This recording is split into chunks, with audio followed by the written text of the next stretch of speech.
There is no terrible way to win. There is only winning. Let me drive. I will make a fool out of you. Every one of us has to find a reason to do this. You do it because you're driven. I was beginning to think I'd never be anything more than a piston-happy, lead-foot punk. Then this starts to happen. Somebody put it in your mind you gotta be perfect every time out or you're a failure. Well, forget that. Just forget it. You ready to put away your toys and grow up? Are you ready to make more money in 1 year than your father made in his whole life? Are you ready to become a real race car driver? When I won it was probably the last time I ever felt pure victory. Because I'm quicker than all of you. And if you no longer go for a gap that exists, you're no longer a racing driver. I mean, hell, isn't that what we're in this for? To stare death in the face and to cheat it? I mean, come on, there's nobility in that. It's like being knights. No pressure, nobody breathing down my back, just driving because I left it pure. A lot of people go through life doing things badly. Racing's important to men who do it well. When you're racing, it's life. Anything that happens before or after, it's just waiting. I just hope when you do, that I'm there to see it. Racing. That's the name of the game, isn't it? Win or lose, put up or shut up. Fine. Then let's race.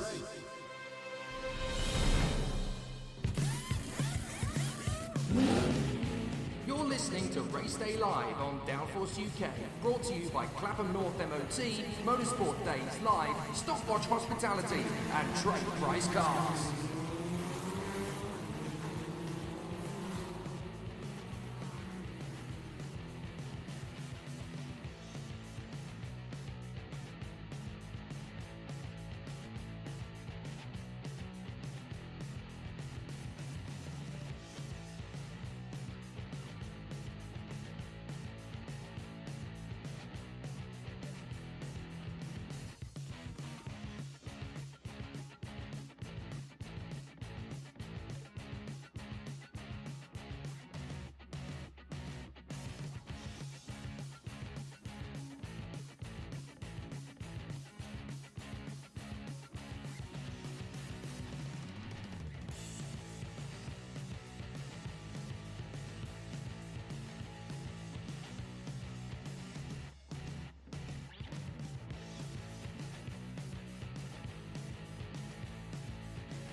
Hello everybody and welcome to the Trent Valley Kart Club Winter Series, the second round of the championship, and it is a brilliant start to the day. Jake Sanson here as we get ourselves ready with 2 rolling laps around the circuit. We are lining up for the Junior X30 first race of the day, Heat A versus B. Harvey Charter starting from pole position with Alessandro Serenetti in second position. 33 races over the course of the morning.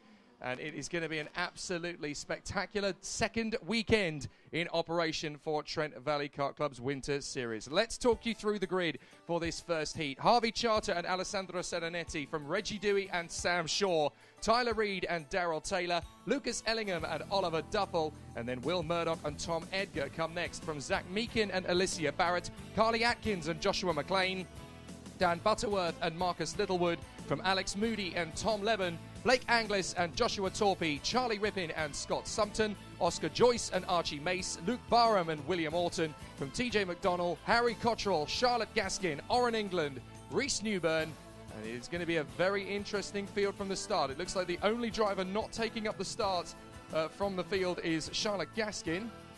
The 192 does not appear to be in the mix, so hopefully Charlotte will be out ready in time for the second heat a little bit later on. Air temperature, according to the timing screen, it's 4 degrees Celsius. I have a feeling it's a little bit closer to 1. It's very, very chilly out there indeed, and the wind is not quite as strong as it was yesterday, but the biting chill is very prominent as we get ready for the start of racing in Junior X30 at the Trent Valley Kart Club's Winter Series second round, and the lights are about to go out straight away. No, it's a false start. False start. The leading karts broke straight away, and as a result of that start, the pole sitter Harvey Charter has drifted straight across the grass at the first couple of corners. He is going to have to get himself back into position on the front row of the starting grid, but it is very slippery and very icy at the start, and it looks as though we're going to have a non-starter breaking down just beyond the start-finish line. That, unfortunately, is the 24 of Carly Atkins for Mad Croc. So Carly Atkins is not going to be able to take the start. That is a disaster from his point of view. Now, Harvey Charter needs to get himself back into his pole position slot.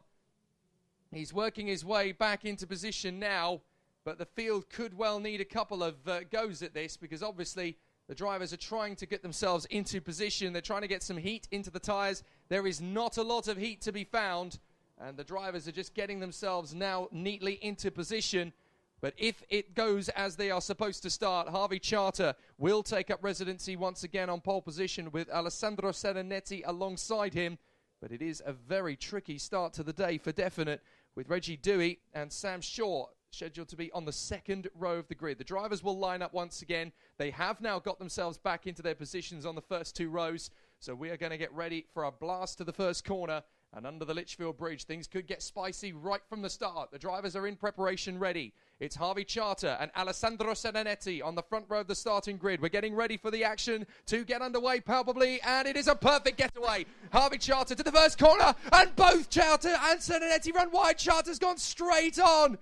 Looks like 2 or 3 karts have gone into the first corner and lost out, but Harvey Charter is the big drop in the field. He's gone straight on at turn 1. And that means that the new leader is Reggie Dewey. Serenetti went wide and lost 3 or 4 places. Charter to the back of the grid. But Reggie Dewey in the Ralf Schumacher kart has dominated the first part of the lap and is already way out in front. So Reggie Dewey has held the early advantage, and the battle for second place is on, as up into that second place spot, temporarily at least, comes the 18 of Darrell Taylor with pressure from Sam Shaw. As fourth position is the 127, the 27, that is Tyler Reed. And there's a massive squabble for fifth position further back as drivers are still trying to gain a little bit of grip through the S's. And they come up towards the Mike Wilson complex. But there's no doubting the identity of the man in the lead. That is Reggie Dewey in the Scarlet Red machine as he runs out in the front of the field. Carly Atkins out of the race already, unfortunately, having stalled on the way to the first corner of the original start. But out in front, Reggie Dewey hits the front and he's looking good in the RS kart already. Second place over the line is Darrell Taylor. Then it's Tyler Reed, having got past Sam Shaw from Murdoch, Edgar, Ellingham. Charter and Duffel are the 2 big names that have really struggled. Oliver Duffel down to 20th and Harvey Charter all the way down to 28th, and a spin at turn 1. Charter has no grip into the first corner. He goes off again into that first chicane. And also a spin from the 84 of Blake Anglis. So there's barely any grip at all into that first chicane. So Anglis has gone off and has dropped down the order. And Harvey Charter overshooting the chicane yet again as they struggle to find grip in that first corner. Reggie Dewey is now on the run to the S's in the middle of the lap as he comes out of the second hairpin. Reggie Dewey has a lead of about 2 seconds now, I would say, over Darrell Taylor, with Tyler Reed under massive pressure from Will Murdoch, who's got through into third position. Murdoch into third. And then it is Tyler Reed in fourth position as they battle away. Harvey Charter now dueling with Blake Anglis, and there's a retirement at the second hairpin on the second lap. And that is one of the Litchfield karts, I do believe. It is the 231, I'm afraid to say. It is game over for Will Orton. That's a real shame. He was looking strong in the first part of the lap. So Reggie Dewey now leads the way. A 1:15.21 compared to everybody else in the 1:17s and 16s. Reggie Dewey is the class of the field at the moment. Taylor in second, Murdoch third. From Reed, Serenetti back up to fifth. Shaw, Ellingham, Edgar, Barrett, Littlewood, McLean and Meakin. As the field squabbles its way through in the slipperiest conditions that any class is going to experience today. And a big slide wide for the second place driver, Darrell Taylor, trying to stay in front of Will Murdoch as they come off the bridge. And that was a good save for Taylor. He had the space to make use of it. But this is a very tough race for everybody. Reggie Dewey, however, is just finding it in his element at the moment. He is absolutely dominating this race from the start. Lap 3, and he's already got about 5 seconds on the rest of the field. He's just got command of this kart. He feels at home with it as Murdoch makes a push for Taylor to get through into second position. Hasn't made the move stick. Nice move from Alicia Barrett there on Josh McLean as they go through the S's. She seems to be handling the conditions very well. She was telling me yesterday she's been out testing rather a lot in slippery conditions. So she does appear to be finding her feet in this particular situation. Through comes Reggie Dewey. He comes through on a 1:13.6. Nobody else has even got out of the 1:16s yet. They come down the straight now, Taylor and Murdoch, and they are 1:16.1 and 1:15.4 respectfully. Will Murdoch in third position trying to come through, but Reggie Dewey is in a class of his own out front. So the field swarms through, and under the Litchfield Bridge, it's Dewey from Taylor, Murdoch, Reed, Serenetti, Shaw, Ellingham, Edgar, Barrett, Meakin, Littlewood, and Josh McLean. From Tom Levin and Dan Butterworth, then Sumpton, England, Torpy, and TJ McDonnell. Oliver Duffy struggling to get grip at the moment as Alessandro Serenetti makes the move for fourth position. He gets past Tyler Reed. A nice overtake there on the run to the first hairpin, and down the next straight. Closing in on Darrell Taylor with Will Murdoch now through into second position, by the way. So Murdoch's come through into second place for the ST Racing squad. They come up to the S's, and Alessandro Serenetti's going to come from a long way back to challenge Darrell Taylor for third. He doesn't quite make it stick, and that allows Tyler Reed to close up as Josh McLean makes the move on the inside there of, I think that's Zach Meakin he's gone for. So Josh McLean making some good overtaking moves there. As they come off the line once again, Reggie Dewey's already over the start-finish line on a 1:12.95. And as the rest of the fields come over the line now, Murdoch in second place is a full 7.7 seconds back. Absolutely unbelievable speed from Reggie Dewey. He's just marching away. Murdoch second, Taylor third from Serenetti, Reed, Ellingham, Shaw, Edgar, Littlewood and Barrett. Meakin is next up. Then it's Oran England from Josh McLean and Scott Sumpton. No problems at all for Reggie Dewey out front as he just continues to slide the car in, drift it out, balancing the throttle beautifully in the apexes. Second place for Murdoch, running very well. Darrell Taylor in third position. Fourth place is still the 18. Oh, sorry, no, that's Serenetti in third position. My apologies. Serenetti's come through to third. It's not going to be long before he makes the bid to get to second. Murdoch is still holding it for the moment, but the BKC Racing driver Alessandro Serenetti getting closer all the time in the bid for second place as they come up towards Bobby Game Corner. Through the right-hander they will go. And that is another strong challenge from Zach Meakin to try and get onto the back of, I think that's Marcus Littlewood. So those two are battling away together. And a late lunge up the inside has to be bailed out, unfortunately, for further down the field. Tyler Reed is into the pits, we're told. Tyler Reed has got a problem. So Tyler Reed is out of the mix for the leaders. That's a real shame. Murdoch is second from Serenetti and Darrell Taylor. Then it is now Ellingham up to fifth position. I'm not sure what the problem was for Tyler Reed. I am told it is a mechanical flag. A mechanical flag went out for Tyler Reed, the 27. So unfortunately, while running in the top 5, his race is effectively over. So Tyler Reed will drop right down to the back. That is such a shame. He joins the like of Will Orton, Oscar Joyce, Carly Atkins on the sidelines. So Tyler Reed, unfortunately, is out. Just 25 drivers remaining in this Junior X30 heat. But Reggie Dewey is large and in charge out in front as Serenetti is now to second. He has got Murdoch and he's through into that P2 spot. Really good work from Serenetti. He has got back into control of this race very, very smartly.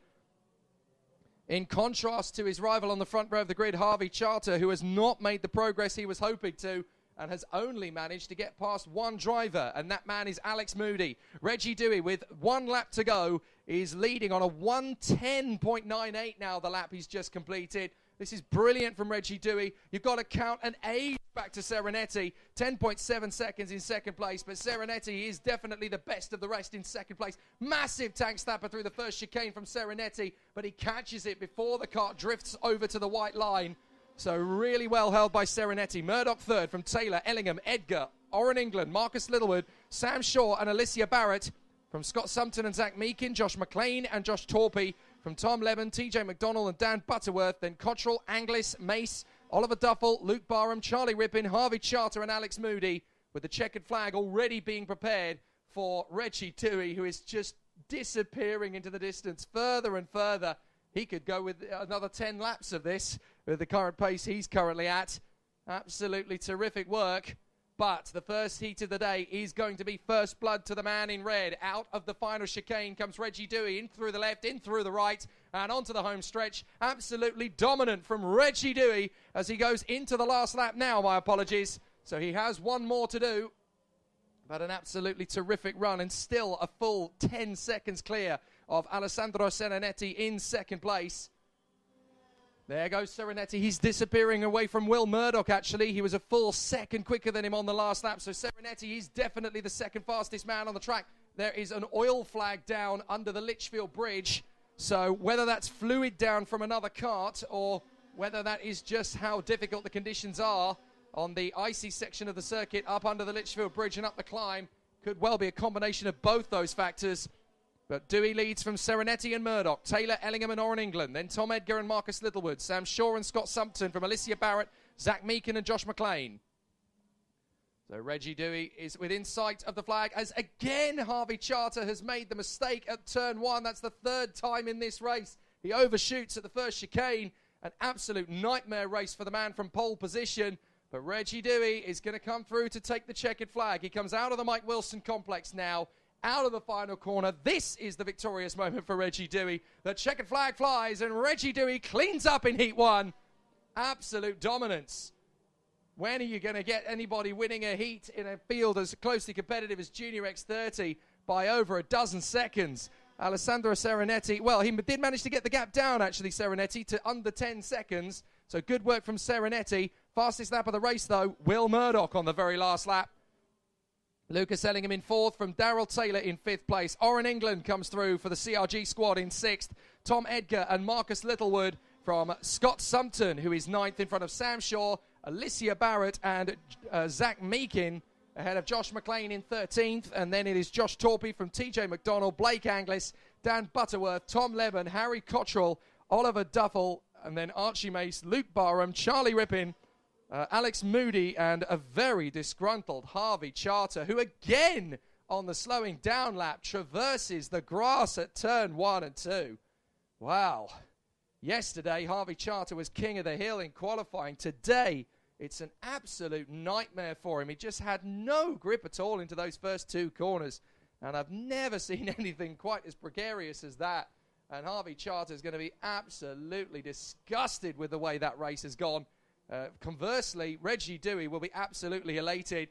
Fastest lap of the race, though, from Will Murdoch, who finishes up in third position. So they were catching Dewey's pace eventually. It's just that Reggie managed to get to that sort of speed pretty quickly in the mix. So it's a miserable start for Harvey Charter in the first race of the day. But Reggie Dewey comes through victorious in front of Alessandro Serenetti, Will Murdoch in third, Lucas Ellingham in a brilliant fourth place for the Jack Dex Racing team, Darrell Taylor, Oren England, Tom Edgar, Marcus Littlewood, Scott Sumpton and Sam Shaw. The man who made the most gains in that race, without a shadow of a doubt, Oren England, up 24 places from 32nd on the grid. A brilliant display from Oren England, 30th on the grid, my apologies for Oren England, up to 6th position. What an amazing drive in just 8 laps. That was absolutely stunning. So fantastic work from Oren England and very well deserving of the Hard Charger award from that race. But now we focus on heat number 2. So let's talk you through the grid for the Army Cadet Race 2, Heat 1 for Army Cadet, which is Group A versus Group C. It's going to be Sonny Smith alongside Kian Nakamura-Berta, the man set to be his chief rival for the 2019 season. Harry Junior Burgoyne and Macaulay Bishop on the second row from Brandon Carr and Lewis Werrell. Beyond McLaughlin will share the next row of the grid, row 4 with Archie Clark. Alex O'Grady lines beside Taylor Orridge. Alfie Garford and Monty Junior Canini are next up from Edison Purcell and Ryan Ward. Then it is William Knight and Jay Holtby, Cathal Clark and Will Murter, Leo Jackson and Finn Leslie, from Joel Billington and Mason Bishop, Cole Glover and Jack Mowat, Will Antrobus and Eddie Hayes, and then Freddie Allen, Alfie Slater, and if she is here, Kira Harris. She wasn't here in yesterday's practice, so I'm assuming she won't be for the race itself. The green flag flies and the IAMI cadets come out of the pits. Now, this is going to be an interesting dynamic to repeat what happened last year. It was an ORM driver versus a Fusion driver for most of last season. Will McIntyre versus Arvid Lindblad in the IAMI cadet ranks. This year, it looks like it's going to be the same again, only Sonny Smith is representing Oliver Rowland Motorsport, and Kian Nakamura Berta representing Fusion Motorsport. It's really interesting. Both of these drivers have elected to do both classes this season. They clearly think that Kian Jewis had the right idea, doing both cadet titles in the same campaign, and both of them are going to do both. So we could well see a double championship rival between these two, because they are at the front of both grids, and Sonny Smith and Kian Nakamura Berta are clearly out to show the world what they can do. They are going to be the front two drivers on the grid for this first IAMI cadet heat. The cool, calm and calculated Sonny Smith versus the fiery and tenacious Kian Nakamura Berta. So good at overtakes. It's going to be really interesting to see how these two are going to battle through the course of the season. And it could all start this weekend in the 2019 season, the second weekend of the year for the IAMI cadets at Trent Valley Kart Club's Winter Series. The track is drying. It's still ridiculously cold out there. I envy everybody who is not in the stands at the moment, because obviously we're all trying to keep as warm as possible. But the drivers out there, they really have it tougher than everybody. Smith and Nakamura Berta, Burgoyne, Bishop, Carr, Werrell, McLaughlin, Clark. It's a clean start, and away we go. Straight to the first corner. Is there any grip on the way through the first corner? Yes, there is, but not for Sonny Smith. He's dropped down about 3 places. Kian Nakamura Berta, the other way round. Nakamura Berta's dropped about 3 places. Sonny Smith is still there to the lead, but on the inside line, he's got a bit of pressure, trying to come around the outside. That's 2 of his teammates in the mix there. I can only guess that that's Brandon Carr and Harry Jr. Burgoyne trying to come through and take him on. So 4th position, that looks to me like, who's that in 4th? Oh, down the straight, we've had a little bit of a tussle, and that's the 87, I think, going sideways. No, that's Macaulay Bishop ending up on the grass down the back straight. He was trying to make a move or two on, I think, Kian Nakamura Berta, and ended up running out of road down the back straight. Meanwhile, Fionn McLaughlin is going to battle with the Fusion Motorsport ace, number 16. That is Alex O'Grady, but it's Fionn McLaughlin who comes out on top. The Irishman doing a brilliant job and up into 6th position. So it's ORM 1, 2 and 3. Sonny Smith has a nice barrier now between himself and Kian Nakamura Berta in 4th position in the shape of 2 teammates. I think it is Harry Jr. Burgoyne and Brandon Carr. We'll double check as they come around. A few drivers in trouble on the first lap. The 38 of Joel Billington for Ultimate R dropping to the back of the field. 2 more in trouble a little further up the road from him, but have recovered. And the race leader is Harry Jr. Burgoyne, in fact. It's Brandon Carr 2nd, then Sonny Smith down in 3rd. So the other 2 drivers for ORM have actually slipped past him on the first lap. Sonny Smith is there in 3rd, swarming all over the back of Brandon Carr, trying to find his way through on the run up to the bridge. But Kian Nakamura Berta has caught him, and now those 4 have well and truly got away from the pack. Monty Junior Canini and Fionn McLaughlin are now in 5th and 6th. Great work from the Strawberry pair, from MJ Canini in particular. This is an amazing run in 5th position. Really strong in these conditions. Fionn McLaughlin, his teammate, is trying to close up on him. And Kian Nakamura Berta has got into 3rd at the hairpin. He's got through past Sonny Smith. So Nakamura Berta now 3rd, Sonny Smith in 4th. Then it is Fionn McLaughlin chasing MJ Canini for 5th and 6th, those 2. Canini in front of McLaughlin. And then it is O'Grady in front of Archie Clark, who is getting back into the mix again. The 67 comes next. That is Macaulay Bishop. And they have all got past Taylor Orridge.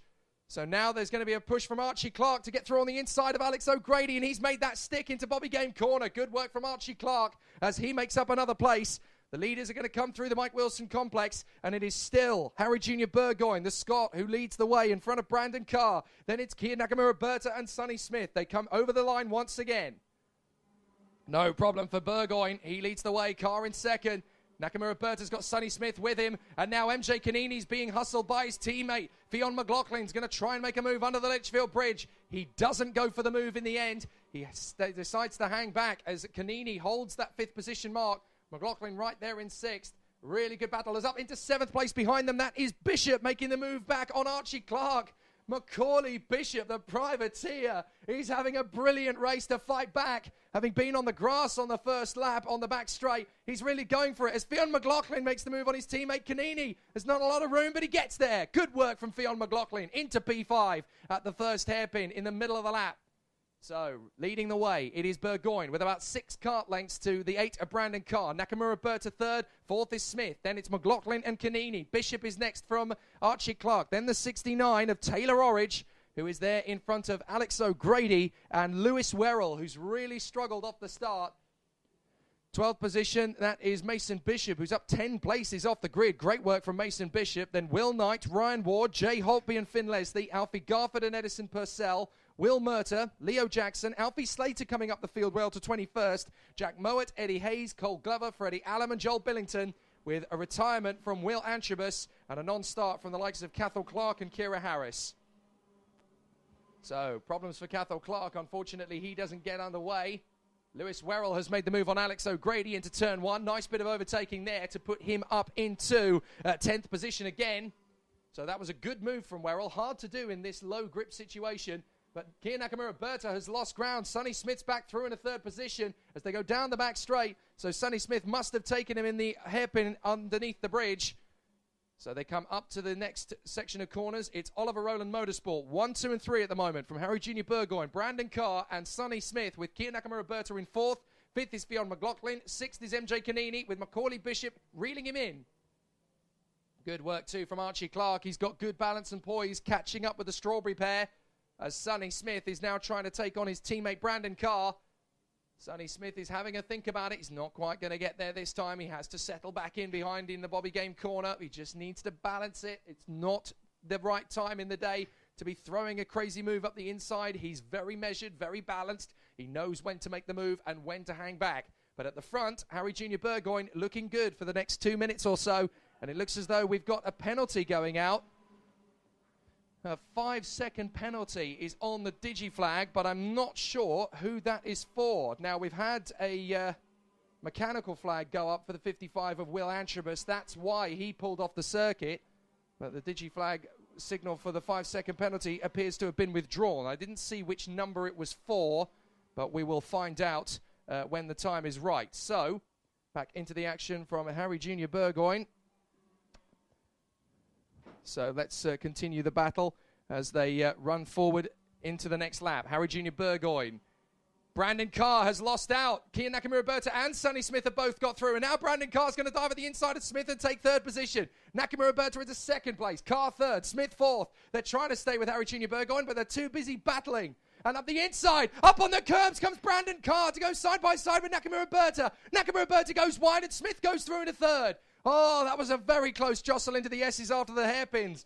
Very tight indeed. Brandon Carr using every inch of the curb on the inside of the left-hander. That is incredibly tight. But Brandon Carr has made the move stick, and into 2nd position he goes. Sonny Smith now right underneath him as Harry Jr. Burgoyne crosses the line again in the lead of the race with 1:25 on the clock. Then it's Carr, Smith and Nakamura Berta. These 3 squabbling over 2nd. Up to 6th now, by the way, has come Macaulay Bishop. He's caught and passed MJ Canini, and he's doing well to try and close up on the other Strawberry Racing driver, Fionn McLaughlin. Up the inside, Smith goes for Carr and gets it. Up in turn 4, on the run to the bridge. Brilliant work from Smith. He dives for the inside and gets 2nd place. Runs a little bit deep on the exit of the bridge, but that's not bad. So Harry Jr. Burgoyne is not pushing that far at all. He's just settling in for a good run. Oh, Kia Nakamura Berta dives from a long way back to get past on the inside of Brandon Carr. That was a beautiful maneuver. Came from so far back into the braking zone for the hairpin, but got the kart stopped absolutely serenely. Nice work there from Kia Nakamura Berta to 3rd position. And Brandon Carr won't be happy about that, but there was nothing wrong with the move at all. Beautifully done from Nakamura Berta. Up the run to Bobby Game, in through the right-hander, and then into the Mike Wilson complex, named after Britain's finest ever world champion in karting. Through to the top end of the circuit, through the left and through the right. Lots of moves through the field as drivers are still trying to get themselves back up to speed. But over the line comes Harry Jr. Burgoyne. He leads as we go into the penultimate lap. But Sonny Smith has well and truly dropped the two behind now, Nakamura Berta and Brandon Carr, and is setting off after the race leader, Harry Junior Burgoyne. He took 0.6 of a second out of his lead in that last lap alone, and the gap is 1.5. If Burgoyne doesn't have as strong a lap as Sonny Smith, then Smith could easily catch him. Nakamura Berta still there in third. There's a great little battle going on, by the way, between Mason Bishop and Will Knight. The Mark Mains driver has just got through into 12th place on Mason Bishop into turn 1. Hard move to pull off that. So great work from Will Knight, who is definitely getting faster and faster as the weekends progress. As Archie Clark makes the move on MJ Canini, he gets through. Nice bit of work there in the first hairpin. Meanwhile, Sonny Smith is desperately trying to catch Harry Junior Burgoyne. He's got a lot more commitment over the curbs, and he is absolutely decimating the lead. But has he got enough time to catch him before the finish? Nakamura Berta in third place, still trying to drop Brandon Carr. Fastest of all in the second sector is currently Fionn McLaughlin, the Strawberry driver, doing an absolutely terrific job. And here comes Harry Junior Burgoyne onto the main straight. Where is Sonny Smith? Right behind him is the answer, and he has got time to catch him. He's taken a second on him the last lap. The gap is down to 0.4 of a second with a new fastest lap from Sonny Smith, a 1:15.34. It's only a matter of time before he catches him and then makes the move. And we're on the last lap over the bridge. Sonny Smith is right behind his teammate Harry Junior Burgoyne. Is he going to make the move on the inside of the bridge? He bails out of that, but that sets him up nicely down the back straight. Sonny Smith is going to try and make the move. Harry Junior Burgoyne defends. Sonny Smith cuts back, and Junior Burgoyne blocks on the braking zone. Brilliant. And there's a similar battle between Nakamura Berta and Carr. Sonny Smith now comes side by side with the leader, Harry Junior Burgoyne, down to the inside of the hairpin. Junior Burgoyne breaks later and cuts back across on the exit. Holds the lead from Sonny Smith. Nakamura Berta and Carr have now got Fionn McLaughlin trying to get up the inside of both of them. And the Irishman sticks it in and gets there. Third position for Fionn McLaughlin. Fantastic driving. Now he's trying to hold off Nakamura Berta, who dives back to the inside. Brandon Carr goes with him. This final lap has suddenly reignited. They come through. The leaders are still battling, but who's through first? It's Sonny Smith. Sonny Smith has made it through into the lead past Harry Junior Burgoyne. What a fight back from Sonny Smith. He takes the checkered flag, and Sonny Smith has done it. He wins. Junior Burgoyne second. Nakamura Berta third from Carr and Fionn McLaughlin. The Irishman was so close to getting third. He just ended up losing the ground again down to fifth. But what an effort from Fionn McLaughlin. Macaulay Bishop drives back to sixth. A worthy effort. Archie Clark in seventh from MJ Canini. Taylor Orridge is ninth. And in 10th place, Lewis Werrell from Alex O'Grady and Mason Bishop. Will Knight, Edison Purcell, Finn Leslie and Jay Holtby. And then across the line comes Alfie Slater to fight his way to 17th. 11 places made up from Alfie Slater. That is the drive of the race in terms of grid position gains. Well done to Alfie Slater. Brilliant progress. 11 places made. Then it is Alfie Garford from Leo Jackson and Will Murta. Ryan Ward is 21st. Jack Mowat comes through in 22nd. Then it will be Cole Glover in front of Eddie Hayes and Freddie Allen, who are battling to the flag, those two. Eddie Hayes is still just about hanging on and has managed to beat Freddie Allen home. And the last man in will be Ultimate R driver Joel Billington. But Sonny Smith and Harry Junior Burgoyne making that last lap a real battle. And then the three drivers behind, Nakamura Berta, Carr and McLaughlin, giving us an absolute showdown. That had all the makings of a final. Never mind Heat 1 for the Army Cadets. Absolutely terrific. Sonny Smith draws first blood with some absolutely incredible driving. But he is the fastest man of the race as well, a 1:15.34. If he'd have gone as fast as Fionn McLaughlin had gone in the second sector, he'd have gone even faster. Fionn McLaughlin remains the fastest of all in Sector 2 from that particular heat. But what a sensational performance. Well, I don't know where to go with that. There's an absolutely incredible performance from all of the drivers in there. We've had a fantastic start, but there's definitely more to come. So I think we're going to see some really strong performances from the drivers out there for the rest of the day in Army Cadet. They will be back a little bit later. So now we're going to see some fantastic action from Junior Rotax, and they have been absolutely terrific over the course of the last 24 hours in terms of their practice pace. So let's see what they can do when they head out on circuit. It is Kai Hunter and Matthew Higgins who will start from the front row of the grid. Hugh Lawrenson and Will Ellswood on the second row from Ben Casely and Matty Hingley. Ryan Taylor-Truman and Tom Adams. Harrison Collins and Kieran Kay.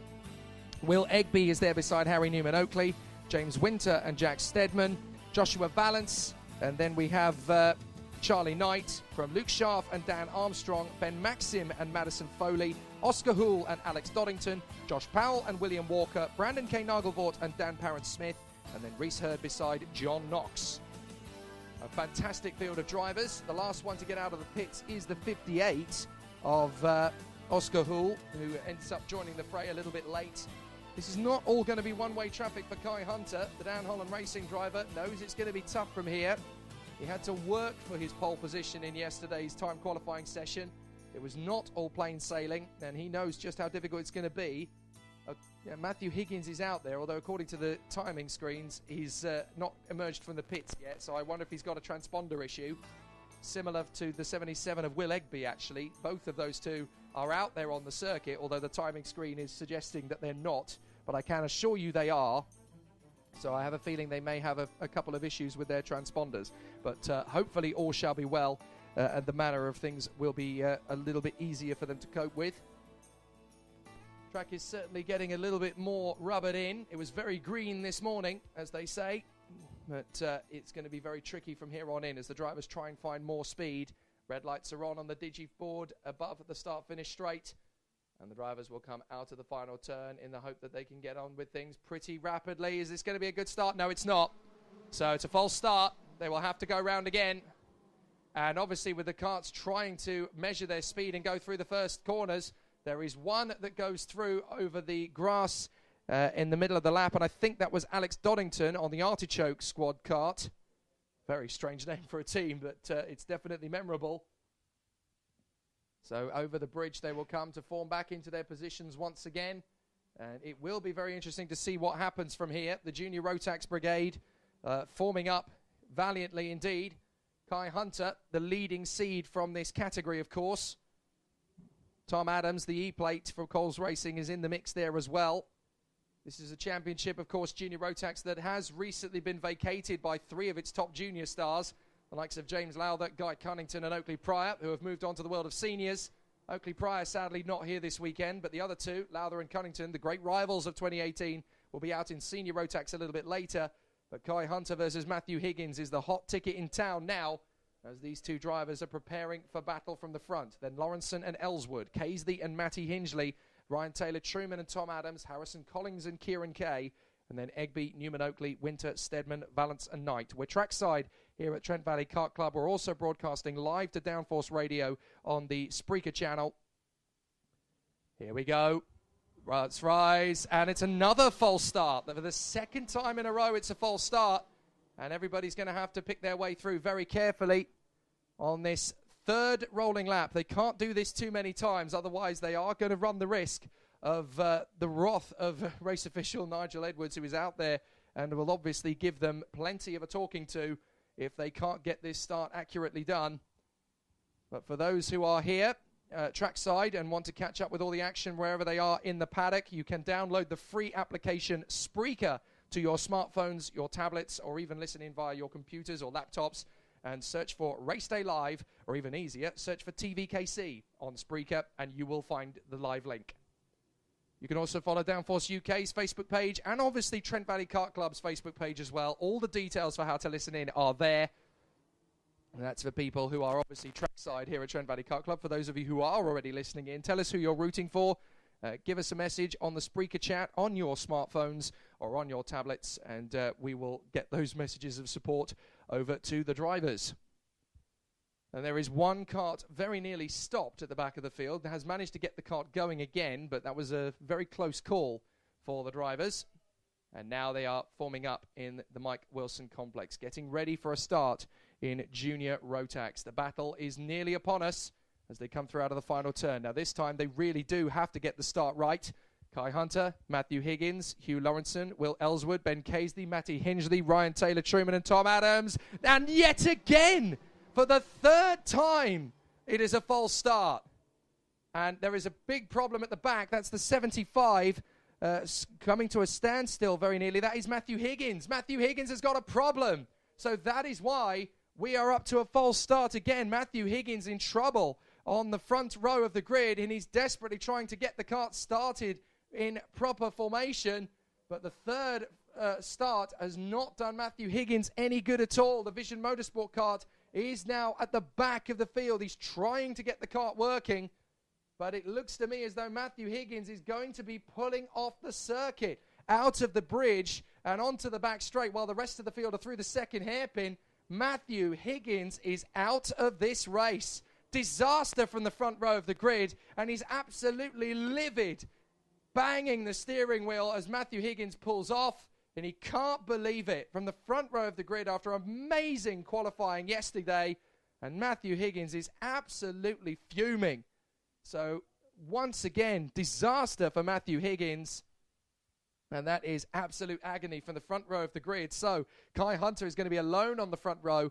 Lawrenson and Ellswood will be next up. Then Casey, Hingley, Taylor Truman, Adams, Collins and Kay. They come out of the final turn, and this time, surely, the fourth start has got to be the right one. They come off the final turn. Is it a clean start? Finally! Yes, it is! Into the first corner. No problems at all for our race leader. A spin from third position, and up and over go 2-3 karts spinning around, and there's absolute pandemonium. 5 karts going off into the barriers then. It was the first one that spun was the 62, I think. Collecting Jack Stedman there, the Project 1 kart. We've got 2 or 3 drivers in the barriers as well. The 84 is down there. I think that's the 84. It might be the 64, actually, of Josh Powell. Skating off into the distance, continuing on despite damage is the 53. And it is the 64 of Josh Powell in there. But the 53 is in the mix as well. That's Luke Scharf for Cannon Motorsport. And finally getting going again is the 31 of Brandon K. Nagelvort for the Racing Perfection squad on the Birolart chassis. But 62, Jack Stedman, he's badly damaged and he's out of the race on the spot. And it looks as though we've got, I have a feeling it's damaged too far for the 86 as well. 86 is in trouble. That's Harry Newman Oakley from the front end of the grid. So at the end of a chaotic first lap, certainly the end of a chaotic run, it's Kai Hunter who leads the way from Charlie Knight in second place. Casey is now third. And it's green flags as Charlie Knight goes for the move on the inside of Kai Hunter and has not quite been able to get the move done. And as a result, that's brought Casey and Ellswood onto his tail. Egby is in fifth from Taylor Truman. So Ben Casey has dropped back, having had a bit of an incident. Oh, they've run over somebody's barge board. Somebody's lost their side pod on the way out of the bridge, and it's now in the middle of the racetrack, and it's been collected by 2 different drivers. So a chaotic start to this Junior Rotax race, but out in front it is now Charlie Knight. He's taken the lead from Kai Hunter. Ben Casey is third. And trying to chase him down. Kai Hunter doesn't seem to have the same sort of grip as the 2 or 3 drivers around him challenging for the lead. So a strange start to the race for definite. But the big guns to drop down the order as a result of that chaotic first start. Hugh Lawrenson dropped right the way down to 20th. But Charlie Knight is up 14 places, 15 places, would you believe, to the lead of the race. And apparently Ben Casey is into the pits at the end of the first lap, so he's got some damage somewhere by the look of it, but Ben Casey has pitted in from third. Now, I don't know what's happened there, but Ben Casey has brought the kart into the pits from third position, so definitely something wrong. I have a feeling he picked up damage from somewhere, and his race has ended. Well, that is a disaster for Ben Casey. The KR Sport Driver season has not kicked off the way he wanted it. But Charlie Knight leads the way for the Vision squad. He is out in front, having a great run. Second place for Kai Hunter. Third place now, that is Ryan Taylor Truman. No, sorry. Third place is the 79 of Will Ellswood. Ryan Taylor Truman is actually struggling a little bit now. He's lost a couple of places. Matty Hingley and... oh, no, sorry. Will Egby is there in third position, the 77. He's had some transponder issues, but he is there in third. Ben Casey, sadly, out of the race, despite being in third position at the time. Brandon K. Nagelvort out. Harry Newman Oakley out. Luke Scharf out. Higgins out. And then Collins and Stedman out as well. Chaos in this first Junior Rotax race. Charlie Knight, your leader from K. Hunter and Will Ellswood. Then Matty Hingley up to 4th from Winter, Taylor Truman, Adams, Valance, Kay, Armstrong, Hurd, Walker, Knox and Foley. Will Egby, I think, is still there in about 3rd position, actually, but he has got the transponder issues, so he will slot himself back into position eventually. The 77, he's in 3rd position, in fact, but not for long, because here comes Will Ellsworth, diving up the inside, takes the place. Not, for 4th position, sorry, they are battling. So I think that is that Hingley battling away with him? It is Hingley, and a spin now for Will Egby, and he's lost a wheel! He's lost a wheel! Goodness me, the 77, Will Egby, has a battle with Hingley, but the right rear wheel parts company with the kart under braking for the 2nd hairpin. That is such a bizarre incident. Absolutely unbelievable. The wheel has parted company with the kart. I've never seen anything quite as crazy as that. It looks like it's just come off the hinge of the bracket. Dear, oh dear. Well, it's disaster for Will Egby. He's now out of the race in one of the most bizarre incidents I've ever seen at PFI. The wheel just parts company. So out in front, Charlie Knight continues to lead. Kai Hunter's now starting to get fastest lap pace back again to try and reel in that 1.8 second gap. 3rd position, that is Will Ellsworth.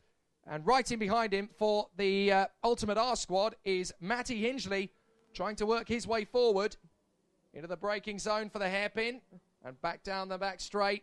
Hingley's looking very threatening on the back of 79. Will Ellsworth, the privateer, is blocking and defending like crazy. And Hingley's going to get the run up to Bobby Game Corner. Beautiful from Hingley into 3rd place. Spot on. Absolutely brilliant work from Hingley, putting Ellsworth under pressure and gets the move. Taylor Truman 5th. Winter 6th from Adams, Valance, Kay, Armstrong, Hurd, Knox, Walker, Foley and Hoole. With Parent Smith 16th from Lawrenson, Donington and Powell. Just 19 of them left. 19 left after the 28 that started. And we still have 2 minutes to go in what is only a 8-minute plus 1 lap heat. That's so bizarre. Craziest race in Junior Rotax I've seen for a long time, as Kai Hunter has now caught right up to the back of Charlie Knight as he tries to reel him in for the lead of the race. So the Dan Holland racing driver has caught right up to the back of Charlie Knight, in through the 2nd hairpin, on the short run to the chicane, and Kai Hunter looks like he could be stepping up the move immediately into the right, and the left-hander, Charlie Knight holds him off, but Kai Hunter has got so much straight line speed advantage, so Charlie Knight appears to be just as quick in the corners, but in a straight line. The draft of Kai Hunter is absolutely undeniable as they come out of the Mike Wilson complex into the final chicane. And Kai Hunter in a straight line surely is going to get a run on Charlie Knight. They're going to come across the line side by side. Fractionally in front is Kai Hunter, and he gets the move into turn 1. Beautifully handled there by Kai Hunter. Charlie Knight's going to come back at him. Doesn't go for the move back into the Litchfield Bridge. But Kai Hunter, absolutely terrific as he gains the ground again and gets back into the lead. So Hunter, Knight, Hingley right there with him now as well. Hingley's going to make a run down the back straight and into the hairpin. He dives for the inside line of Charlie Knight and gets through as well. So Hingley into 2nd place. Good bit of driving there from Matty Hingley. Little bit of a rub from Knight on the exit. Knight's going to come back into the hairpin and make the move back, but Hingley will get him on the undercut side by side, takes him back. Matty Hingley read the situation perfectly and gets back into 2nd position. That was well read. So now it's between Hingley and the race leader Kai Hunter if he can catch him. But he is running short on time. He'll only have 2 laps effectively to do anything about it. As the field continues, the race is now finally settled down into what is a normal Junior Rotax race. Fast, thrilling and action-packed. Hunter, Hingley. 3rd place is now Charlie Knight, but Ellsworth is catching in big style. Taylor Truman's not far away in 5th either. Diving up the inside, that's Ellsworth going for Charlie Knight. And he makes the move stick, so Charlie Knight down to 4th position as they approach the bridge. But the Coles racing driver, Ryan Taylor Truman, is going to try and make the bid up to the hairpin, I'm sure. They come off the bridge. Taylor Truman's not far away from Knight. Can he get the move? He's not close enough yet, but he's definitely reeling him in. Speaking of reeling him in, Matty Hingley is the fastest of all in the 1st sector. 3/10 quicker than Kai Hunter. If he keeps that sort of pace up, he'll catch him before the finish, no problem. In through the 2nd sector, Kai Hunter does a 19.7. Hingley a 19.9, so he's almost as quick, but not quite close enough to gain the ground yet. But he was 0.3 of a second quicker in the first sector, so Hingley is still very much a threat to Kai Hunter, and he knows it going into the last lap. So is this doable? Hingley is going to push very hard. The gap is only 1.1 seconds. Hingley sets the fastest lap of the race in his bid to come through, as Ryan Taylor-Truman has got through into 4th position out of the final turn past Charlie Knight. A real shame for Charlie Knight, having led in the early stages. But now Josh Valance is up into 6th position. That's a move under the bridge. I think that is Dan Armstrong making his bid to get past James Winter, and he's made that stick as well. So good work from the privateer, Dan Armstrong. He's got through nicely. A very good effort there. But out in front, it is still Kai Hunter. Hingley is catching him. The only problem is it's not fast enough. Hingley fastest of all in the first sector. 0.4 of a second quicker than Kai Hunter. But he has, unfortunately, run out of laps to deal with him. But still, up 4 places, Matty Hingley. He's done a grand job. Reese Hurd and John Knox, by the way, have both come up 16 places to 11th and 12th as the checkered flag comes out. And it's Kai Hunter who gets the victory from Matty Hingley in 2nd place. Great drives from both of them. Ellswood is 3rd, and the leading privateer, Taylor-Truman 4th from Charlie Knight in 5th. He'll be disappointed with that. Valance is 6th. Adams in 7th place. Then it is James Winter behind Dan Armstrong after that move from the privateer. And Kieran Kay rounds out the top 10. Reese Hurd is 11th. John Knox is 12th. They've both come up 16 places through the field. Then it is Oscar Hull in front of William Walker and Dan Parron-Smith. Side by side at the line for Madison Foley and Hugh Lawrenson. Madison Foley a whisker in front of the 698 Racing teammate Hugh Lawrenson. And then Alex Doddington comes through in 18th. Josh Powell will be 19th. And there were no other finishers. Will Egby out. Casely out. Nagelvort out. Collins out. Newman Oakley out. Stedman out. Scharf out. And then Higgins and Maxim, non-starters. Such a crazy junior Rotax race. There is a lot of debris and carts to bring back in. After what was a thrilling start to the races then, the first 3 heats give us plenty to discuss, but the clean-up job is going to have to be a swift one for a lot of flotsam and jetsam out there on the circuit. So while there is that pause, obviously, to clear things up, opportunity to get some messages out there. Of course, this is the 2nd round of the 2019 Trent Valley Kart Club Winter Series. And we will be back in action again 4 weeks from now on the 2nd and 3rd of March for the 3rd round. And then following that, it'll be the 4th and final round of the Winter Series on the 6th and 7th of April. So that is obviously going to be a very important part of the winter calendar, and all of the drivers here will want to make sure they can be at all of those meetings to continue their start. For the drivers' track side, a note to remember that the trophies are allocated according to the number of entries per class. All of the categories will have 6 trophies handed out, except for the X30 Minis, who will have 4. Minimax will have 3. TKM Junior will have 4, as will Rotax 177. And there is a novice category for a novice trophy for all of the championships except for X30 Junior and Senior, Minimax and TKM Junior. Trophy presentations, of course, take place 30 minutes after the last race result has been published. But a note to all drivers present, if you go to the trophy presentation, you will receive a free raffle ticket to win a complimentary race entry. So it is important that as many of you go to the trophy presentation as possible before you disappear, because you could win a free race entry next time out in March. So it is important to go along to the trophy presentation if you can. So make sure you're there. So the drivers are obviously making their way back, the ones that didn't finish the race. Such a crazy junior Rotax race. And obviously in these tricky, icy conditions, you're going to get incidents like that just because of how cold it is, how tough it is, and how brutal the racing is in the early part of the day. But so many drivers coming a cropper. Out onto the circuit, though, come the Mini X30 drivers, and they are ready for another great battle. So let's talk you through the grid. Luke Watts and Matthew Hyde will be on the starting grid for Mini X30. Then it is Jacob McComb and Oliver Greenall. hang on a minute, we've got the Mini X30 grid out there, and that is meant to be the Honda Cadet grid, so we'll try and get that up again. In fact, the Honda Cadets are out there, so let's get the Honda Cadets grid in front of us. Sonny Smith and Jack Hobson from the front row of the grid, from Jack Plant and Reese Lomax, Leon Frost and Connor Leishman, Zach Drummond and Henry Gregory, Cruz Speakman and Gustav Usakov, Blake Ticehurst and Oscar Toyton, Henry Engziederberg and Reg Haywood, Joshua Patch and Josh Rudd, Mackenzie Douglas and Ollie Handley, Ryotaro Sakai and Bradley Bick. Then it is Liam Hartley and Wesley Swain, Olivia Jakins and Kasper Tomilewski, Oliver Guyard and Jacob Gilman, from Tom Behrman, Miles Turnbull, Holly Woolley and Aston Sharp. And it is now the correct grid in front of us for the live timing screen. A massive thank you to everybody in the race control who are obviously making things work, and also down on the ground as well. The team is doing a fantastic job getting the event together. We've obviously got Nigel Edwards down there as the clerk of the course, and all the deputies are here in operation as well, the likes of Martin Bean, John Goldthorpe, Lee and David Manchester. It's a very exciting battle we've got in front of us. It's a false start, no surprises there at all, as the Honda Cadets are going around a second time of asking.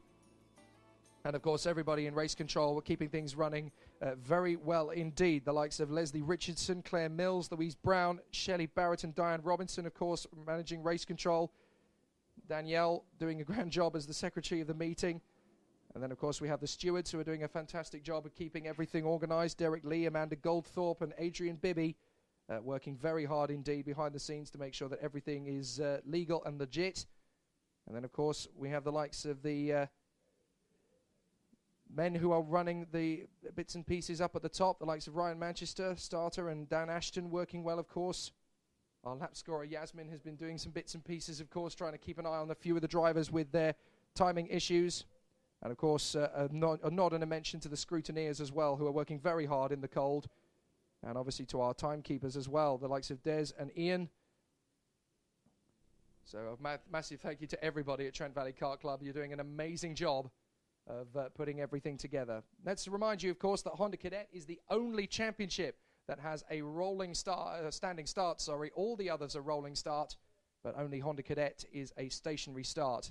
And yet again, it's going to be a story between Sonny Smith and Kian Nakamura-Berta in Honda Cadet, as it was in Ayami Cadet, although in this heat they have been separated from the two differing groups. So Sonny Smith is on pole position, Jack Hobson is alongside him on the front row, Jack Plant and Reese Lomax are next, from Leon Frost and Connor Leishman, Zach Drummond and Henry Gregory, Cruz Speakman and Gustav Ushakov, Blake Ticehurst and Oscar Toyton, Henry Engziederberg and Reg Haywood, Josh Patch and Josh Rudd, Mackenzie Douglas and Ollie Handley, Ryotaro Sakai and Bradley Bick, although it looks to me as though Bradley Bick is not there, Liam Hartley and Wesley Swain, then Olivia Jakins, Kasper Tomilewski, Oliver Guyard, Jacob Gilman, Tom Behrman, Miles Turnbull, Holly Woolley and Aston Sharp, as the karts are now lined up in position, and we should get the all clear very soon indeed. They are stationary on the grid, and we're ready for the standing start procedure for Honda Cadet. From the front of the grid, Sonny Smith versus Jack Hobson, Oliver Rowland Motorsport versus V Motorsport, as they get ready for the start. Just a few drivers at the back of the grid. The green flag is going to be raised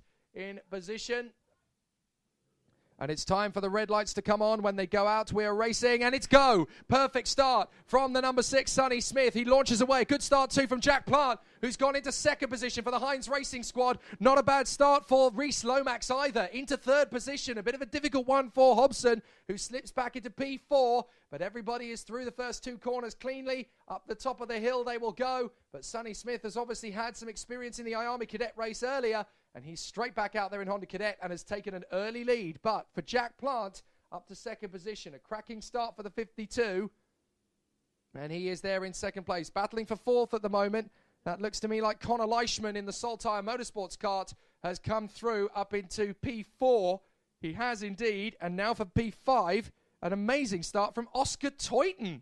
Oscar Toyton's come up to fifth place, and he's battling away with Henry Gregory. Good start from them as well. 22, Leon Frost. What has happened to Jack Hobson? The 28 appears to have just gone backwards through the field. He's had a terrible start, so we'll have to figure out what has happened there. Although I do notice there is a kart that has parked up at turn 3. I need to try and figure out who that is. That's the 32 that has pulled off, so the 32 is out of the race already. That is Bradley Bick, so he must have done that on the rolling lap. Sonny Smith, Jack Plant, Reese Lomax and Connor Leishman. From Toyton, Gregory, Leon Frost. Then it is Speakman ahead of Drummond, Usakov, Zederberg and Ticehurst. From Haywood and Patch. Then it is Douglas, Miles Turnbull, Ollie Handley from Ryotaro Sakai. Jack Hobson's down to 19th, I'm afraid. Then in 20th place, it is Oliver Guyard from Jacob Gilman and Aston Sharp. Then Swain, Hartley, Behrman, Rudd, Jakins, Willie and Tomilewski. So down to the braking zone for the first hairpin. Battle for third position is raging at the moment. Lomax, Leishman and Toyton.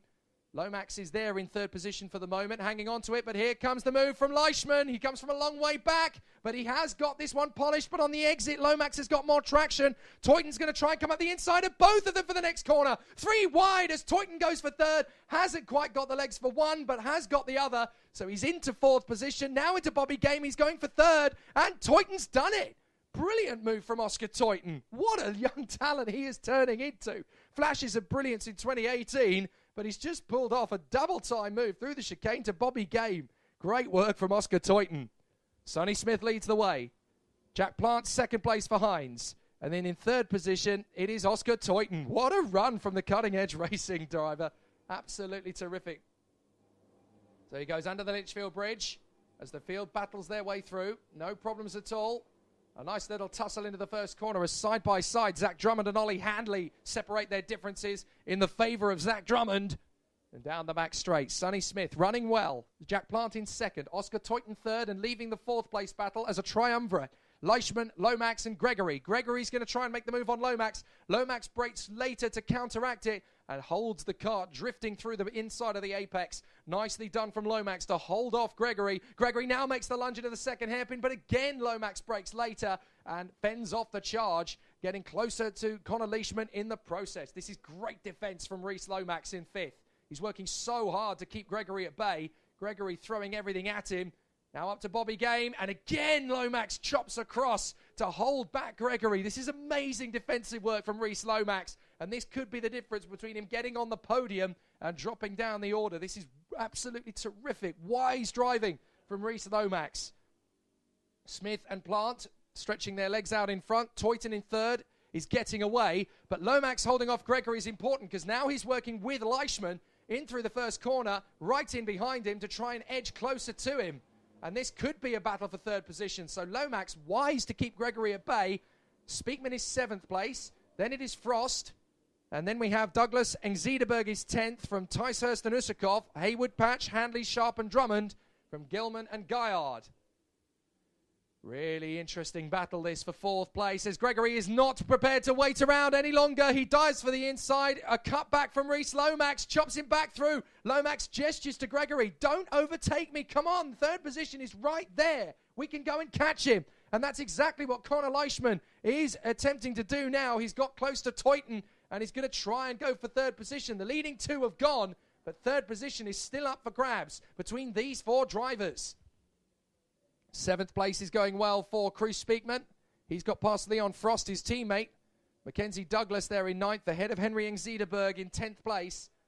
So far, so good for them. Across the line, Smith and Plant are well clear of the rest of the field, matching each other for first sectors, second sectors and thirds, actually. Fastest lap for Sonny Smith, 1:12.01. For Jack Plant, 1:12.04. Gregory has another look at Lomax, again has to bail out of it.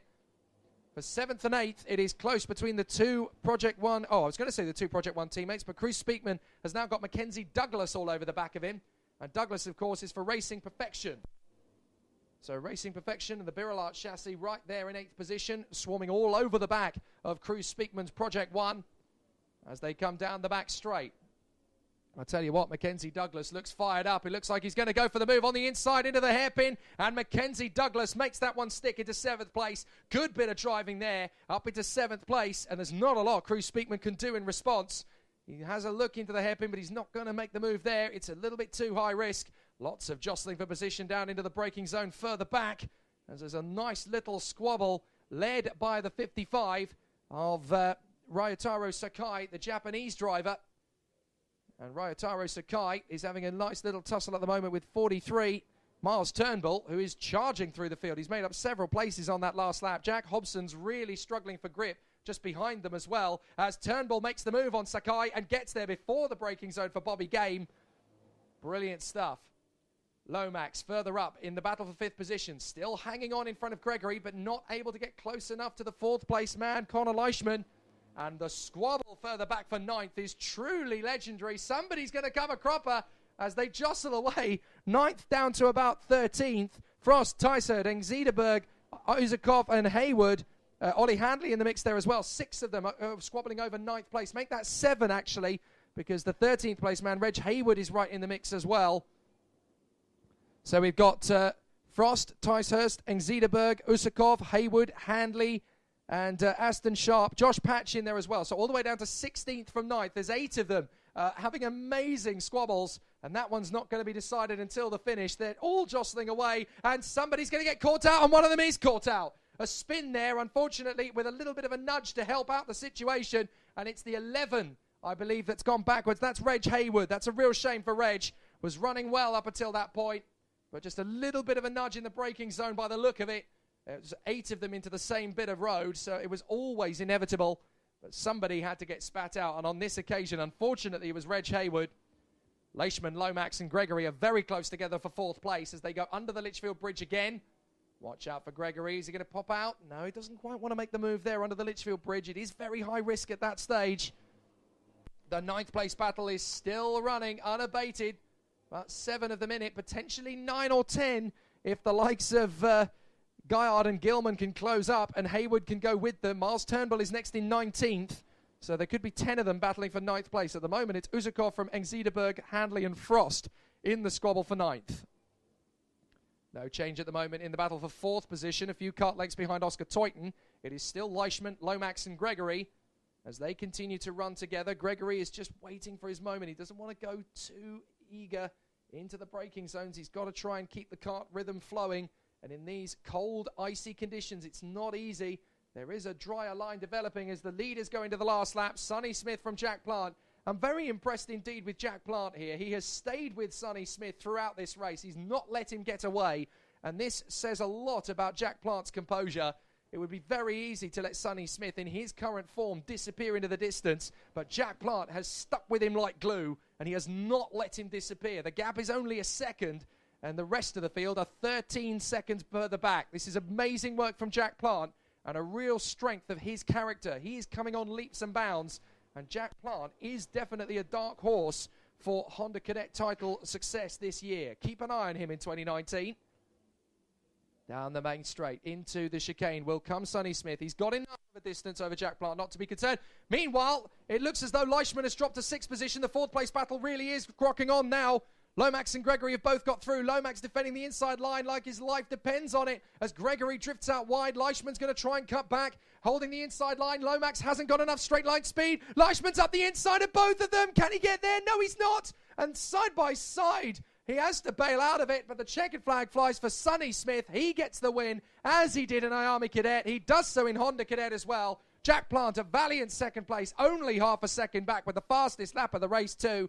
Oscar Teuten is going to be 3rd, but who is going to be 4th? It looks like it's going to end up being Reese Lomax as they come out of the final turn. Teuten is 3rd on his own and quite happy with it. Can barely feel his fingers by the look of it. Lomax is 4th from Gregory and Leishman. Great racing in the top 6. 7th place for Mackenzie Douglas. A really solid drive there for the Racing Perfection driver. Not only did he catch Cruz Speakman and pass him, but he dropped him. Speakman is 8th. And 9th position is side by side for the line. And it goes the way of Gustav Uzakov by 100th of a second. Uzakov gets there from Sharp. Henry Engziederberg is 11th from Handley, Ticehurst, Gilman and Patch. And then it is Leon Frost, Oliver Guyard and Reg Haywood. Miles Turnbull is 19th. Jack Hobson will be so disappointed with 20th. Nothing he could do about that at all. 21st is Ryotaro Sakai from Liam Hartley and Zach Drummond. Wesley Swain, Kasper Tomilewski doing well in his first outing in Honda Cadet, of course. And Tom Behrman just squeezing out Holly Woolley with retirements from Josh Rudd, Olivia Jakins and the non-start from Bradley Bick. But 3 very impressive drives there from Sonny Smith, class of the field again. Jack Plant staying with him till the end. And Oscar Teuten, what a drive from Oscar. A really impressive display there in third place, and he's got plenty to be proud about after that. A really exciting run. And there is a photo finish being consulted here at the moment, and it's the 9th place battle, I think, between Gustav Uzakov and Aston Sharp, but it remains Uzakov, who's just a fraction of a second, 100th of a second, in front of Aston Sharp at the line for 9th place. But absolutely incredible from Gustav Uzakov to hold off the challenge of 7 other karts in the closing stages. Really impressive work, but absolutely fantastic again from Honda Cadet. They really don't do things by halves, and it's fantastic to watch that sort of battle in the early stages of the day here at the Trent Valley Kart Club. It's still bitterly cold. It's still very, very icy, but the drivers are just getting on with it. Now we can talk you through the grid for Mini X30. It is their time to come through onto the circuit, so let us talk you through the grid. Luke Watts, after a stunning pole position yesterday, is there on the front row along with Matthew Hyde.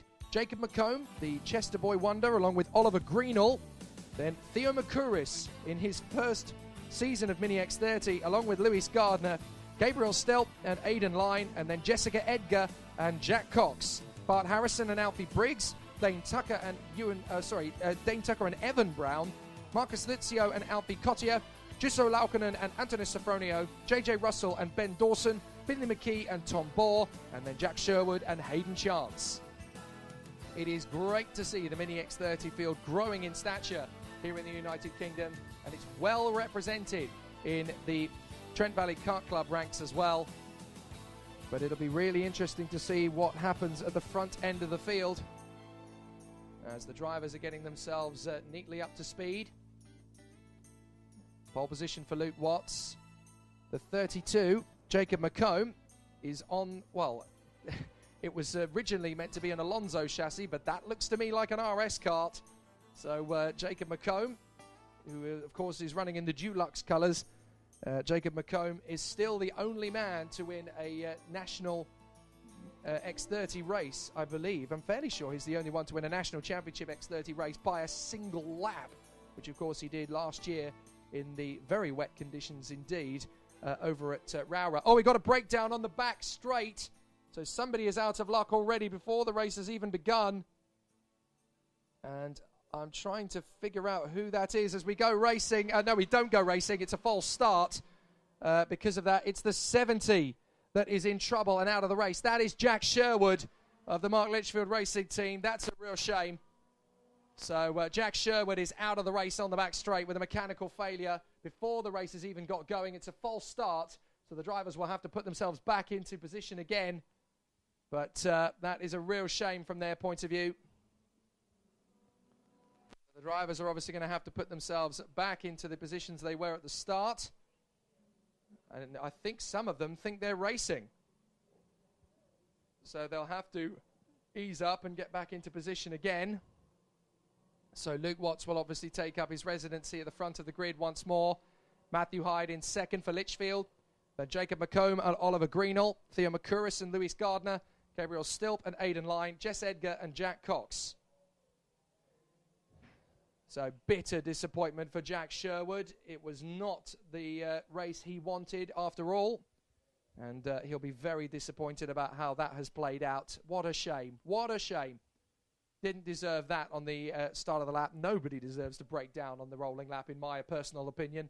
And having done stocks kart racing before on the ovals and having broken down on the formation lap, I know how it feels. Here they come. Into the first corner, cracking start from Luke Watson. Onto the grass, 2 wheels is Alfie Briggs, but he saves it beautifully as the field jostles through to the Litchfield Bridge. And it looks to me like it's a fairly clean start. So a couple of places lost for Alfie Briggs through to being squeezed at the first corner, but no fisticuffs and no drama, and that could have gone so much worse. Luke Watts is your leader. Jacob McComb in second place. No problem at all for him off the start. Third is Theo Makuris, but not for long. Up the inside comes one of the Fusion karts. I'm fairly sure that's Oliver Greenall. It is indeed. Makuris is now side by side. Oh, and nearly a bit of a collision there as squeezing the 51 out of Matthew Hyde. Theo Makuris hangs on in there into fourth position. But Theo is such a joy to watch. He's so full of confidence. And being P4 in Mini X30 in his first, well, I think this is his first weekend in the category. It might be his second, actually, in the Trent Valley Kart Club ranks, but what a performance it's already turning out to be for young Theo Makuris. So he's doing an absolutely terrific job as he continues his charge, and I can tell you it is Theo Makuris' second weekend, because of course he was in the mix last time out. Here they come again, under the bridge. No problem at all for Luke Watts. He leads from McComb, Greenall, Makuris, Hyde, Gardner, Cox, Line, Harrison, and Jess Edgar in 10th ahead of Gabriel Stilp. Now, Jacob McComb is giving a bit of pressure to Oliver Greenall, and no wonder. Greenall's got through. So Greenall into second place. McComb is third. So far, so good for Luke Watts, the Cato Motorsport driver, leading the way at the moment. And don't forget, he is part of the Young Racing Drivers Academy. So he is pushing himself very far indeed at the front end of the field. It's great to see Luke Watts really starting to wake up and pay attention at the sharp end of the field. He deserves to be a race leader. Oh, and Theo Makuris having a great battle, as I think that's one of the Jack Dex racers coming through. Didn't quite see the other two drivers he was battling with. I think it's Lewis Gardner, actually, for SPR, and Jack Cox that he's battling with. Somebody's kart doesn't sound healthy. We'll try and figure out who that is, but somebody has definitely got a mechanical problem. That kart is very loud as it comes through. Luke Watts is your leader. Second is Greenall. Third is Jacob McComb from Matthew Hyde now. Then it is the 3-2-3 of Lewis Gardner from Makuris and Cox. Harrison, Edgar, Briggs, Stilp, Line, Sofronio, Russell and Cottier. So who's the kart in trouble? It's Dane Tucker. Dane Tucker out of the race already, so he clearly knew there was a problem. And Dane Tucker, unfortunately, has had to pull the kart into the pits to retire. That's a shame. Fourth position, still very much, third position, I should say, sorry, still up for grabs. But through past Jacob McComb has come Matthew Hyde as he fights his way back into position. So Watts is your leader. Greenall second, Hyde third, McComb is now fourth. And fifth position is Lewis Gardner in front of Theo Makuris and the 19 of Jack Cox for Jack Dex Racing. And Theo Makuris is trying to get the move on the inside as he battles through the chicane into Bobby Game Corner, and Makuris gets the move on Gardner up into P5. That was very ferocious from Theo Makuris, but clean as a whistle, no problem at all, just brute determination and strength. Watts leads, Greenall second. Hyde is still third from Jacob McComb. Makuris now at the front of his train of karts, and there's 5 of them in it. Gardner wants revenge, and he's going to dive at the inside. Is he into the Litchfield Bridge? No, he thinks better of it.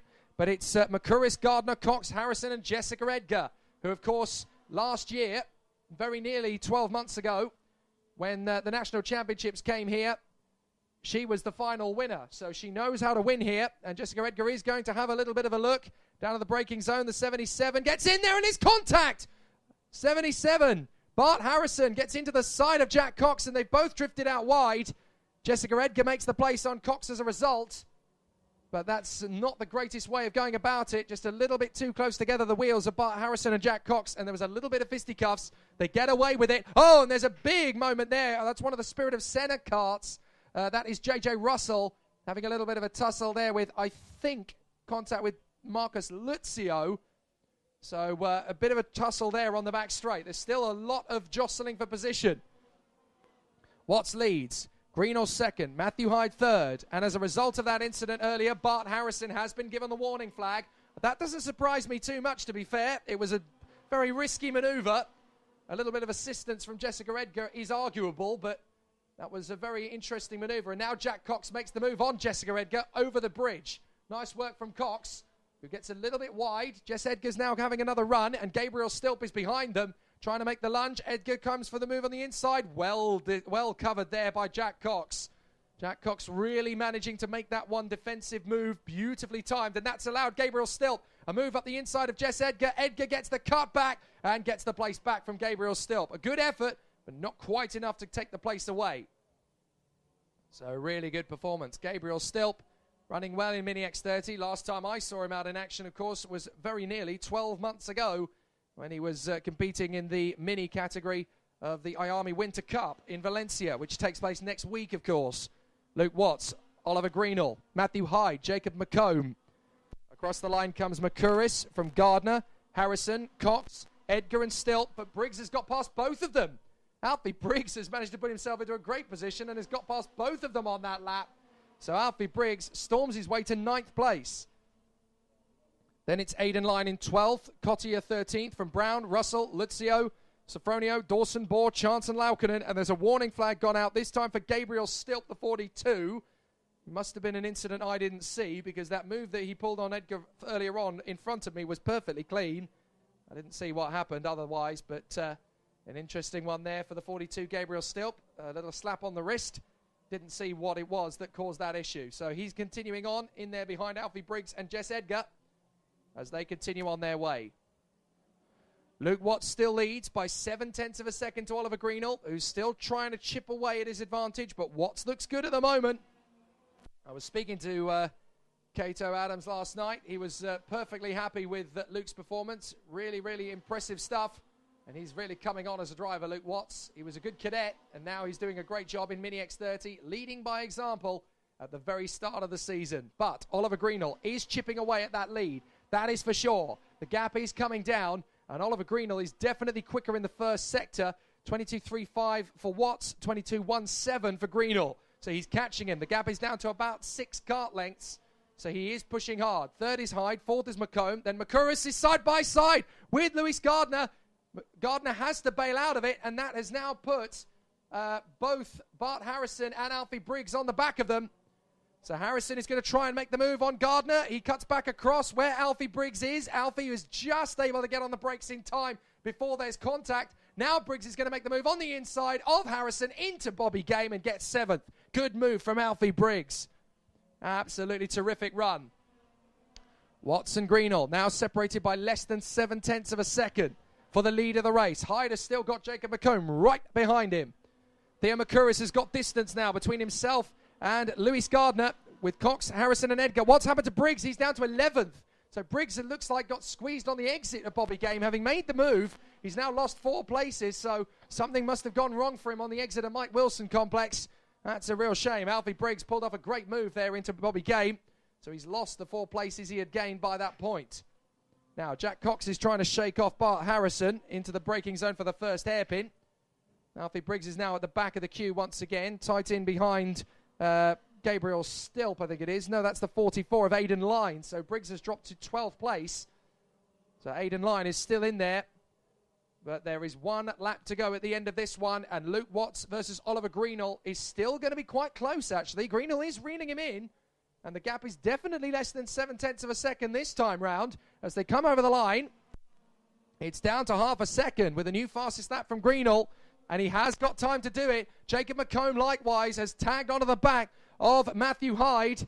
And there's a great battle behind for 6th position as, again, Jack Cox steps up to the plate and starts to get into Lewis Gardner on the inside into the Litchfield Bridge. Can Jack Cox get there? They both drift wide. Lewis Gardner shuts the door. Jack Cox tries to cut across. Is not able to make the move stick. Meanwhile, for the lead, Greenall is right in behind Watts as they go into the second hairpin. Greenall is still challenging. Watts knows how fast Greenall could be, and Oliver Greenall is the man chasing Luke Watts. Watts has just got to stay strong on this last lap. Similar story for Hyde and McComb. Meanwhile, it's very tight indeed for Lewis Gardner to hang on in front of Jack Cox there, side by side. Watch for Bart Harrison on the far side, and still sticking it to the inside. A little bit of a nudge between the two, but they get through unscathed as Harrison now makes the challenge for Cox, but the checkered flag is out, and it is going to be Luke Watts who hangs on in front of Oliver Greenall. Great run from Watts. He wins it from Greenall in second. Third is going to be Matthew Hyde ahead of Jacob McComb. 5th will be Theo Makuris, who is going to be 6th. After all of that jostling, Lewis Gardner hangs on in front of Jack Cox. And then it is Harrison, Line, Briggs, Edgar and Gabriel Stilp. What a race. What a battle for Mini X30. So many drivers made a play in that one. Alfie Cottier is 13th from Evan Brown and Marcus Luzio, 15th position. Then 16th is Antonio Sofronio, Ben Dawson, JJ Russell and Tom Bohr are next. And then rounding up the top 20, it is the Finn, Juuso Laukkanen. And then we have Finn McKee and Hayden Chance who come through behind. But rather sadly, we had Dane Tucker and Jack Sherwood unable to start the race. Well, Dane Tucker did start, but had a mechanical problem and pulled off on lap 2. And Jack Sherwood, rather sadly, could not get the kart started properly and broke down on the formation lap. But Luke Watts draws first blood in Mini X30, and rightly so. A really good performance there, and good drive, good determination Oliver Greenall in second position really made him work for it, though. It was always going to be very tough. And in third position, Matthew Hyde running well in front of Jacob McComb. So a very good start to the day from Mini X30. There will be more action from them over the course of the day for no problem. And now comes heat number 6, which will see 2 grids in one. So this is going to be doubly difficult for me to commentate on because there's basically going to be 2 incredible races within one field. So we'll have to keep an eye on this one as we go, and it is going to be quite tricky. But let's talk you through the grid regardless. Minimax and Junior TKM.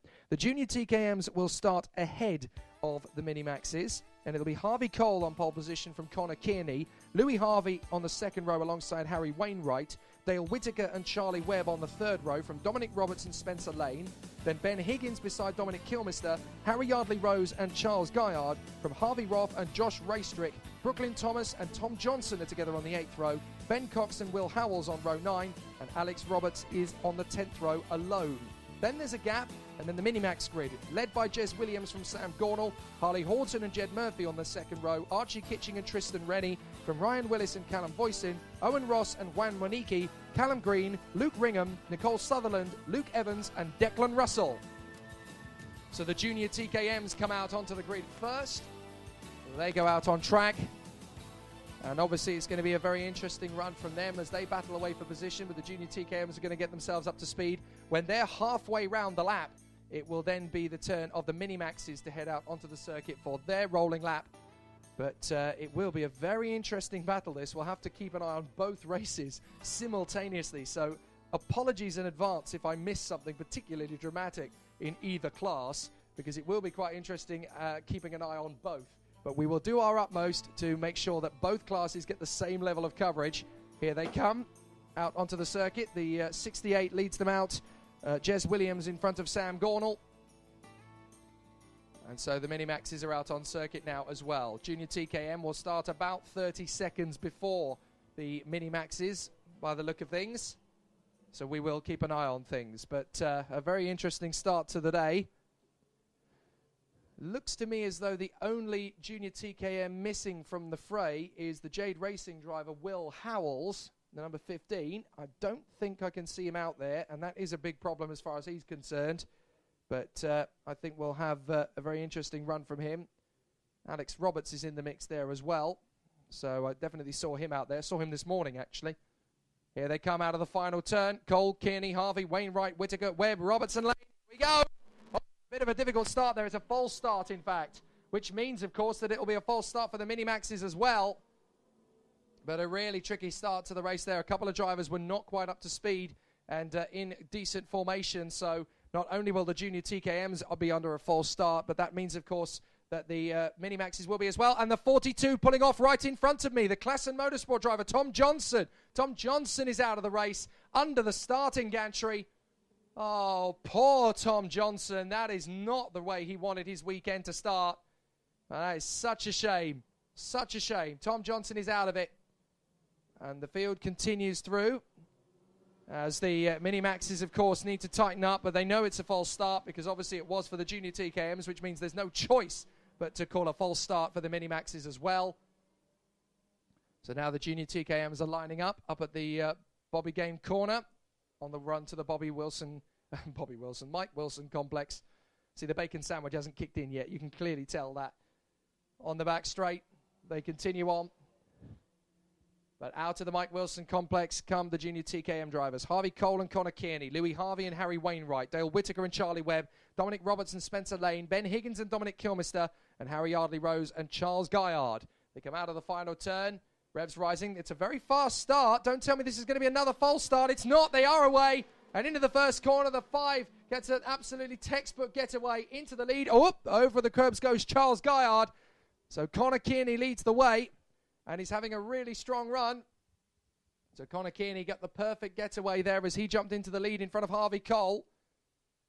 But it's going to be a bit of a tricky one for the 23, actually, for the Minimax start. Luke Evans is not quite going to be there at the same time as the rest of the Minimax field, but the race is well and truly on for Junior TKM, as they go into the hairpin for the first time. Connor Kearney's got the advantage over Harvey Cole. Third position is Louis Harvey in front of Harry Wainwright still as the Minimax race gets underway, and it's a perfect start from there as well. But out in front, a bit of a tricky one for Sam Gornall. Jez Williams has well and truly caught him out as they dive under the Litchfield Bridge for the first time. He is in the lead. So a terrific start out in front of the Junior TKM for Connor Kearney. So far, so good for Louis Harvey in third position as he tries to chase down the man in second place. Back to the Minimax, and it is Jez Williams who leads the way. Sam Gornall has recovered pretty quickly, and he is back in his second position. Who's that diving up the inside of the first hairpin for third? That is the 73 charging forward. A cracking start for Tristan Rennie. So Tristan Rennie, the former English champion at Honda Cadet, who made the switch to Junior TKM last year, to Minimax, I should say, last year, has done an absolutely cracking job there to get into third place. The leaders have come through in Junior TKM. Connor Kearney leads the way by a very decent margin already from Harvey Cole and Louis Harvey. Charlie Webb is right in there in fourth. And then it is Whitaker hanging on in front of Harry Wainwright. Then Kilmister, Roberts, Lane, Racestrick, Guyard. Problems for Johnson and for Howells, as we know. Both of them out of the race. The Minimax field comes through. And it's Jez Williams who leads from Gornall, Rennie, Horton, Kitching, Murphy, Willis, Monique, Voisin, Green, Ross and Sutherland from Russell and Ringham. So the field continues on its way. Junior TKM, a bit of a jostle on the way down to Bobby Game Corner. Few overtaking moves, but so far so good for the race leader, who's almost lapping Luke Evans in the Minimax Brigade, who's really struggling to get the cart up to speed by the looks of things. But out in front, it is Connor Kearney who leads the way. And then this three-man fight for second position. And as a result of Kearney losing ground behind Evans in the Minimax, it's going to be a four-way battle for the lead. Kearney, Cole, Harvey and Webb. So the four of them will jostle away for position. And up the inside for the second goes Harvey. Harvey gets second past Cole over the bridge. So Harvey into second place. Nicely done as they go back down the back straight. I don't think Harvey Cole is going to be content with that as diving up the inside. A late bit of braking for Charlie Webb. But it's not enough to get through. In fact, he nudges the back of Harvey Cole's cart and has to bail out of the move. So the four of them have got well clear. A really strong start to the race for these four. Back at the Minimax, Jez Williams leads from Gornall and Rennie. Harley Horton and Archie Kitching running well. Jed Murphy's lost out to Ryan Willis. Juan Monique, Callum Voisin and Callum Green from Owen Ross and Nicole Sutherland.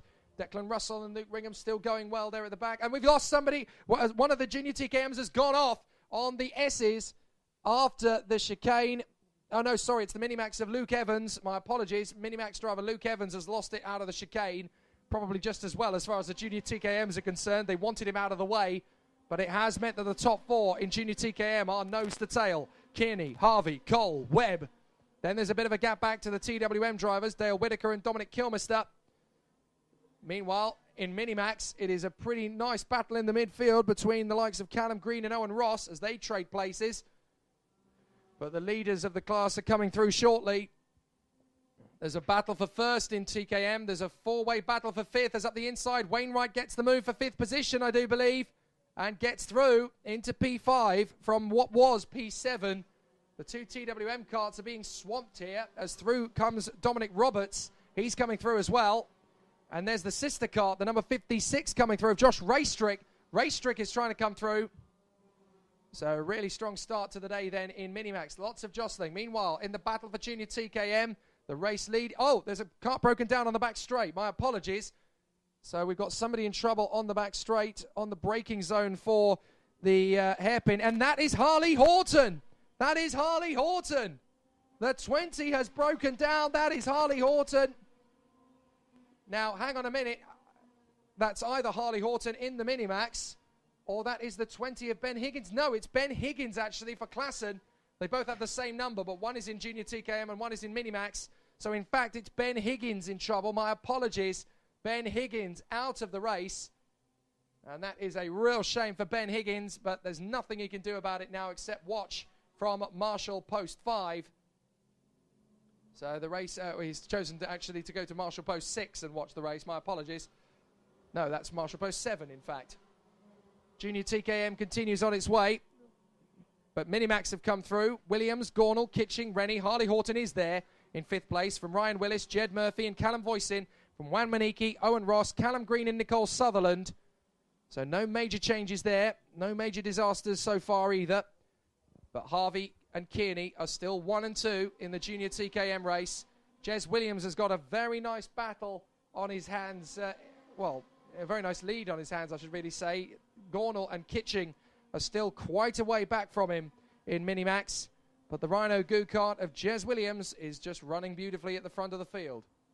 Back to the junior TKM battle. And there's a lead change. It's not Connor Kearney leading now, it's Louis Harvey. Louis Harvey has hit the front for Class and Motorsport. So Louis Harvey is now your race leader. In third position, Charlie Webb is closing in on Connor Kearney.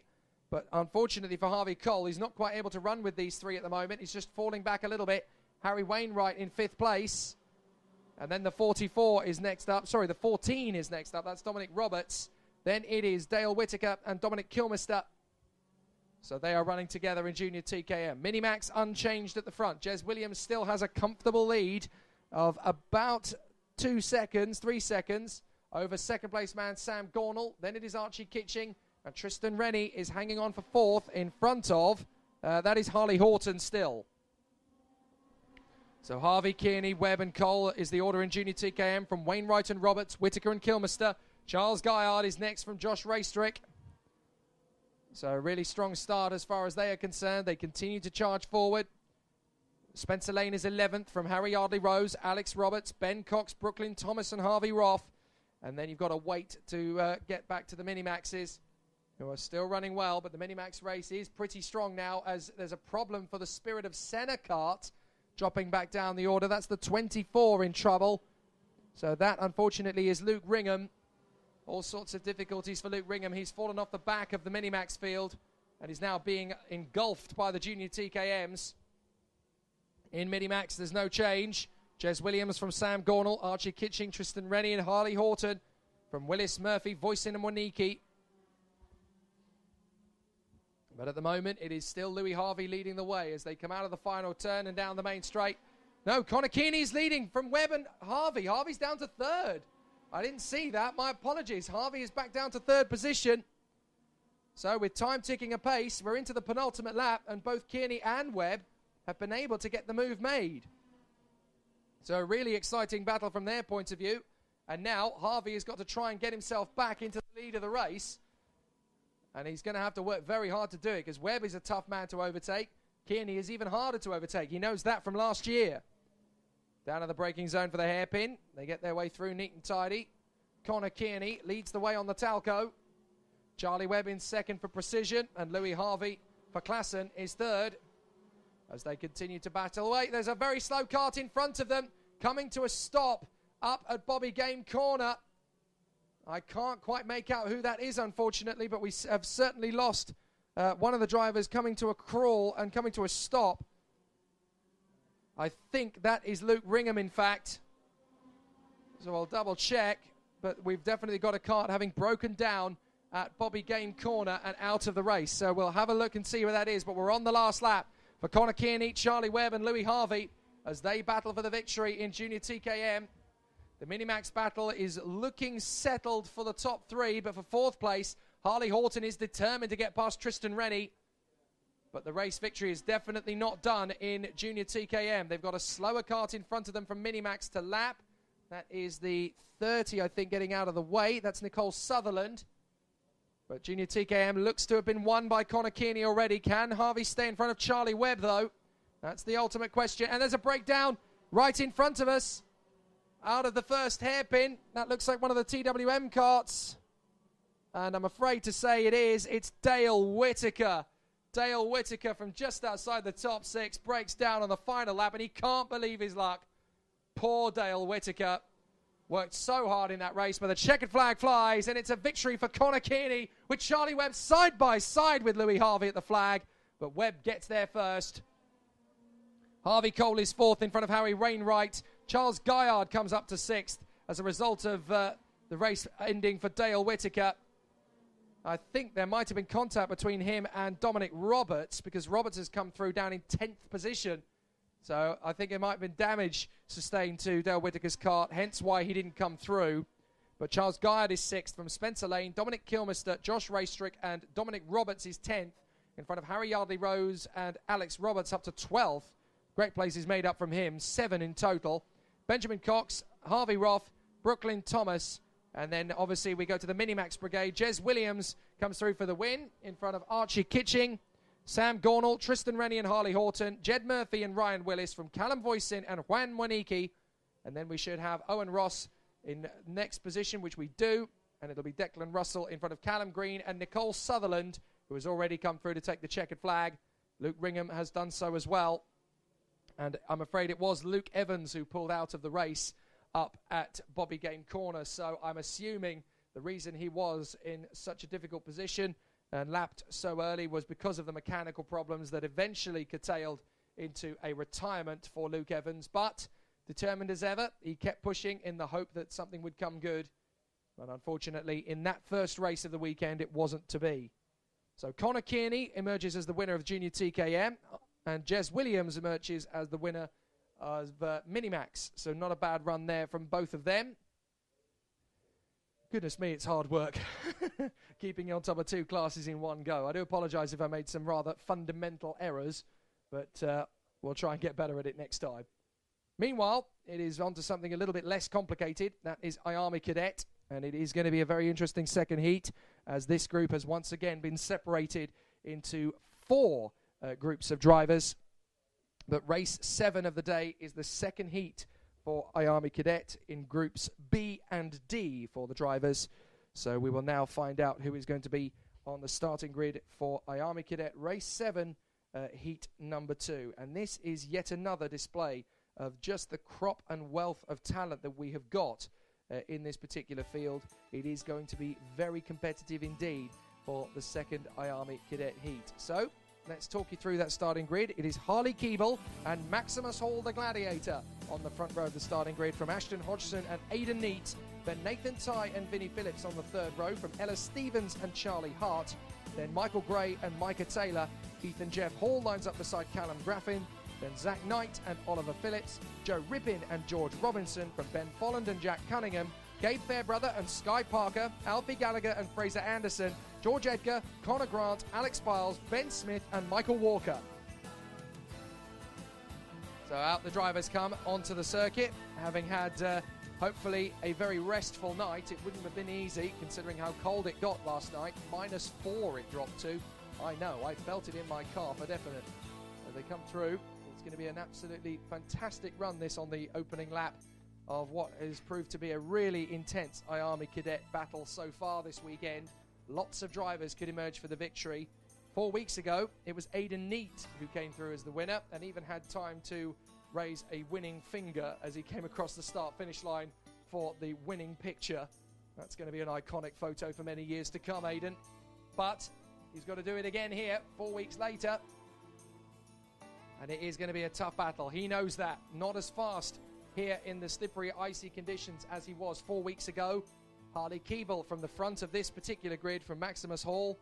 Ashton Hodgson and Aidan Neat, the teammates on the second row from Nathan Tye and Vinnie Phillips. Ella Stevens going well in 7th on the grid for this one, alongside the Sam Pollitt Racing youngster Charlie Hart. Keep an eye on him. He seems to be a chip off the old block. His father, Chris Hart, of course, is a Brit Car and Fun Cup race winner and knows his sports car and endurance racing, so they are made of tough stuff. And then the 5th row of the grid, Michael Gray and Micah Taylor. Ethan Jeff Hall just in there as well for Strawberry Racing. Is this going to be a clean start? Yes, it is. Away we go. At a cracking getaway for Maximus Hall. They jostle for position and they nearly bang wheels as they come through the first corner. 2 or 3 carts going sideways, and that looks like Ethan Jeff Hall has been caught out a little bit on the inside curb and has lost a few places. But so far, so good as Maximus Hall goes for the lead. Right round the outside at turn 3, holds the car in position. And has he got the lead? Yes, he does. The Gladiator has swung big early, and Maximus Hall leads the way early doors, with Harley Keeble having slipped back into about 4th position. Down into the braking zone, Ella Stevens has made a good move there as she now gets into the back of Aidan Neat's cart. No, sorry, that's Vinnie Phillips. Now Ella Stevens is making the move on Vinnie Phillips. As for the lead, it is Aidan Neat who takes the lead back. Harley Keeble now 2nd. 3rd is Maximus Hall. 4th is the 21 of Ashton Hodgson. And 5th is Ella Stevens. What a run from Ella so far in front of Vinnie Phillips. So a cracking start to proceedings. Vinnie Phillips now makes the move on Ella Stevens and gets her back into Bobby Game Corner. But a great run at the front end of the field as the drivers now knit their way through Mike Wilson Complex. And somehow, after all of that, Harley Keeble has put himself back into the lead of the race. Despite a difficult start, he has made the moves to get back into the lead. Chased down by the man in second place, Aidan Neate. So it's as you were 4 weeks ago. Aidan Neate versus Harley Keeble. Up for the move in third position goes Ashton Hodgson, making the lunge on Maximus Hall. Maximus Hall gets him back on the exit, though. He's not going to lose the lead he's not going to lose the position in a cheap bit of fisticuffs.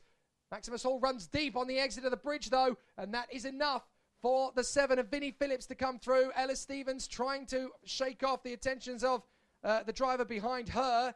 That is one of the ORM carts, I do believe. That is the 46. She's got past Ashton Hodgson, and so too comes Nathan Tye. So Nathan Tye is the 46, of course, and then the 22 of Ethan Jeff Hall is in there side by side with Micah Taylor, having to bail out of the move. So a terrific start to proceedings in Miami Cadets' second race of the day. Lots of good jockeying for position. A few drivers caught out at the start, but nothing major, and certainly nothing that's caused an incident. So Harley Keeble coming out of the final corner, no longer in the lead. That is Aidan Neate, who leads the way now. So Aidan Neate in front of Harley Keeble as they come through this time by. Aidan Neate is looking good. Third position is Vinnie Phillips from Max Hall. Ella Stevens back to fifth position in front of Ashton Hodgson. And Nathan Tye in seventh ahead of Ethan Jeff Hall. Then it is Micah Taylor from Callum Gruffin. Then Charlie Hart and Zach Knight. Gabe Fairbrother running brilliantly in 13th. Alfie Gallagher, Fraser Anderson going strong. From Cunningham, Gray, Folland, Rippin and Sky Parker. Then Phillips and Connor Grant. Into the braking zone for the hairpin once again. So far, so good for Aidan Neate. Keeble still there in second. Watch for Maximus Hall as he challenges Vinnie Phillips. Ella Stevens is not quite at the front of her group. Ashton Hodgson's a little way in front. Here comes Nathan Tye. These two know each other of old, of course. Ella Stevens and Nathan Tye. They are the last two Birrell Art Cadet champions. Ella Stevens won the title in 2017. Nathan Tye won it last year. So they know each other of old. And in Miami Cadet, they are running at the front. So they battle away together. Aidan Neate still running strong. Second place, Harley Keeble. Vinnie Phillips is right in there in third place, though. Looking for a charge on Harley Keeble. Out of the final turn and down the main straight once more. So Aidan Neate is your leader. Here comes Vinnie Phillips up the inside into turn one on Keeble, and that's a brilliant job. No problem at all there. So far, so good for Ashton Hodgson. He is storming his way to the front of his group. Up into fifth position comes Ashton Hodgson, and running well. Vinnie Phillips, fastest lap of the race, though, in third. He wants to make big progress. But Ashton Hodgson is now the man on the move. Not only has he got into fifth place, he's dropped Ella Stevens and Nathan Tye, who are side by side down the back straight. Oh, this is a familiar sight. Ella Stevens and Nathan Tye, side by side for victory. Still memories of Landau last year in Birrell Art Cadets when they were battling for the victory and side by side to the death. Ella Stevens makes the move on Nathan Tye back again. But they are losing ground to Ashton Hodgson as a result. And here comes the 48, Micah Taylor, for a little bit of discomfort. But Aidan Neate has got the legs on Harley Keeble, who is slowly, gradually falling into the clutches of Vinnie Phillips and Maximus Hall. So it looks okay for the moment for Aidan Neate. Aidan Neate, of course, son of the former British touring car and Brit car racer Andy Neate, who is doing an absolutely fantastic job, Aidan, of cleaning up in this first race of the day for him. Harley Keeble, second place. Third is Maximus Hall now, having got past Vinnie Phillips. And there's a massive squabble further back. Nathan Tye has hit the front of his group with Micah Taylor and Ella Stevens. Ethan Jeff Hall is in that mix as well. So those four really tussling away for position. And they're going to go three wide. But for second position, it's close as now Maximus Hall has gone into that second place. Vinnie Phillips trying to come back with assistance from Harley Keeble. And the three of them for three different teams having a big tussle. As through comes Harley Keeble to third place, back in front of Maximus Hall. Now they're going to get to the braking zone for the next hairpin. Harley Keeble trying to edge Vinnie Phillips into a mistake. But Phillips is strong in second place. He's not going to be phased out. So, Neate is your leader with a big gap to Phillips. Then Keeble and Hall right in behind. Ashton Hodgson is catching them like crazy. Ashton Hodgson in fifth position. He's going to be the dark horse here. He could end up on the podium of these four racers. He is absolutely romping towards the back bumper of Maximus Hall's cart. Keep an eye on Hodgson. He's definitely on a charge now. So, Aidan Neate leads with 2 minutes to go. Not a bad run so far. Second position, doing a fantastic job so far. And things are going very well indeed for Micah Taylor, in fact. He's got to the front of his group. Look at Micah Taylor defending beautifully up towards the Litchfield Bridge. That is not an easy move to shake off on the inside line. He's got pressure. He's dealt with it. Brilliant from Micah Taylor. He's got not just any old drivers behind him, but Nathan Tye, Ella Stevens, and Ethan Jeff Hall swarming all over the back of him, and he's come out on top. Great driving from Micah Taylor. That is so hard to hang on to at that point of the circuit, but he's got plenty of grip, lots of confidence, and the gusto is going strong. Ella Stevens is now going to be the next challenger. Nathan Tye in behind, and then Ethan Jeff Hall. Battles everywhere you look in Army Cadet, and it's always fascinating to behold. So for 5th position, it's looking very good for Ashton Hodgson, but in the 6th place squabble, Micah Taylor currently leads it from Ella Stevens, Nathan Tye, and Ethan Jeff Hall. Out of the final turn. Now, there is a penalty of some kind. It's a warning flag, and it's gone to the 48 of Micah Taylor. Well, that's very unusual. I didn't see anything Micah Taylor did untoward. He still holds the lead of his group, and he's going very well indeed. Full guns blazing. Ella Stevens and Nathan Tye working together to try and make the move up the inside. Ella Stevens goes to the inside line, up under the Litchfield Bridge. She's still there to the inside, but Micah Taylor defends valiantly again, and Nathan Tye gets through on Stevens. So Micah Taylor still in 6th position. Somehow he's keeping them at bay. Absolutely brilliant defending. Meanwhile, Ashton Hodgson has got on with it, and he's passed Maximus Hall for 4th. Now trying to chase down the 2nd place battle of Vinnie Phillips and Harley Keeble. But Ashton Hodgson has broken into 4th place. Don't count Hodgson out here. He has still got a chance with a lap and a half to go of making the top 3. But this is fantastic work. It's great to see so many characters from last year really hitting development strides. And this 2019 season will see plenty of big names going for some big prizes in the 2019 season. Aidan Neate, though, is absolutely romping to the victory out in front. No problems at all for him as Aidan Neate continues his charge. He's running well. 2nd place, it's between Phillips and Keeble as Maximus Hall makes a big lunge on Ashton Hodgson into turn 1 and gets 4th position back again. Very good work there from the Gladiator. He always bounces back. But 2nd place is just about to get interesting. Vinnie Phillips hanging on in front of Harley Keeble behind Aidan Neate. Neate has got this race signed, sealed, and delivered, to quote Stevie Wonder. However, Harley Keeble is right underneath Vinnie Phillips, and they are about to jockey for position as Maximus Hall covers off a very big lunge from Ashton Hodgson. Micah Taylor has actually lost out to Nathan Tye over the bridge. And now Ethan Jeff Hall's going side by side with Ella Stevens. Can Ella Stevens make the move on Micah Taylor? Well, Taylor's making that cart as wide as a Buick at the moment. No way of getting through.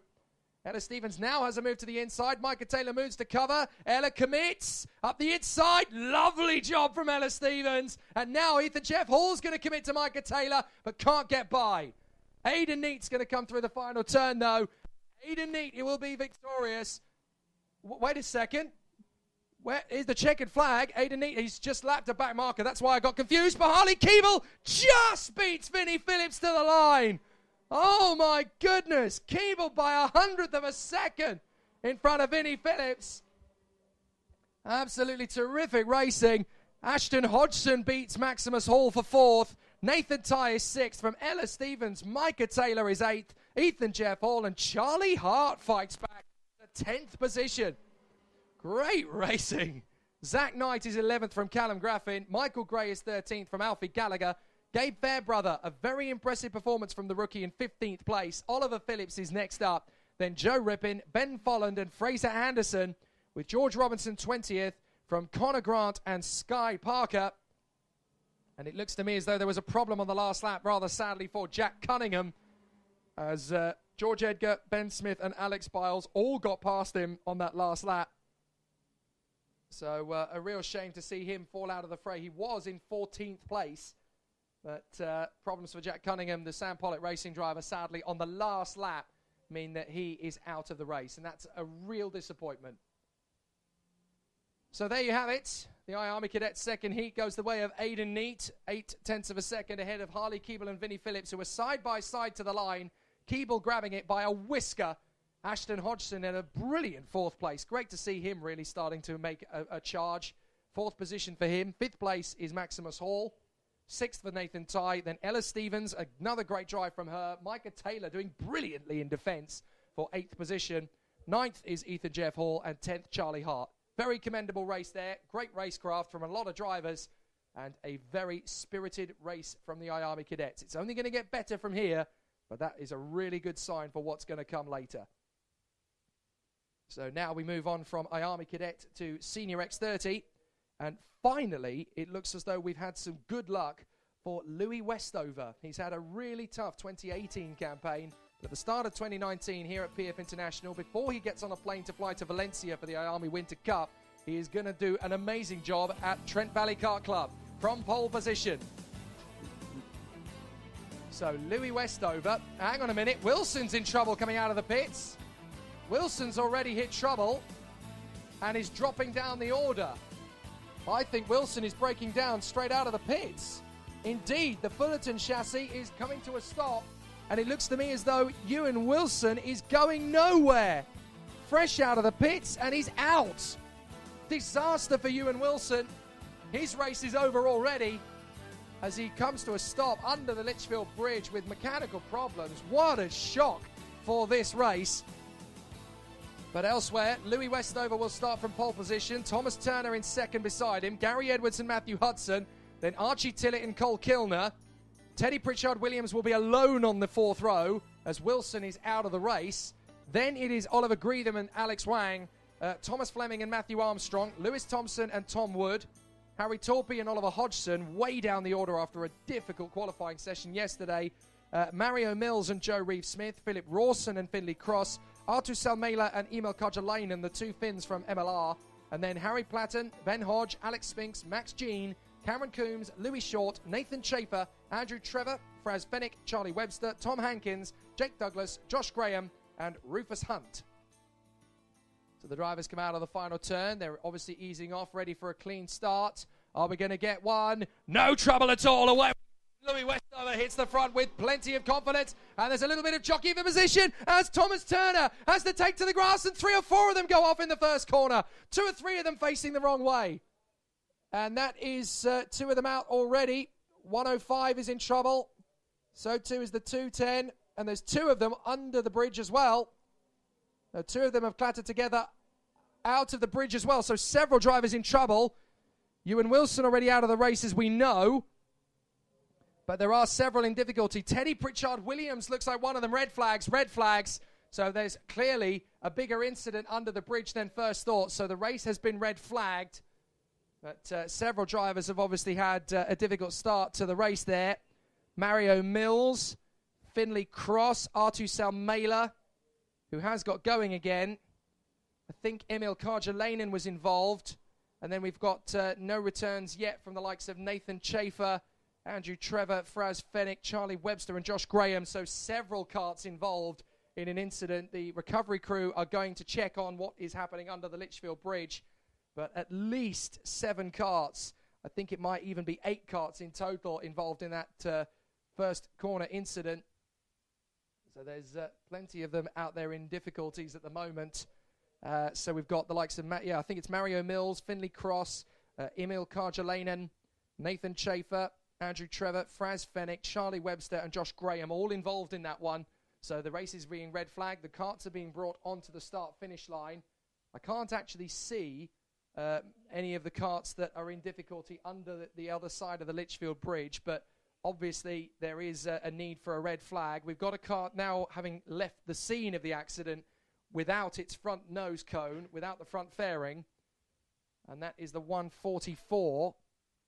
So that is Nathan Schaefer, who was originally involved in that first corner incident, and he's actually carrying his front fairing back. So he's driving one-handed with his front fairing in his right hand as he brings it home. But Schaefer is out of the race. Another kart has recovered. I think that is Emil Karjalainen, who is now making his way around the circuit. We've got one driver out of a kart and running back with helmet in hand. But that is indeed Emil Karjalainen that's running around the circuit. So we've got another driver having left his kart. It's one of the... that's Ewan Wilson, of course, who had his incident at the start and obviously now is out of the race. A real shame for Ewan Wilson, but game over and nothing he can do about it. So plenty of drivers in difficulties. The drivers getting out of their karts on the start-finish line and obviously talking about the incident and trying to figure out what happens next, essentially. But a really tricky proposition for the drivers as we're under red flag conditions. The medical crew are down there, so we'll allow the procedure to take place. Obviously, things have to be done in a certain way. There is a protocol that needs to be undertaken in this particular incident. So the drivers are obviously now on the start-finish line, and they are preparing for the restart, which will be taking place a little while later. So we'll allow them to do that. For those of you who are trackside, you can obviously choose this as an opportunity to take a quick pause. The red flag is obviously around the circuit for an incident under the Litchfield Bridge. We'll be back in a moment when we have a further update. But it's a very precarious start to the Senior X30 weekend.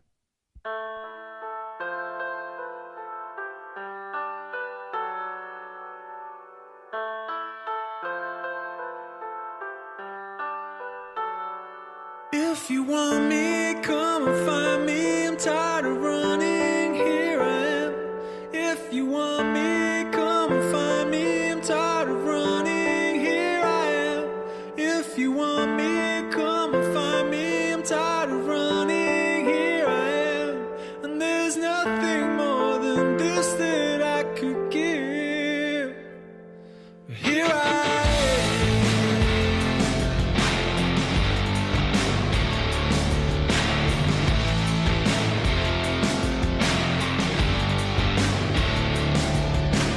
I don't see no justice in this city.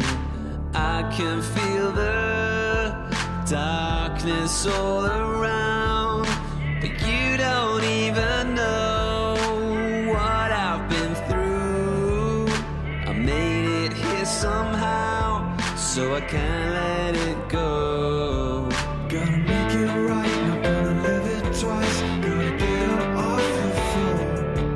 Gotta live this life, gotta fight this fight. Gonna stand for something more. If you want me, come find me. I'm tired of running, here I am. If you want me, come find me. I'm tired of running, here I am. If you want me, come find me. I'm tired of running, here I am. And there's nothing more than this that I could give. Here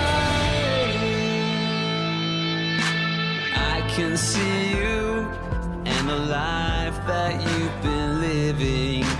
They wanted to beat you to the ground, but you don't seem to know when to give in. You made it here somehow, and you're not letting go. Gotta make it right, not gonna live it twice. Gotta get up off the floor.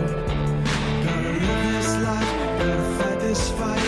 Gonna stand for something more. If you want me, come find me. I'm tired of running, here I am.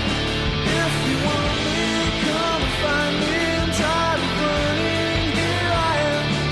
If you want me, come find me. I'm tired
is no terrible way to win. There is only winning. Let me drive. I will make a fool out of you. Every one of us has to find a reason to do this. You do it because you're driven. I was beginning to think I'd never be anything more than a piston-happy lead-foot punk. Then this starts to happen. Somebody put it in your mind you gotta be perfect every time out or you're a failure. Well, forget that. Just forget it. You ready to put away your toys and grow up? Are you ready to make more money in 1 year than your father made in his whole life? Are you ready to become a real race car driver? When I won it was probably the last time I ever felt pure victory. Because I'm quicker than all of you. And if you no longer go for a gap that exists, you're no longer a racing driver. Oh, hell, isn't that what we're in this for? To stare death in the face and to cheat it? Come on, there's nobility in that. It's like being knights. No pressure, nobody breathing down my back, just driving because I left it pure. A lot of people go through life doing things badly. Racing's important to men who do it well. When you're racing, it's life. Anything that happens before or after, it's just waiting. I just hope when you do, that I'm there to see it. Racing. That's the name of the game, isn't it? Win or lose, put up or shut up. Fine. Then let's race.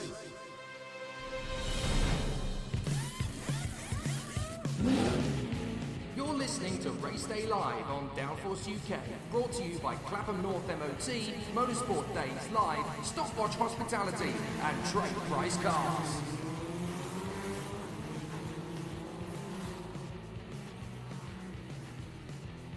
We are under red flag conditions here at the Trenton Valley Kart Club, the second round of the 2019 Winter Series. Jake Sanson in the commentary box here trackside at Trenton Valley Kart Club, and of course broadcasting around the world for Downforce Radio. We're under red flag conditions in the Senior X30 race after a first corner incident.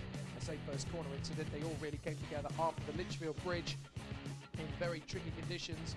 We are told that the race will be a complete restart, so it will be 4 drivers allowed to get back into their position straight away, which I have to say is a sigh of relief for Ewan Wilson. He will be absolutely flabbergasted that opportunity was taken away from him in the first place with the kart unable to start, but he is the luckiest man in Trent Valley after being able to get another opportunity to start the race from his original grid position.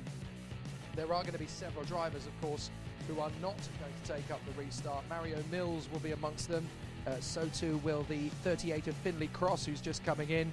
I think his teammate, one of his teammates, has ended up being a similar story. It looks like we've also lost one of the drivers in the mix. Well, we've lost several drivers in the mix from that incident. I think there were a full 8 karts involved originally in the first corner incident, and we obviously saw 2 drivers able to drive back under their own steam, namely Nathan Schaefer and Emil Karjalainen. Whether those 2 will be taking up the restart or not still remains to be seen, because we have karts stationary on the start-finish line, but the drivers are now getting back into their karts, so we are going to be going for a restart again very soon, but it will be without about 6 drivers, I think, who will not be able to take up their positions again in the second start. So we'll update you as to how that has affected the grid in the early stages of the race. We'll be able to inform you who was involved in that incident and who has been taken out of the action. I can tell you that the ambulance crews went down there for provisional checks, but they are now back in their original positions around the circuit, so that is always a very good sign. Nobody has had to be taken to hospital, which is very good news. They've just been taken for a couple of quick medical checks. You have to do these things after an accident like that. Obviously, there is a safety protocol that has to be adhered to, so there have been a couple of checks for a few of the drivers involved in the incident, hence the red flag, but fortunately nobody has had to make the trip to hospital, so that is obviously the very best of news, and it means that, again, the safety procedure and standards of the Trent Valley Kart Club Marshals team have been formidable as always, and they have kept everybody nice and safe with some quick recovery times, a quick decision made to stop the race, and obviously bring everything to a safe proceedings once again. And it's a credit to all of the people down there, the likes of Nigel Edwards, Martin Bean, all of the marshals around the circuit for keeping us nice and safe.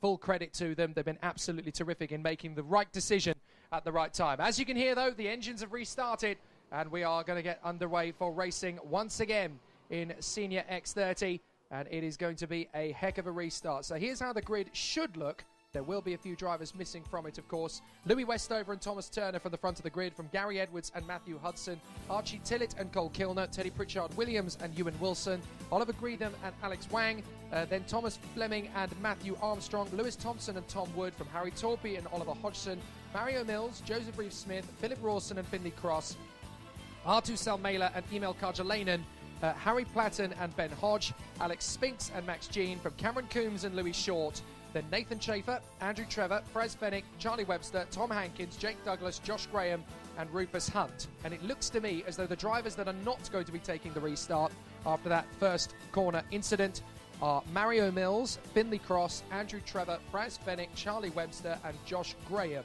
So it looks like those 6 that will not be taking up the restart. And fair enough, considering there was a lot of damage to a lot of the karts. In particular, I noticed Mario Mills' kart, the JM Racing Team squad, on the Viralart chassis. That kart looked particularly mullered. So I don't think you're going to see that kart again until later on in the race action. So it's going to be Westover and Turner, Edwards and Hudson, Tillett and Kilner, Pritchard Williams and Ewan Wilson given a second chance. Here we go, and it's a perfect start for Louis Westover once again. Through to the first corner, through the S's for the first time, and this time it is nice and clean as they go under the Litchfield Bridge. No drama, no cantaloupes running around the circuit. An absolutely fantastic performance as they go through, up and over the bridge. They go down the back straight, and it's all looking perfectly fine. Down the back straight, into the braking zone. Thomas Turner trying to regain that second position that he lost out initially at the start, and he has got himself into third position now. 87, Gary Edwards, is third. Thomas Turner up into that P2 spot. Fourth position is a bit of a battle between the Mick Barrett Racing karts at the moment of Matthew Hudson and Cole Kilner. Good starts from those two as they now charge their way through the S's. It looks like Alex Wang, the Singaporean, has not had the greatest of starts. He's dropped back a few positions. So he's going to try and make his way back up through the field. But the drivers come through the S's at the end of the lap, and it is Louis Westover from Thomas Turner. My reference about cantaloupes, by the way, was, of course, a posh term for melons. And there was a few difficulties on that first one. We had a few karts looking fairly crushed. You've got to work with me. I'm a little bit odd. Under the Litchfield Bridge they go, round the loop on the top end of the circuit. Over the bridge they go, and it's Westover from Turner, Edwards, Hudson, Kilner, Tillett, Pritchard Williams, Wilson, Wang, Thompson, Greetham and Armstrong. Up to the braking zone. Edwards is challenging his teammate Turner for a move on that second place. But there's always one rule in motorsport. Don't hit your teammate. You've got to be very careful about how you go about things, especially considering you've got to share an awning for the rest of the day with the driver that you're racing against in the same team. So you've got to be able to make the walk of shame back if there is a clash. But so far, so good. Gary Edwards is being very sensible about this in the back of Thomas Turner. He's just reading the situation very coolly, very calmly and collectedly, just keeping the pressure up. If they work together, they can close in on Louis Westover. But the Dan Holland Racing driver out of the final turn leads the way, looking very strong at the moment, Louis Westover. He continues his charge forward. Up to fourth has come Cole Kilner. Cole Kilner running very well. As they battle away for position, and a lot of drivers jockeying for position and making a few overtaking moves in that first lap. So all 30 of the remaining drivers are still running well. Louis Westover in front of Thomas Turner, who signals to his teammate Gary Edwards, let's work together to close in. Fourth is Cole Kilner. Then it's Matthew Hudson, his teammate. Archie Tillett is sixth. From Wilson, Pritchard Williams, Wang, Thompson, Greetham, Armstrong, Wood and Oliver Hodgson, who has made up 2 places, but not enough in terms of pace to really challenge the established guard. But Max Jean is having a great run. He's made up 11 places already to 15th in front of Joseph Reeves-Smith. So a few drivers having some difficulties early doors, but Louis Westover looking very comfortable in the lead of the race at the moment. But now there is a triumvirate behind him, as they try and work together. Thomas Turner, Gary Edwards and Cole Kilner running second, third and fourth. They fly through the right, through the left, under the Litchfield Bridge and round to the loop once again. Terrific action from Senior X30 now that we're into the meat and bones of the race. Westover over the bridge, chucks the kart in over the curbs out of turn 5, looking really strong down the back straight up towards turn 6, the hairpin. He brakes perfectly judged and then just coasts the kart through the apex. A little bit deep though, so on the exit he has lost a bit of time there. And that will give the man now in second place, Gary Edwards, who's got past Thomas Turner, as has Cole Kilner, actually. So Kilner's got through as well. A little bit more of a pressure cooker to deal with. So Westover's definitely not out of the woods yet. He's got a lot of work to do to get clear of the rest of the field. He's going to have to work very hard here. The drivers continue to charge forward, but Westover's got pressure from Edwards and Kilner out of the final turn. Westover leads, Edwards second, Kilner is third. as they go down towards the first chicane once again. Turner in fourth is still fairly close. Up to sixth position, a nice move from Archie Tillett as he gets the move on the inside of Ewan Wilson, who really is having a much better run this time than in the original start. He was lucky to get away with that. Out of the bridge corner, and Edwards is sizing up a move on Westover down into the braking zone for turn 6. He gets the move on the inside. The door's still open, and Kilner gets there as well. Brilliant move from Cole Kilner. Into second. He's going to make the move immediately for the lead. He gets up on the curb, and they both drift wide. Westover gets the lead back again, and Turner slips past Edwards for third. Kilner still second. Turner with him in third place, but Westover in the right place at the right time lets them both drift out and takes the lead back. Good work from Westover. So they now come out of the Mike Wilson complex. Westover in the lead. Kilner knocking on the door. Turner in third place from Edwards down to fourth.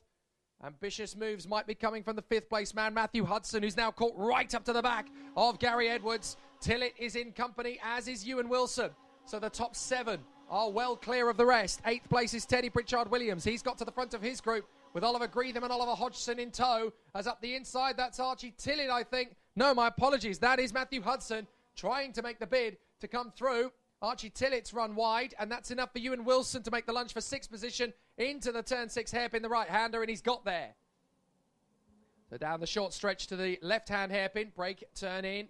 Westover looking comfortable, Kilner right with him. Turner still there in third. Edwards losing a little bit of ground. Matthew Hudson in fifth place right behind him. And Wilson, having got past Archie Tillett, now needing to work together to catch up to the top 5 again. So the top 7, well clear of the rest, as we mentioned. Teddy Pritchard-Williams working hard to hang on in front of Oliver Greetham, the S8 racing driver, trying to make his way through. Has he got there? Yes, he has. So the Fullerton chassis is through into 8th place. Oliver Greetham has got there. And they come across the line. The race leaders up in front, the top 7, with Greetham now in front of Pritchard-Williams. Then Hodgson, Wood, Wang, Armstrong, Platten, Thompson, Rawson, Short, Jean, Torpy, Hodge and Fleming. Over the bridge and down the back straight. Westover has got a bit of a pressure now from Cole Kilner and Thomas Turner. They're both going to reel him in. Up the inside comes Hudson. Makes the move for 4th place on Edwards and gets the move. As back on the inside of Tillett goes Wilson. Wilson squabbling away with Archie Tillett for 6th place. As they squabble for position, Teddy Pritchard-Williams makes the move to get back past Greetham. They both drift out wide. Pritchard-Williams holds the place, but Hodgson's going to make his bid to get past and gets through into 9th place past Greetham, and Greetham's going to lose ground as here comes Tom Wood. Tom Wood in the ST racing cart is going to try and come through, but it hasn't quite worked out in his favour. So a tricky procedure, but they're just about getting away with it as Louis Westover continues to lead Kilner, then Turner, Hudson, and Gary Edwards. Wilson and Tillett still battling away for 6th. Pritchard-Williams versus Oliver Hodgson as they go under the Litchfield Bridge. Hodgson has got plenty of grip now, and he's going to make a late lunge into 8th place around the Litchfield Bridge, and he's not able to get there. Pritchard-Williams slams the door shut in his face. Brilliantly done. Well, Cole Kilner is trying to drop Thomas Turner, and now there's going to be a squabble between these two as they come off the turn. They're down the short straight, into the hairpin for the left-hander, into the braking zone. Nice and careful for Kilner. You just want to get a little bit of a bleed out of the power, and he's done a good job there to stay with him as they go through the left, through the right, and up towards Bobby Game Corner. And the 3rd, 4th, and 5th men are right in there as well from no further positions. They will continue to charge through. So the battle continues as they come up the top end of the circuit through the Mike Wilson complex, and now into the left, into the right, and back onto the home stretch. Nose to tail, Westover and Kilner with the 3 men behind in tow. Turner, Hudson and Edwards still very close. Wilson and Archie Tillett are not a million miles away from the action either. Kilner's going to take a wider berth than Louis Westover through the long left-hander sweeper. Up and over the bridge they'll go.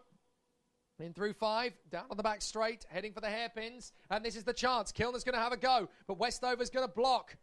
So Westover can't hold off Kilner for long like this, but he's keeping the cart wide enough for the moment as Hudson has lost out to Gary Edwards further back as the 3 men behind are battling. And now Kilner's going to get the undercut as we're on the last lap. He's got to make the move on Westover eventually. He makes a late lunge for the chicane. It's not going to work. He needs to come back at him for another go.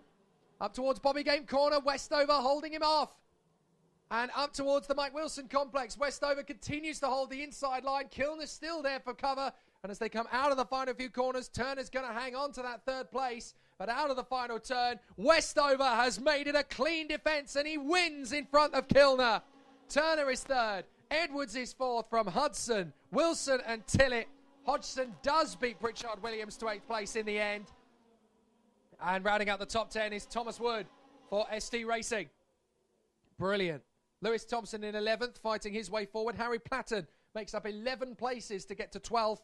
Then it is Alex Wang from Oliver Greetham and Matthew Armstrong. Max Jean comes up 10 places to 16th. Philip Rawson is 17th. Difficult weekend for him so far.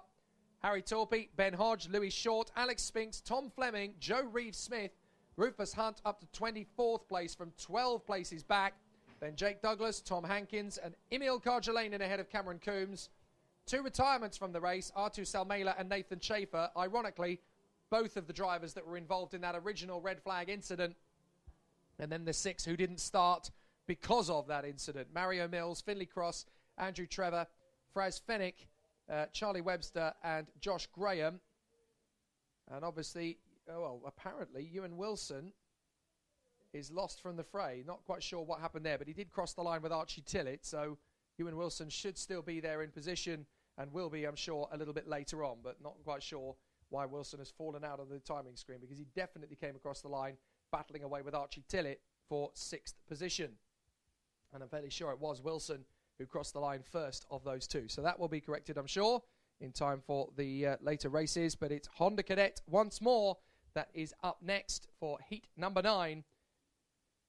Heat number 2 for the Honda Cadets, I should say. But it's race 9 of a 33 race bill today. Lots of racing at Trent Valley Kart Club today and plenty of great race action. The reason for those 2 drivers retiring, by the way, Nathan Schaefer and Artu Salmela, was over the course of the race they were both given mechanical flags.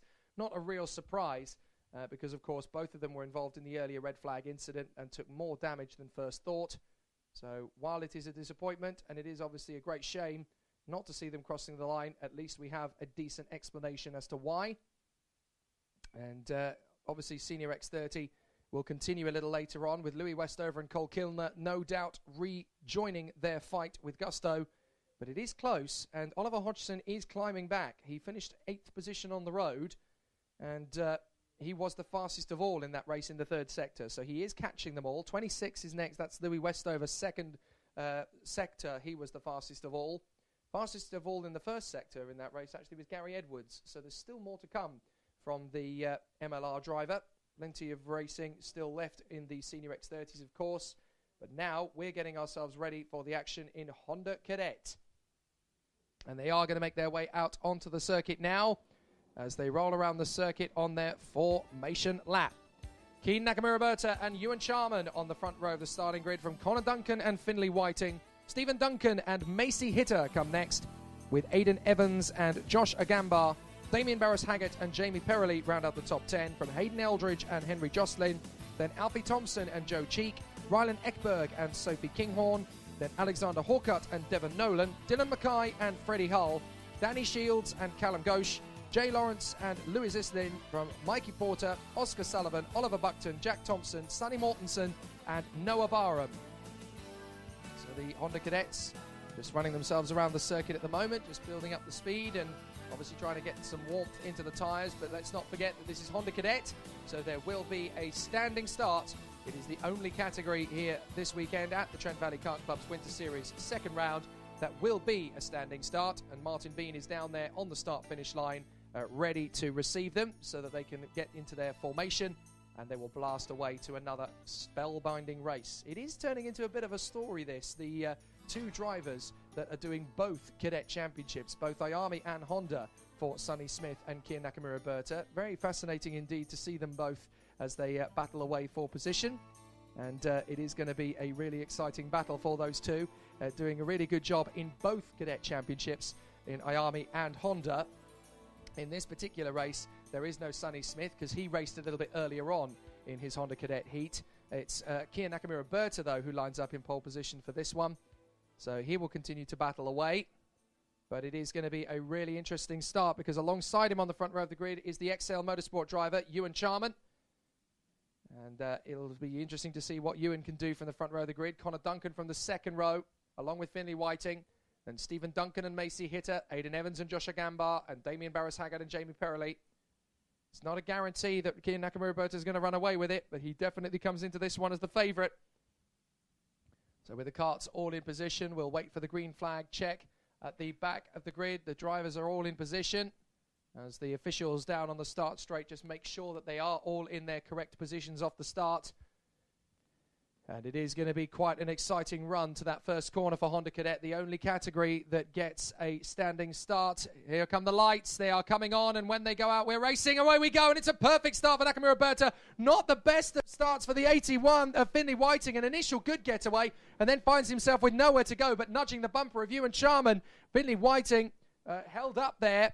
Connor Duncan got a terrific getaway. He's up to second behind Kian Nakamura-Berta.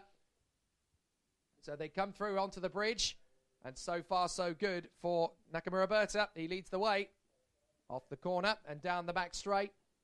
A really strong position as they come down into the braking zone now for the hairpin. And diving for the inside line to try and take the place. Connor Duncan is trying to fight his way back into position, I think. So the 42 is back into second place, Ewan Charman. Having made a good start on the way out of the bridge section, I'm guessing. So Charman is second again. Third is Connor Duncan. Fourth place now is the 16 of Stephen Duncan. A very good start from him. So they come through on the far side of the circuit now, up towards Bobby Game Corner. The drivers are still jostling for position in the midfield as they continue to swap paint. Only occasionally. There's a couple of them rubbing side pods as they go through, but nothing major. In through the final chicane, and Kian Nakamura-Berta holds the lead in the Project 1 racing kart. Running very well indeed and looking strong and confident. Across the line is place Ewan Charman.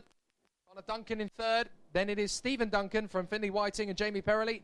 Macy Hitter, Joshua Gambar, then Damien Barris-Haggard, Aidan Evans, Joe Cheek, Freddie Hull, Rylan Eckburn, Henry Jocelyn and Hayden Eldridge. So there you go round to the far side of the Litchfield Bridge.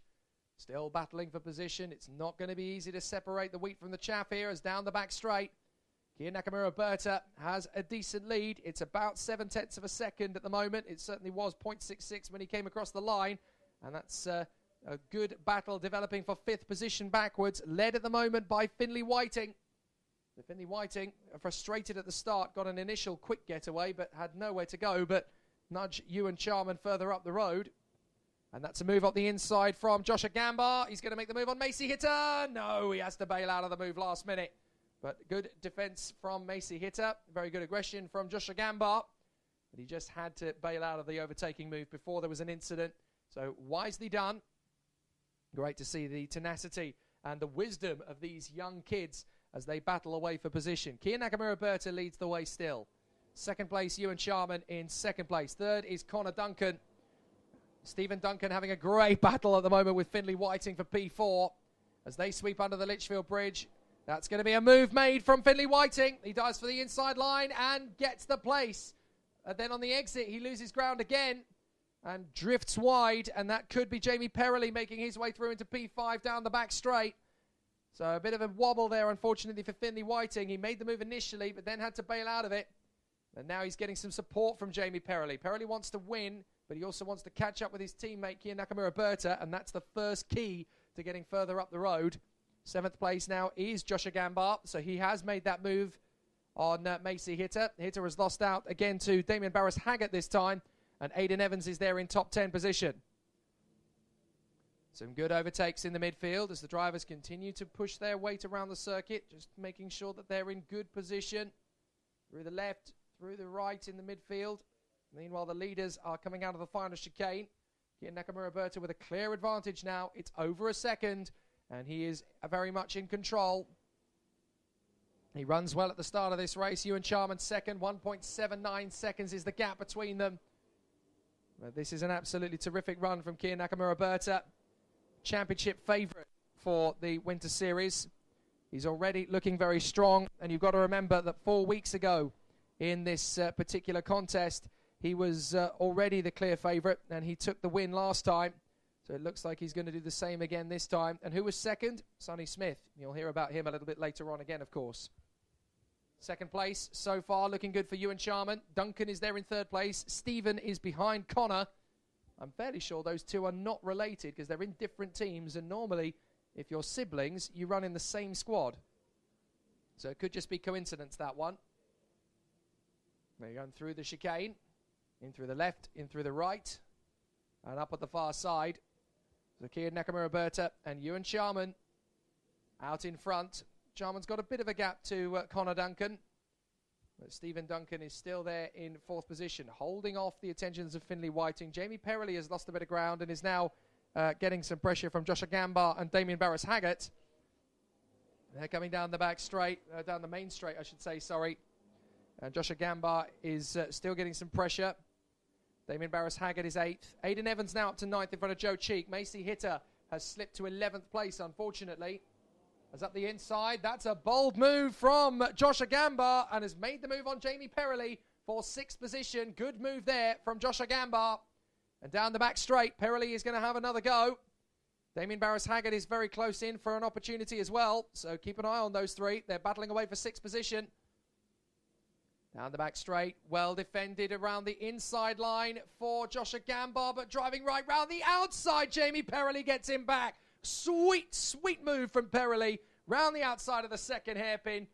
Gambar protecting the inside line too much, and Perrelly just drove around the outside. That's a hard move to pull off in Honda Cadet, but Jamie Perrelly made it look easy. Fantastic work from Jamie Perrelly. Out of the final turn. And Kia Nakamura-Berta still leads the way. Looking good for the moment. Ewan Charman is being caught by Connor Duncan. So Connor Duncan is definitely looking good for a move to 2nd place as they go through the S's. Is he going to work with him to try and get into Kia Nakamura-Berta? Nope. He's going straight for the move on the inside under the Litchfield Bridge through turn 3. And he gets there to the inside line. Connor Duncan now into 2nd place.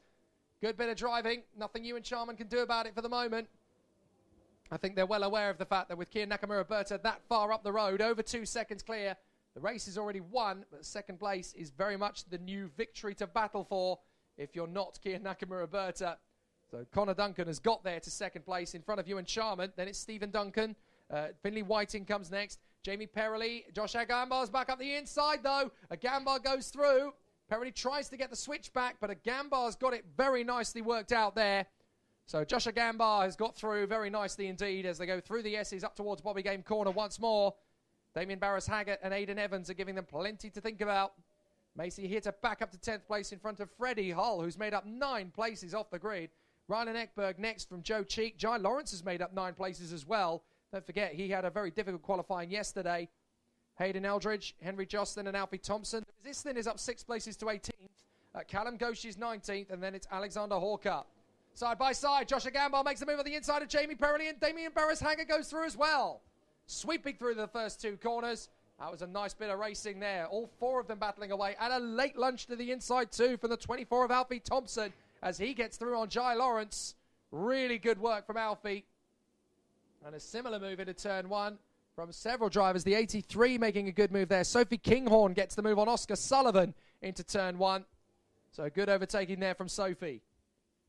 The 2nd place battle is very close indeed. Now as through in a second, as we know, Connor Duncan has got past Ewan Charman, but Charman is not giving up. He's right in there behind as they go into the S's up towards Bobby Game Corner. So this is going to be a tricky one. Damien Barris-Haggett being very defensive on Aidan Evans, trying to swarm past him.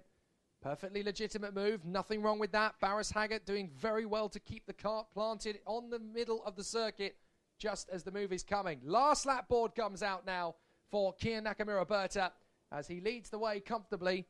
2nd place, though, it's Connor Duncan versus Ewan Charman, and they have got a bit of a battle to come. 4th place, Stephen Duncan's got the legs on Finlay Whiting. Joshua Gambar's pulling away from Jamie Perrelly and Damien Barris-Haggett. The battle behind them is Macy Hitter for 10th with Rylan Ekberg, Freddie Hull and Joe Cheek all within firing distance. So they're going to battle away. Macy Hitter having to defend to the inside line and then cut back across to stop Rylan Ekberg coming through. Freddie Hull is right there with him. So those 3 or 4 drivers will jostle the way to the flag. And Joe Cheek looks like he could make up a place or 2 as well. So we'll try and keep an eye on that. But the 2nd place battle, Charman is all over the back. Now he's going to get the switch back into the 2nd hairpin. They're going to be side by side. Well covered by Connor Duncan. He shuts the door first one way, then the other as they go into the chicane. But Ewan Charman wants to make the move. He's going to try and get the lunge into Bobby Game Corner. It is not close enough. But the victory is going to go the way of Kia Nakamura-Berta. He comes out of the final chicane into the left. into the right and onto the main straight once more. Kiya Nakamura-Berta draws first blood in his first heat. A fantastic run for Kiya Nakamura-Berta. He wins. Second place will go the way of Connor Duncan, just in front of Ewan Charman. They did squabble all the way to the line. Stephen Duncan fourth from Finley Whiting. Joshua Gambar is sixth from Jamie Perrelly. Damien Barris-Haggett and Aidan Evans coming across the line almost together, those three. And 10th place eventually goes the way of Freddie Hull, who made up 10 places to get to 10th. 11th for Macy Hitter, then Rylan Ekberg and Joe Cheek, Alfie Thompson and Hayden Eldridge. Then it is Henry Jocelyn and Lewis Islin, Jai Lawrence and Callum Ghosh, who all made up places from their grid slots. Alexander Hawcutt and Devon Nolan come next from Danny Shields and Dylan McKay, Sophie Kinghorn and Oscar Sullivan, Sonny Mortensen, Mikey Porter, Oliver Buckton, Jack Thompson and Noah Barham. And not a single retirement from that Honda Cadet race. And there were some very nice photo finishes that are just been going over as well, up in live timing here as well, in the midfield. I think the most pressing one is obviously going to be the photo finish across the line between Oliver Buckton and Jack Thompson. And it goes the way of Jack Thompson on count back. There were another couple of photo finishes across the line as well, as several drivers came across the line virtually in each other's pockets. So there's going to be a couple of those incidents to sort out. But great to see such a very, very close end to the race for so many drivers. But not for Kiya Nakamura-Berta. 4.3 seconds clear at the flag. And he's thrown down the gauntlet to Sonny Smith. But Connor Duncan was actually fastest of all in both the first and third sectors of the lap. So Kiya Nakamura-Berta is beatable, but they've got to unlock the tools to get there eventually. So next up, it is going to be race number 10, which is the first heat of the weekend for senior Rotax. We had the junior Rotax race a little earlier on, of course, but senior Rotax is up next. As the green flag flies at the top of the gantry, the karts come out for their rolling lap. Here's the grid. Reese Hunter and Tom Edmonds on the front row from James Lingard and Ben Donkin. Guy Cunnington and George Holbrook are on row 3 from Kieran Gifford and Ben Burgess. And then James Lowther lines up beside Alex Baker to round out the top 10. Sam Harrison and Teddy Clinton on row 6 from Angie Stenning and Travis Coyne. Daniel Yowd and Michael Roots are on the 8th row from Sam Sanders and Lewis Smith. George Smith and Thomas Walker are on row 10 from Lewis Halliday and Joseph Hunt. Then Ari Barker and Sam Stansbury, James Watson and Dan Jones, Louis Fleet and Jodie Newman, and then Finley Sword and Mackenzie Morris. So the field is coming around to take up residency on the rolling start once again. And the drivers in position. Very interesting to see how the two junior rivals from last year, James Lowther and Guy Cunnington, have gone on so quickly into the top 10 of the senior Rotax battle. It's not going to be long before they're challenging for the victories, but Reese Hunter is definitely the favourite for championship success in multiple categories, multiple championships, I should say, in senior Rotax this year as the third seed coming into 2019. So this is all going to be about how Reese Hunter develops through the course of the season. He lines up on the grid in pole position beside Tom Edmonds, but both Kai and Reese Hunter have switched from the Chaos Sports Squad to Dan Holland Racing, and they have got to try and beat them in a straight fight, and the race will get underway, and it's a cracking start from Reese Hunter into the first corner. No problems at all. There's a spin further back. A spin into the first corner, and that, I'm afraid to say, is the 34 facing the wrong way. Now, that is Sam Sanders. He has got going again, but a big problem. I have a feeling that George Holbrook has missed the start as well. It looks like the DNS has come up on the timing screen. We'll double-check that, but I don't think George Holbrook is there. But leading the race, it is not the pole sitter. In fact, it is the 33 of James Lingard in front of Guy Cunnington. Guy Cunnington stormed up to second place. Third is now Reese Hunter. Fourth place, that's James Lowther. Goodness me, Cunnington and Lowther have stormed up to the front of senior Rotax just a mere couple of months after they got out of juniors. Well, this is absolutely incredible. Back to the front end of the field. James Lingard is your leader. Guy Cunnington second. Then it's Hunter. Then it's Lowther. Out of the final corner and down the main straight. Tom Edmonds is still there, but he's in 5th position now. And for the lead, Cunnington storms through past Lingard and takes the lead of the race. Reese Hunter's going to follow the move through into turn 3. Having gone under the bridge, he now tries to stick it to the inside line, decides to bail out of it. So Guy Cunnington leads the race. Fantastic. And now here comes Reese Hunter down the back straight onto the inside of James Lingard. Surely there's no way out of that one for Lingard. Indeed, Reese Hunter's through into second place. Up to fourth comes Tom Edmonds in front of James Lowther. But Guy Cunnington, who has been far and away one of the star privateers of British karting in the last 5 years, is still at it in senior Rotax and leads the way as a new boy to senior Rotax, but he's lost none of his flair he had in juniors, and he is right up at the sharp end, leading the way as he comes into the chicane once again. Through the left, through the right, and onto the main straight once more. Guy Cunnington still doing a grand job. Reese Hunter now second, having got past James Lingard. Then it's Edmonds, then it's Lowther. Right behind him is Ben Donkin for persistence. Up the inside through the left-hand sweep. Trying to make his move on the way through. Wasn't quite able to get through there, Ben Donkin, but he's definitely working hard. Now, George Holbrook has come through. He's got transponder issues. That's why he was missing from the fray originally. But Holbrook is down to 10th place, battling with Gifford, Harrison and Burgess. Baker is 11th. Then it's Clinton, Stenning, Coyne, Smith, Stansbury, Jones and Halliday, with Michael Roots and Joe Hunt rounding out the top 20. And we got a spin up to the hairpin. Now, who is that? That is the 47 that's gone. That is Alexander Baker for Dan Holland Racing. And there's two more carts that have come together on the run to the chicane. Now, hang on a second. That is the 71. That's Kieran Gifford. Who's he gone with? That is the 12. That is James Lowther. James Lowther has gone from the fray. It looks as though he's come together with Kieran Gifford on that lap on the run to the first hairpin. All of them in trouble. Alexander Baker in the issue as well. And that's a disaster for James Lowther.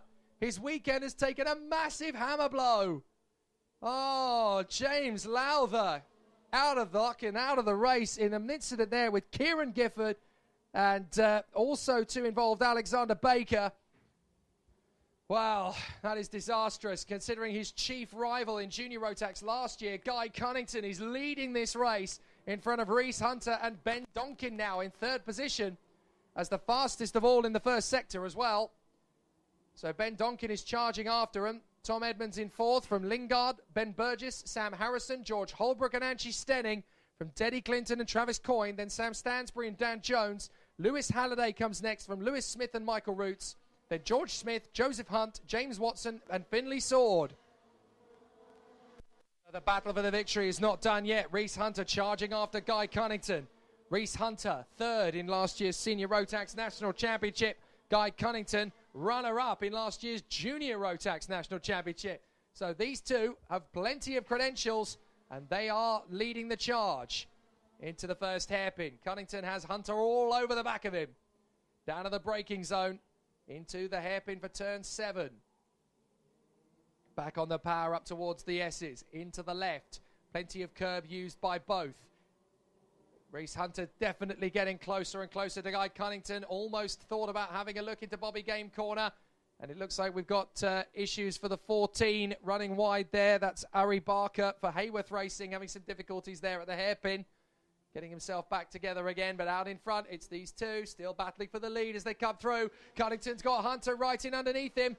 Instead of going for the move, he's going to try and stretch out the lead. Now he's going for the move under the Litchfield Bridge. Dives for the lead and gets there. Reese Hunter. So easy to confuse those two. Kai Hunter was out earlier, of course. Reese Hunter takes the lead of the race back again, and then Guy Cunnington gets him straight back. So Cunnington holds it into the first hairpin. But Reese Hunter is all over the back of Guy Cunnington, who defends the inside line of the hairpin. You can't do this for 3 more minutes, guys, surely. Reese Hunter still swarming all over the back, trying to get through the Dan Holland Racing driver as he sweeps into the left, into the right, and down towards Bobby Game corner.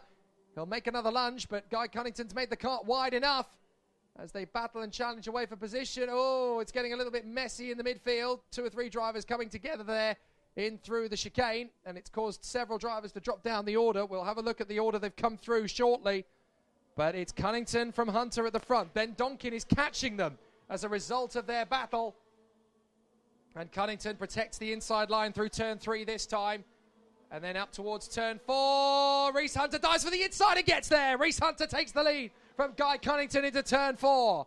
So now Cunnington will try and dive back down the back straight. Up towards turn 6. Hunter defends the inside hairpin. Guys, you've let the man in third catch you both. Donkin is there. And Cunnington's got the inside line out of the hairpin. Race Hunter comes back at him and they've hit each other. Hunter and Cunnington have come together with the second hairpin. And they are out of the race, surely. They drag each other off each other's carts. Ben Donkin takes the lead and Cunnington and Hunter are out of action. Cunnington gets going again, but he's going to lose more ground. Reese Hunter does likewise, but Reese Hunter and Guy Cunnington have come together in the battle for the lead of the race, and they are out of contention. And elsewhere, a breakdown for the 24 of Dan Jones of DSM at the first hairpin. So that means that Ben Donkin now leads the way from Ben Burgess and Tom Edmonds. It's a persistence 1-2. So it looks to me as though persistence does pay off. Down the back straight. And that's Ben Burgess, I believe, now leading the race. That is Ben Burgess in front. Second place, Ben Donkin. So they've swapped positions on this lap. But it is still persistence 1 and 2. Third is Edmonds. Fourth is Sam Harrison. Fifth is George Holbrook now from Lingard, Stenning, Coyne, Halliday, Stansbury and Smith. So an absolute disaster for Guy Cunnington and Reese Hunter battling for the lead. Both of them are out of luck and out of the race effectively for the victory, but incredibly both of them have kept going. So Cunnington is down to 18th, Reese Hunter down to 23rd, and we're on the last lap. And now Ben Donkin is really going to charge for his teammate Ben Burgess. He really wants to win. He saw the opportunity come up for them. There is a chance to win this heat now with the big players from this race having gone and dropped by the wayside. Ben Donkin now has a chance to go for the win on his teammate Ben Burgess. But the first rule of motor racing, whatever you do, don't hit your teammate. Ben Burgess keeping things nicely together at the moment as he runs in front of his teammate Ben Donkin. Tom Edmonds is third. Harrison fourth. Holbrook is fifth. They go out of the S's up towards Bobby Game Corner. And no matter what Donkin tries here, I think Burgess is going to hold him.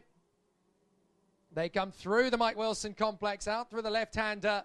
And I think that's going to be enough. They may even stage a photo finish here. But out of the final turn, Burgess is going to hang on in front of Ben Donkin. It's a great win for Burgess. And he'll be delighted with that. Donkin in second place. Third is Edmonds from Sam Harrison, George Holbrook, James Lingard and Angie Stenning. From Travis Coyne, Lewis Halliday, Sam Stansbury and George Smith. Michael Roots is 12th from Joe Hunt and Lewis Smith.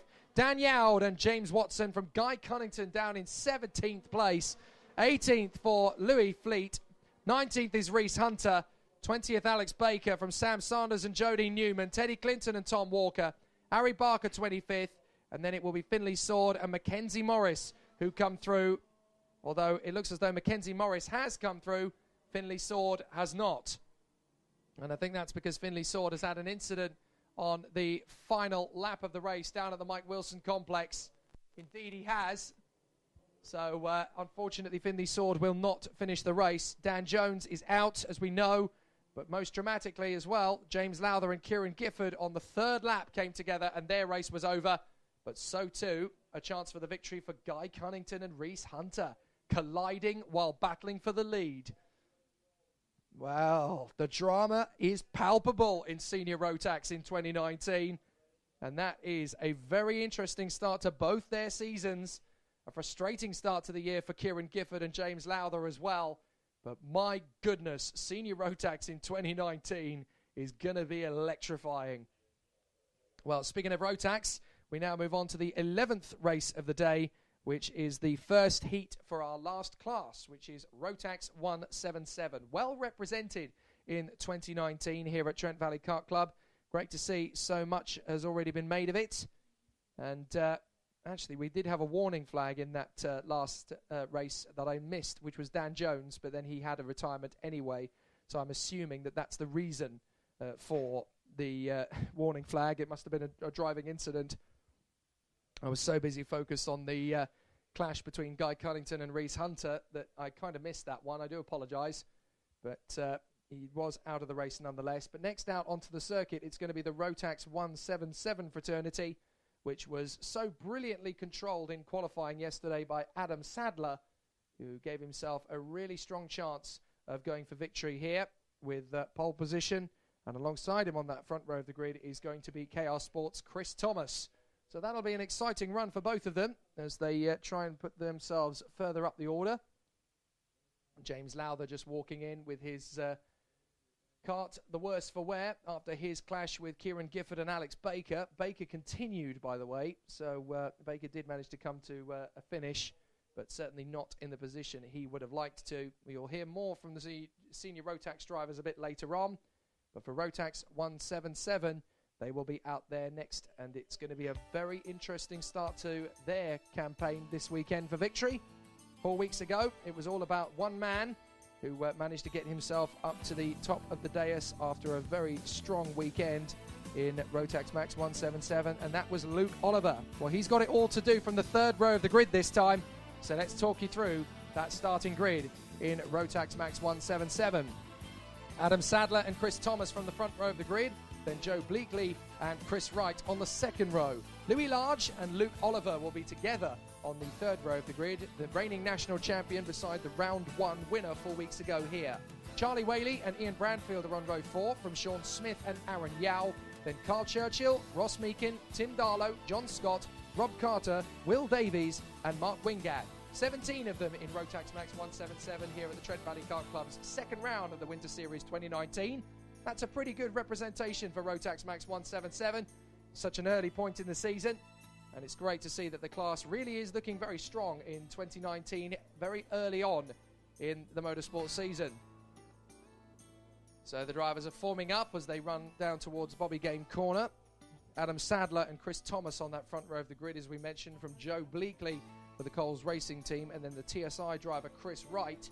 It will be an interesting one, this, because you've got at least 6 drivers in the field who can win this race and win the final later on, of course, and they are the 6 drivers that are in the top 6 for the grid. So it is going to be mighty close between the Rotax Max 177 drivers. They are in formation. Around the final corner they will come, and they will make their way down the straight to blast away for a start to the race, and it's a perfect start. No problem at all for Thomas, who comes right round the outside and takes an early lead and a spin through turn 1 onto the grass. Now, who is that that's gone? It looks to me like the 48 of Mark Wingard, who is down at the back of the grid anyway. So a big problem for Mark Wingard. The race continues, and there's a big problem for the man who was at one stage right at the front. Luke Oliver has been crowded out and finds himself down in about 7th place now. So Oliver making an initial good getaway. Problems too at the start for the 77 of Ross Meakin. He's lost ground as well, going wide through the middle hairpin. But out in front, it's an amazing start for Chris Thomas in front of Adam Sadler. He's got a terrific charge away from the field. And already the number 2 has basically power slid his way through turn 1. More Richard Burns than a kart racing driver, and has stood on everything, kept the kart planted. And Chris Thomas has a strong lead early doors. It's going to be over a second, I think, as he comes across the line. Chris Thomas, Adam Sadler second from Joe Bleakley, Louis Large 4th from Charlie Whaley, Luke Oliver and Chris Wright. And indeed, Thomas has a lead of 1.08 as he comes through at the end of the first lap. He's going to be hard to catch in this sort of mode and in this sort of stage of the race.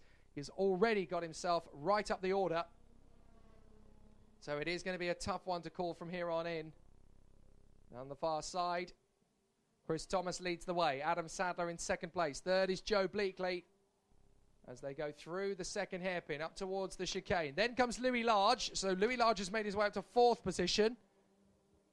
Charlie Whaley in 5th place. The man who's really struggled off the start is Chris Wright, who has slipped from the 2nd row to 7th place at the moment.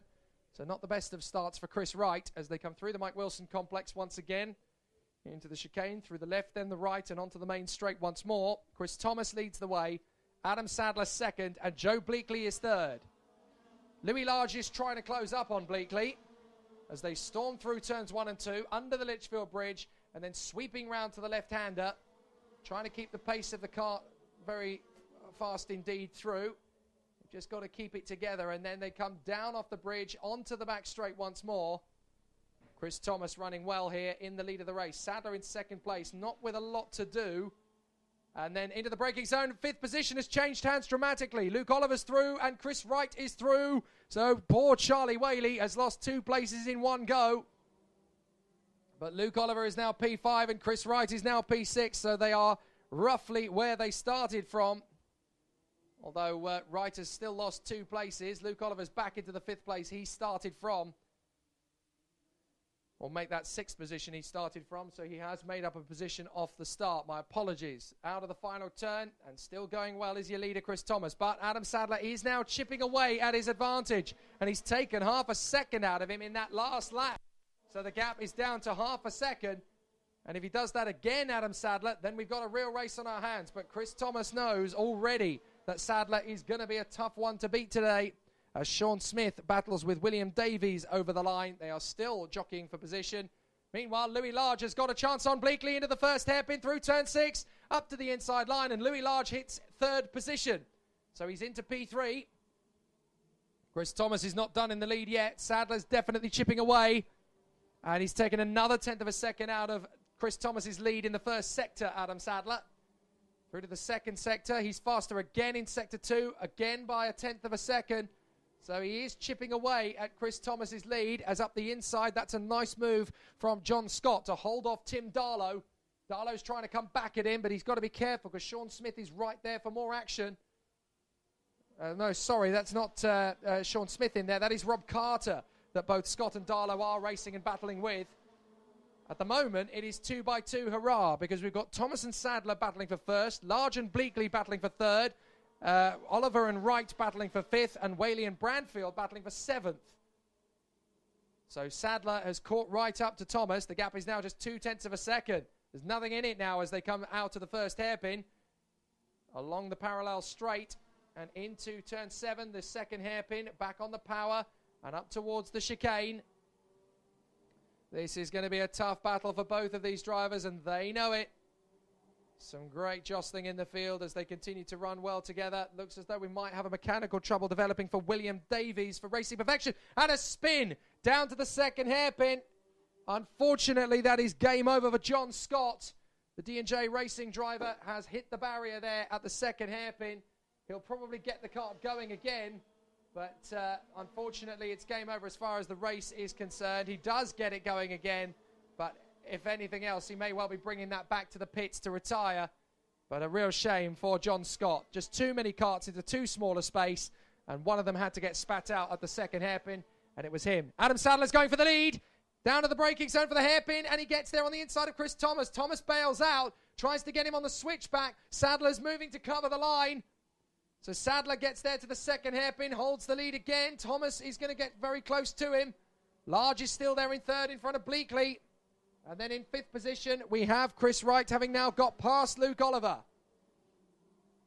So the lead has changed hands. Adam Sadler has caught and passed Chris Thomas. Not bad considering he was a full second clear at the end of the first lap. So Adam Sadler definitely with the raw pace to make this race his own. Having got into the lead, he was fastest of all in all 3 sectors on his fastest lap, which was a 59.21, although his ideal best is a 59.06. Up the inside, a late lunge for Chris Thomas to come back on the inside of Sadler, and he's got him! Sadler's now going to try and retaliate as they go over the bridge. But no, Chris Thomas has got the lead back. Down the max straight. And again, Sadler will want to make his move. Thomas gestures to Sadler, we need to keep racing here because those 2 behind us are catching. I don't think Sadler's read the script that Thomas has been writing in this race. Thomas leads, Sadler in second place, but Large and Bleakley are going to get closer if they keep squabbling. So to be fair, Thomas has a point, but Sadler is going to want to win the race, especially when they've got 2 laps to go at the end of this one. It might even be 3, depending on when they cross the line. They come through Mike Wilson Complex now into the chicane. And looking at the time, they may get 3 laps to go out of this one rather than 2. Because there's a minute exactly. Oh, it's close. 59 seconds as they came across the line. That could be 2 seconds, actually. Especially, 2 laps, I should say. Especially if Sadler goes for an overtaking move. Because that will slow them up a little bit. They come over the bridge. Sadler will want it to be 2 laps, but he doesn't want to make the move too early. But this is ultimately the moment to make the overtake.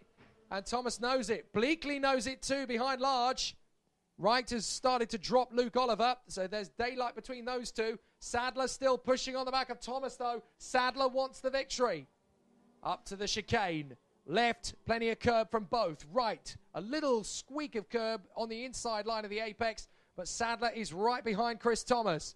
Thomas is trying to get the balance right between faster than Sadler through the corners, but not having to do an extra lap. Sadler is all over the back of him, and I think we're going to get the last lap board this time by. It's going to be tight, but I think we'll get... Oh, no, we're going to get 2 laps. It is going to go to the last lap. It is going to go to the last lap. And Sadler is going to be nudging Chris Thomas up the hill as he goes for the inside line over the bridge, and he's there. Brilliant through the left-hander, now through the right, and Sadler's in the lead. But Thomas is going to come back at him. Down the back straight, Sadler protects the inside line to the hairpin in the braking zone, drifts off the apex nicely. Thomas is still there, swarming around behind him. Sadler again, the middle of the circuit is his line of choice. Drifts out wider from the second hairpin, but enough space to keep Thomas back into the chicane. Left, Thomas is getting very, very determined, but he's made it a little bit too eager in the first of the apexes of the chicane, and that's dropped him back the crucial kart length and a half that will give Sadler victory. Out of the Mike Wilson complex, Thomas isn't giving up, but he's not going to be close enough. Out of the final corner, Thomas will try, but Sadler's going to get the victory. A brilliant race win from Adam Sadler. Thomas is second. Louis Large is third from Joe Bleakley.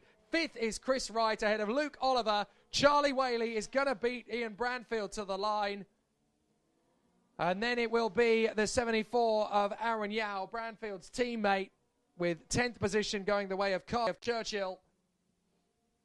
That's his first Rotax Max 177 race for a while, he was telling me earlier in the weekend. Sean Smith 11th from Tim Darlow. And then Rob Carter comes home in 13th. Mark Wingard will come home in 14th.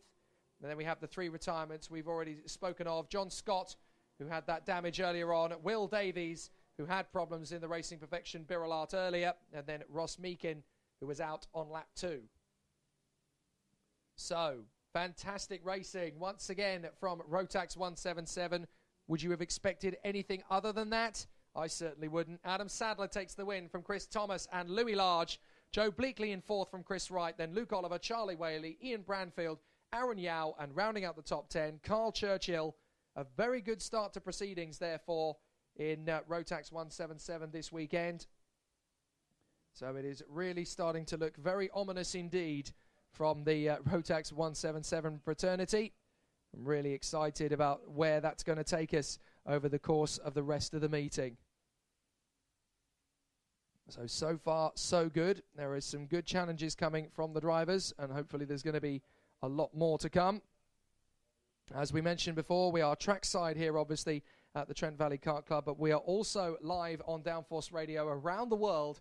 So do please keep in touch with us via the chat box. If you have the Spreaker app downloaded on your phones, it is free to download for any smartphone or tablet. All you have to do is, once you've downloaded the Spreaker app, just search for TVKC and you will find the live link.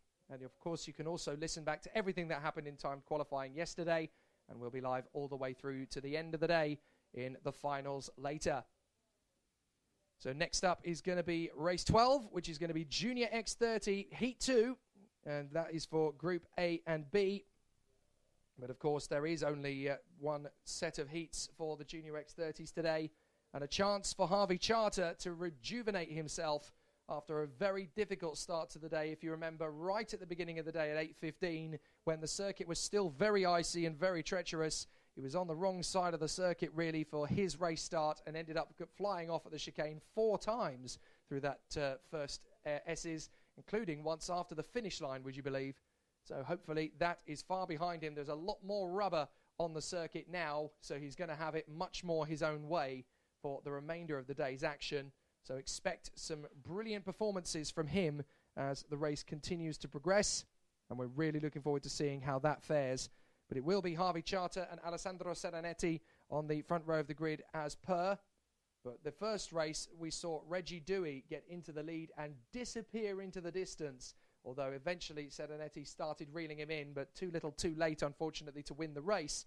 And he still came home in second position as best of the rest. So there's plenty to come from the Junior X30 Brigade.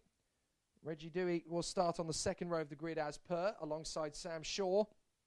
And then we'll have Tyler Reid and Daryl Taylor on the third row of the grid. The green flag flies at the top of the gantry, and we can talk you through the grid in full for the Junior X30 Heat number 2, which is race 12 on this 33 race bill at the Trent Valley Kart Club's second round of the 2019 Winter Series.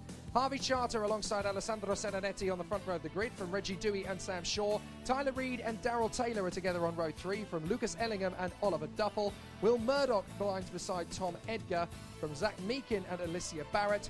Carly Atkins and Josh McLean. Dan Butterworth and Marcus Littlewood from Alex Moody and Tom Levin. Blake Anglis and Josh Torpey are on row 10. From Charlie Rippon and Scott Sumpton, Oscar Joyce and Archie Mace, Luke Barham and Will Orton come next, and then it's TJ McDonnell from Harry Cottrell, Charlotte Gaskin, Oren England, Reese Newburn and Charlie Cole round out the field.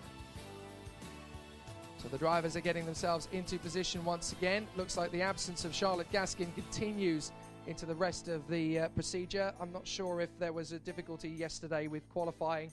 I did see her have a breakdown in yesterday's qualifying. Perhaps it is a terminal issue. But we will find out, no doubt, in the intervening weeks. So the drivers are getting themselves into position, and in their 2 rows of the rolling lap, Harvey Charter and Alessandro Serenetti. It's important for Charter to put the disappointment of race 1 behind him and get back on with the job. He was the fastest of all in qualifying yesterday.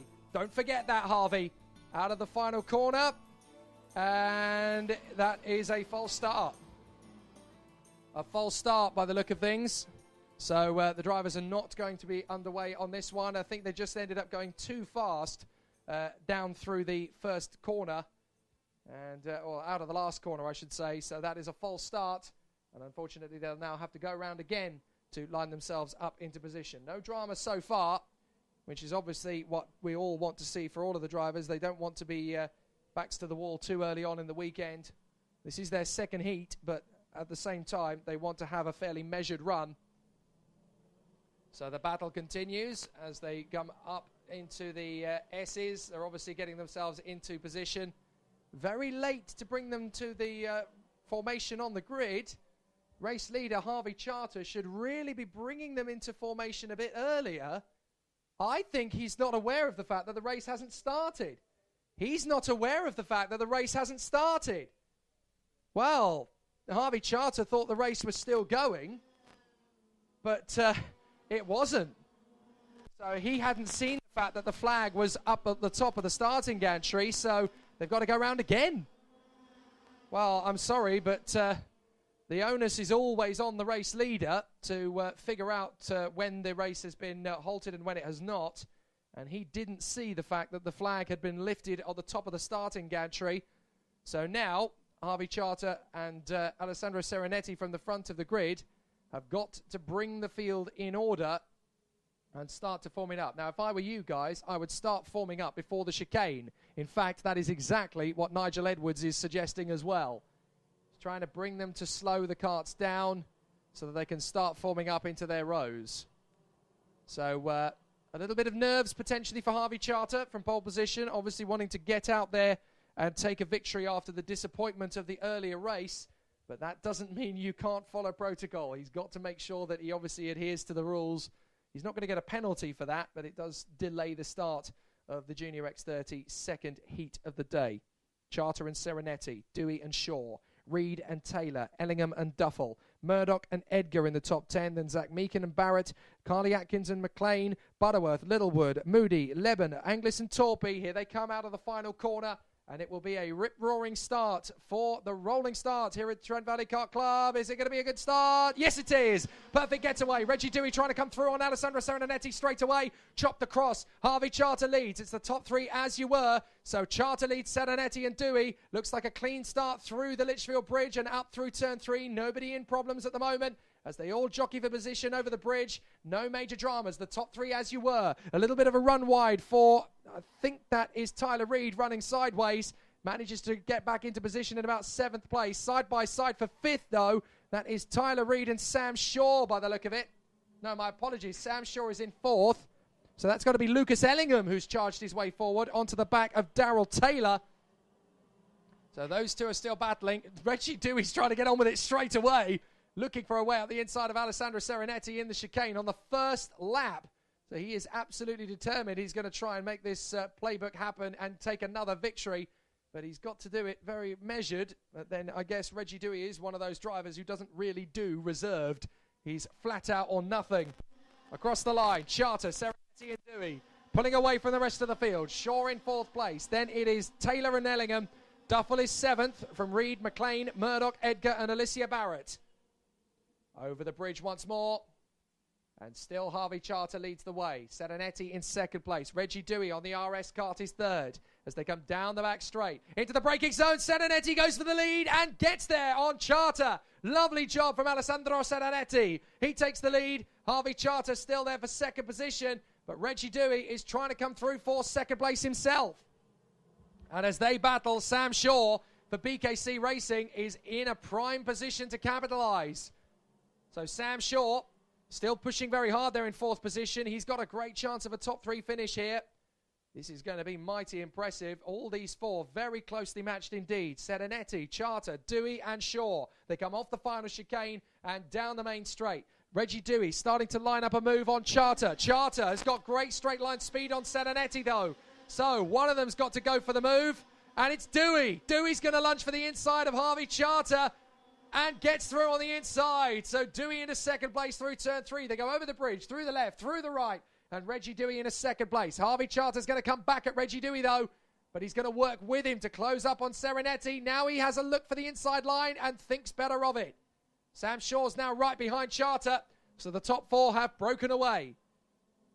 5th place is currently Lucas Ellingham. And Oliver Duffel has tried to come through to be next. But the 93 is now in behind Tyler Reed. That is Will Murdoch. So Duffel has made a few choice moves, but it's been a bit of a struggle so far for the Mick Barrett Racing driver. But Oliver Duffel's still got plenty in the tank. Don't you worry about that. He was one of the stars of Mini X30 last year. Now in Junior X30, he's still got plenty to do. Down the main straight. Serenetti, Dewey, Charter, Shaw. And then we've got 5th place man Ellingham and Reed. Then Murdoch, McLean, Duffel, Barrett, Edgar and Darrell Taylor from Dan Butterworth. Up the top of the hill. Oh, a big slide from Alessandro Serenetti. I think he's down to 4th position now. Yes, Serenetti lost ground because Dewey got through to the lead. Charter's got through to 2nd. Now Charter's going back for the lead on Dewey into the hairpin. He goes through at turn 6, drifts out wide. Dewey cuts back across and gets the lead back. Now Shaw is to the right side. He dives one way, dives the other. Sam Shaw gets a beautiful move. 2nd place in the 2nd hairpin. Terrific from Sam Shaw. Oh, that came from a million miles back. And Serenetti dives back for 3rd position on Harvey Charter. And now the floodgates have opened. Lucas Ellingham goes through in Bobby Game Corner to 4th place now as well. Oh, Harvey Charter. So frustrating. He has the potential to win. We all know this. But it just comes undone. So Reggie Dewey is your leader. Sam Shaw is now a very convincing 2nd and hunting down Reggie Dewey. And he's got great traction. Off the final turn, he's closed right up on Dewey. So Dewey, Shaw, Serenetti, Ellingham, Charter, Murdoch, Reed, McLean, Barrett, Edgar, Taylor, Butterworth and Duffel. Down the back straight. Sam Shaw's got a run on Reggie Dewey. But he's not going for the overtake. He could easily have got him, but he thinks better of it. He wants to get away from the pack once more. He knows his teammate Serenetti is right behind him. So these 3 are in front. Oh, and a bit of a nudge there as Murdoch tries to go for the move on Charter. And there's a little nudge. Now Josh McLean's got a chance to guide Tyler Reed past Murdoch. Round the outside. Hasn't worked. Charter's got away with that one in P4. But it's a proper little jostle behind now for 5th position downwards. And it's led by Tyler Reed. So Reggie Dewey still out in front of Sam Shaw and Alessandro Serenetti. These 3 have got well clear now of 4th place Harvey Charter. There's about a second behind. So it's not quite done yet, but Sam Shaw's getting very fired up to go for the move on Reggie Dewey and goes for it on the inside at turn 3 from the Litchfield Bridge and takes the lead. Dewey comes straight back at him, gets it back into turn 4. Now down the drop through turn 5. Sam Shaw has lost a tiny bit of momentum, but Serenetti's going to help him get back there. Teammates working together. Sam Shaw commits to the move on the inside of Reggie Dewey and leads out of the hairpin. Serenetti goes side by side with Dewey. They bang wheels. Dewey gets onto the grass and maintains it back into 3rd place. But Shaw leads. Serenetti 2nd. Dewey is 3rd, and he's recovered in front of Harvey Charter. But Sam Shaw leads the way at Trent Valley Kart Club with Alessandro Serenetti, his teammate, breathing down his neck. Great racing. Sam Shaw absolutely determined to get a win in his pocket, and he totally deserves it now. Out of the final corner, down the main straight, 2 to go. Minutes, that is, not laps. Sam Shaw leads, Serenetti second. Dewey has got a company now from Charter and Tyler Reed. They've got to work their magic to get back there. Sam Shaw has still got pressure from his own teammate, Alessandro Serenetti. And if these two continue to squabble, they are going to be caught rapidly by Dewey, Charter and Reed. 6th place is now Josh McLean. He's been working his magic to get up the field. Josh McLean was another driver who was one of the stars of X30 Mini last year. Now as a junior, he's right up in the top 6 already. Lucas Ellingham 7th. 8th place, that's Tom Edgar. The Northern Irishman doing an absolutely terrific job in this phase of Junior X30. Tom Edgar is another name you need to keep an eye on. And right behind him at the moment is Will Murdoch from Alicia Barrett and Dan Butterworth, who of course is a convert, Dan Butterworth, from Junior TKM, trying out Junior X30 in 2019 and already at the sharp end. So now Sam Shaw holds the pace from Alessandro Serenetti. Serenetti is working with Shaw. They're not battling. Serenetti's just trying to edge away with his teammate. This is perfect team game. Less than a minute to go now. A big squabble into the first corner. That's the 47 of Scott Sumpton hanging on in front of Josh Torpey, TJ McDonnell and Charlie Rippin. A great squabble between those four. Side by side down the back straight. Not for the lead, but for 7th place as Lucas Ellingham hangs on in front of Will Murdoch. And now a move for 4th place from Tyler Reed. Tries to get on the inside of Charter, has to bail out of it. But still the 2 BKC racing karts are 1st and 2nd, Shaw and Serenetti. And now it looks to me like Serenetti is stepping up the attack to go for the win. They've got enough of a gap between themselves and Reggie Dewey. It's about 7/10 of a second. So now it is going to be tight between the 2 BKC racing drivers. The first rule of thumb, do not hit each other. So as long as they are battling for the lead and it's clean, it should be fine. Last lap. Shaw's got Serenetti right underneath him. Is he going to go for the overtake? No, he's not. Through Litchfield Bridge and through turn 3, it's okay for the moment. Shaw and Serenetti, 1 and 2 at the moment. Under the Litchfield Bridge and down the back straight. Reggie Dewey and Harvey Charter are not close enough to the BKC karts yet. And Serenetti is still opting to work with Shaw rather than against him through to the first hairpin. And again, down the straight. And now Serenetti's going for the move into the hairpin. He gets up the inside line and gets there. Reggie Dewey's dangerously close. They need to be careful about this. Shaw's going for the move back again into the S's. He commits. Serenetti defends. And they manage to get away with it.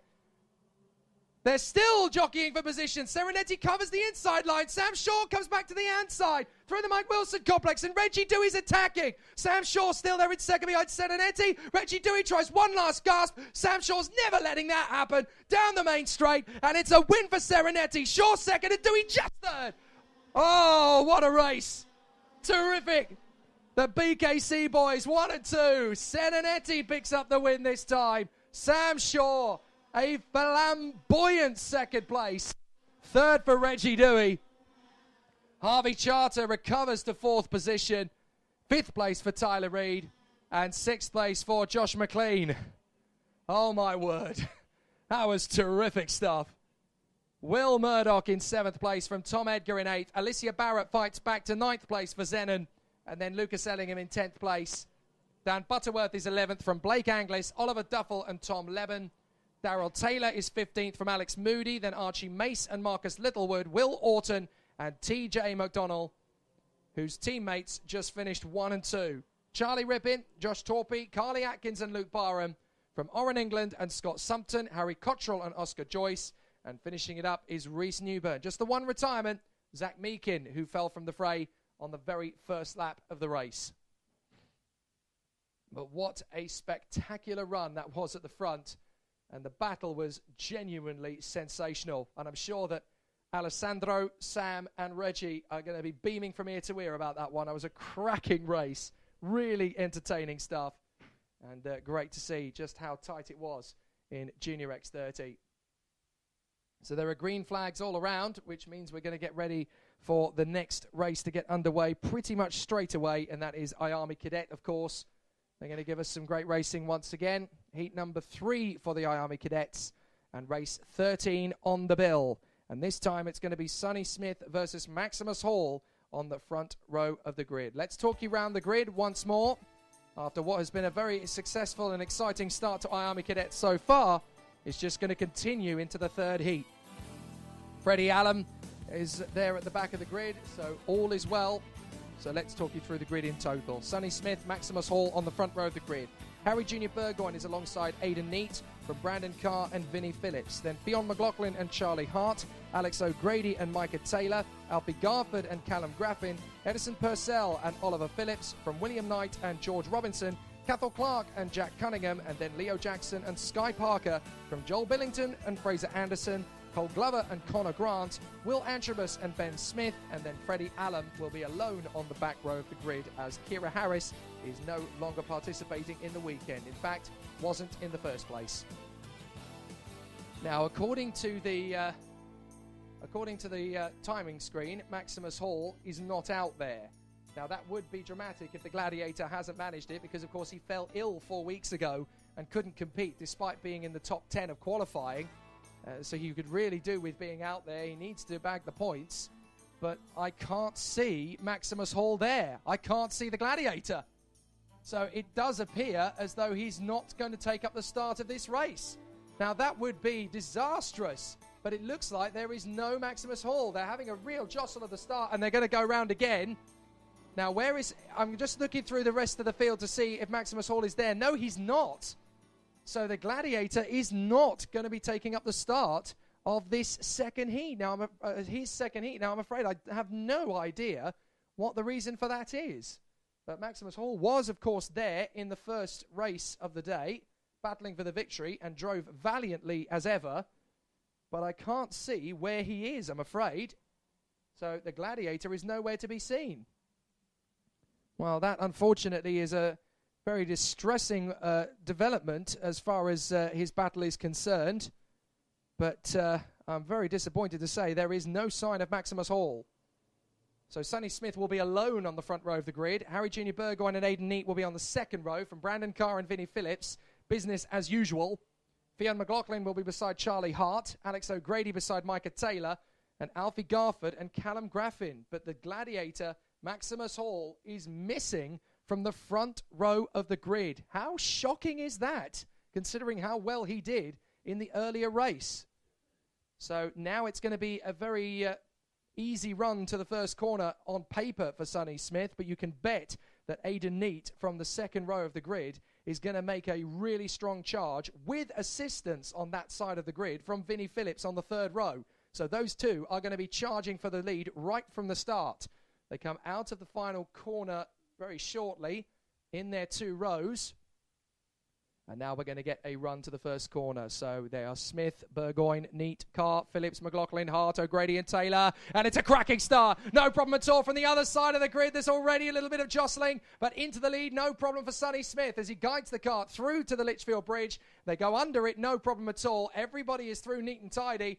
It looks like Sonny Smith has just about held on to his advantage on the inside line. There was a strong charge from the left side from the likes of Harry Jr. Burgoyne and Brandon Carr, but not enough to make a real charge for the lead. Third position, that looks to me like Brandon Carr. It's Oliver Rowland Motorsport, 1, 2, and 3. Fourth place, that is Vinnie Phillips in front of Aidan Neate. And then it's Fionn McLaughlin, just a whisker in front of Alex O'Grady. Now they've swapped the Fusion carts, and there's a gap left open for Fionn McLaughlin as Aidan Neate goes past Vinnie Phillips, and so too does Fionn McLaughlin. They charge up through to the chicane, through the left and through the right, but the ORM trio are now well clear of the rest of the field in 1, 2, and 3. But that doesn't mean they can't be caught. The Fusion team, with assistance potentially from Fionn McLaughlin, could work together very, very fast to move on to the back of that trio. And with Aidan Neate at the front of the cavalry, it is going to be fairly straightforward. Vinnie Phillips has actually got back past Fionn McLaughlin to move up into 5th position. So here we go. ORM 1, 2, and 3. Smith, Burgoyne, and Carr. Then Neate and Phillips, McLaughlin, O'Grady, Taylor, Purcell, Hart, Phillips, Garford, Graffin, Knight, Clark, Cunningham, and Robinson, with Leo Jackson and Sky Parker next up. But the very obvious disappearance from the fray of Maximus Hall has left a sour note for PMR in this race. Down the back straight, the ORMs are still together. Is that going to be a change of lead for Brandon Carr? Well, it already has been because Sonny Smith is down to third. Harry Jr. Burgoyne leads the way now. Brandon Carr second and Sonny Smith third.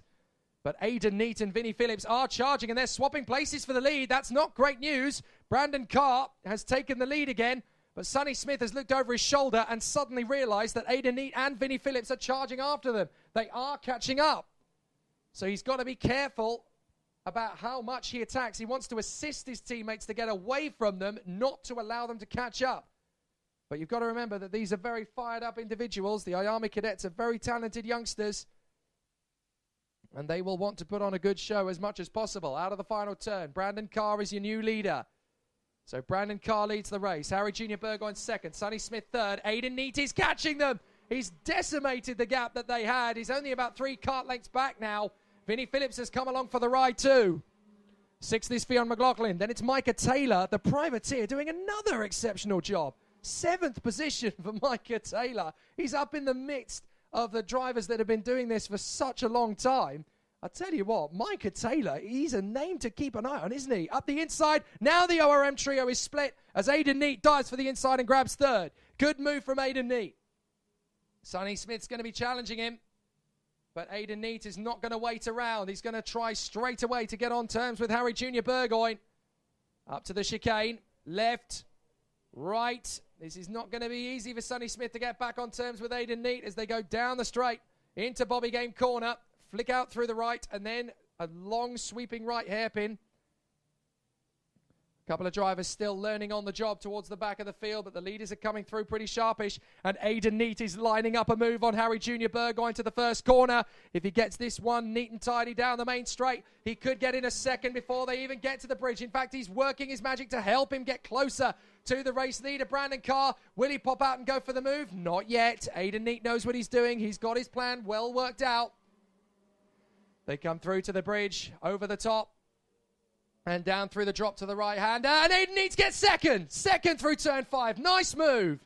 And that's held up Harry Jr. Burgoyne, and that's allowed Vinnie Phillips to come through. And now Sonny Smith's going for second on Aidan Neate. He gets through. Vinnie Phillips has got through to 4th position. Aidan Neate on the switchback, though. On the switchback, trying to come around the outside of Sonny Smith for the next hairpin. He drops back, cuts back in, gets early on the power, and gets back on Sonny Smith. Lovely from Aidan Neate. He's going to be second into the next corner. Terrific from Aidan Neate. Absolutely superb. Oh, that's terrific racecraft from Aidan Neate. He knew that he was going to lose out in the first hairpin. He blipped the throttle, got back on the apex, and went, no, mate, I'm going to have you straight back on the exit. Lovely job from Aidan Neate.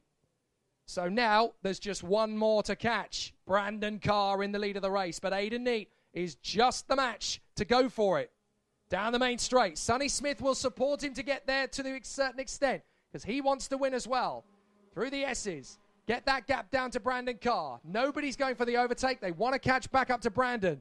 Plenty of time still to race.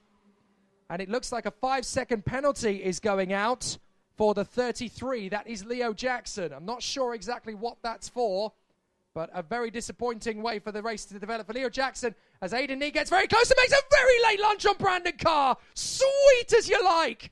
No chance at all for Brandon Carr to retaliate. Sonny Smith gets through as well. Now Smith is going for the move on the inside, and there's contact. Aidan Neate is spun out. It was a little bit of a nudge. Smith backed out of it, but too late. And now Smith has lost 2 places. Well, almost certainly Sonny Smith is going to get a warning for that one. I don't think that was intentional in the slightest, but he missed his braking point by about half a meter. And that's all it took. He just edged into the side of Neate. And unfortunately for Aidan Neate, that's dropped him down to 6th position. So almost certainly a warning is going to go the way of Sonny Smith for that one. But Brandon Carr leads. 2nd is Vinnie Phillips. 3rd is Sonny Smith. 4th is Burgoyne. 5th is McLaughlin. And 6th is Aidan Neate. And Neate is now leading his own trio. Very frustrating indeed for Aidan Neate, but he will not be deterred by that. He will continue to push forward. Still time to gain ground, especially if the top 5 keep jostling, which they are. Fionn McLaughlin is now going to go for the move. Fionn McLaughlin up the inside of Harry Jr. On the inside of, that's Brandon Carr, down to 5th position, and McLaughlin runs wide. Oh, and a big jostle behind Aidan Neate as Micah Taylor is squeezed out there by the 50 of Charlie Hart, who gets through with a very, very tough maneuver to pull off and gets the job done nicely.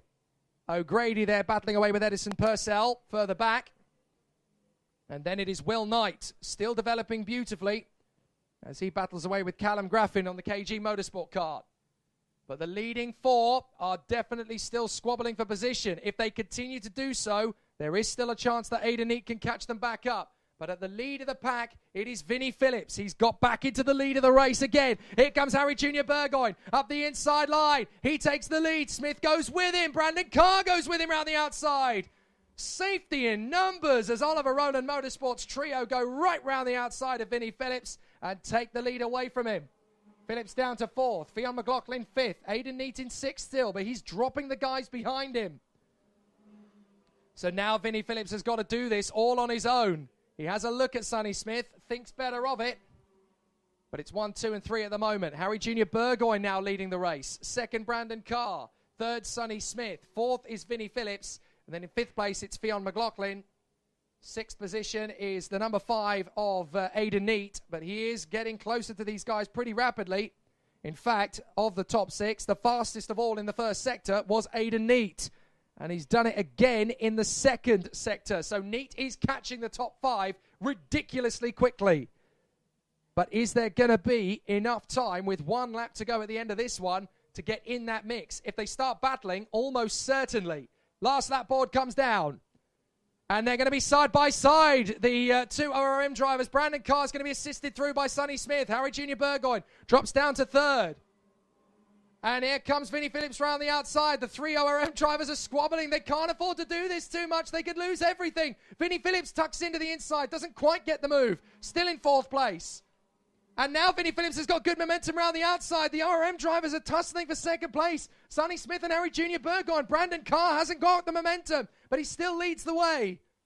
Brandon Carr, Sonny Smith, Harry Junior Burgoyne, Vinnie Phillips and Fionn McLaughlin, who checks over his shoulder. Aidan Neate is still a threat, and Vinnie Phillips dives for the inside to go for 3rd. Gets there. Fionn McLaughlin's going to get the undercut for all 3 of them. Fionn McLaughlin to 2nd place. Brilliant work from the Irishman. He's through in a 2nd. Oh, superb from Fionn McLaughlin. He read that to perfection, but now on the back of the queue is Aidan Neate. He could steal a top 3 finish easily here. Brandon Carr is going to get the victory, but it's anybody's guess who's going to get 3rd as Neate goes for 5th and gets it from Sonny Smith. Brilliant. Out of the final turn, Brandon Carr gets the victory. Fionn McLaughlin is 2nd. What a race. And 3rd is just Vinnie Phillips in front of Harry Junior Burgoyne, Aidan Neate and Sonny Smith.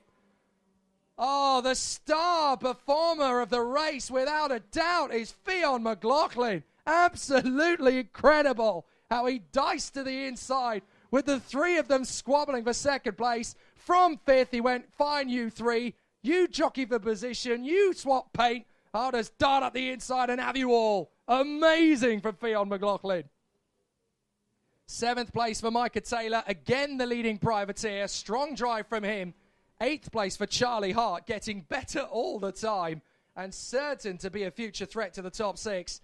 Alex O'Grady 9th and Edison Purcell rounding out the top 10 from Callum Graffin and Will Knight, Alfie Garford and Oliver Phillips, Cathal Clark and George Robinson from Jack Cunningham and Sky Parker, Leo Jackson and Fraser Anderson. And then it's Connor Grant from Joel Billington, Ben Smith, Cole Glover, Will Antrobus and Freddie Allen. Everybody who started the race finished it. Sadly, Maximus Hall was not among those who started, and that's really hampered his chances this weekend. But what a drive from Fionn McLaughlin. Absolutely sensational.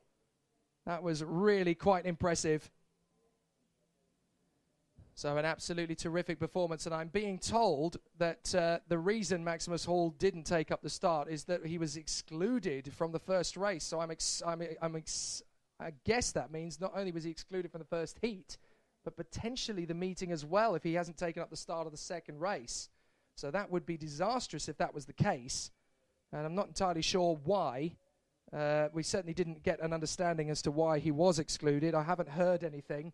So I can't tell you anything on that front as yet, but we will try and find out a little bit later on in the day.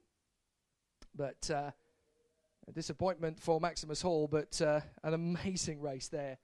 Firstly, from Brandon Carr to soak up the pressure cooker, but from Fionn McLaughlin to get 3 cards in 1 hairpin. Absolutely terrific. Great job from the Irishman. So now we move into the next class, which is Junior Rotax once again. There's bound to be great racing from them. When isn't there from Junior Rotax as the racing continues? Let's talk you through the grid. Kai Hunter and Matthew Higgins will be on that front row. From Hugh Lawrenson and Will Ellswood on the second row. Ben Casey and Matty Hingley will be on row 3. From Ryan Taylor-Truman and Tom Adams. Harrison Collins and Kieran Kay are on row 5. From Will Egby and Harry Newman-Oakley. James Winter and Jack Steadman are on row 7. From Josh Valance and Charlie Knight. Luke Scharf and Dan Armstrong are on row 9. From Ben Maxim and Madison Foley. Oscar Houle and Alex Donington. Josh Powell and William Walker.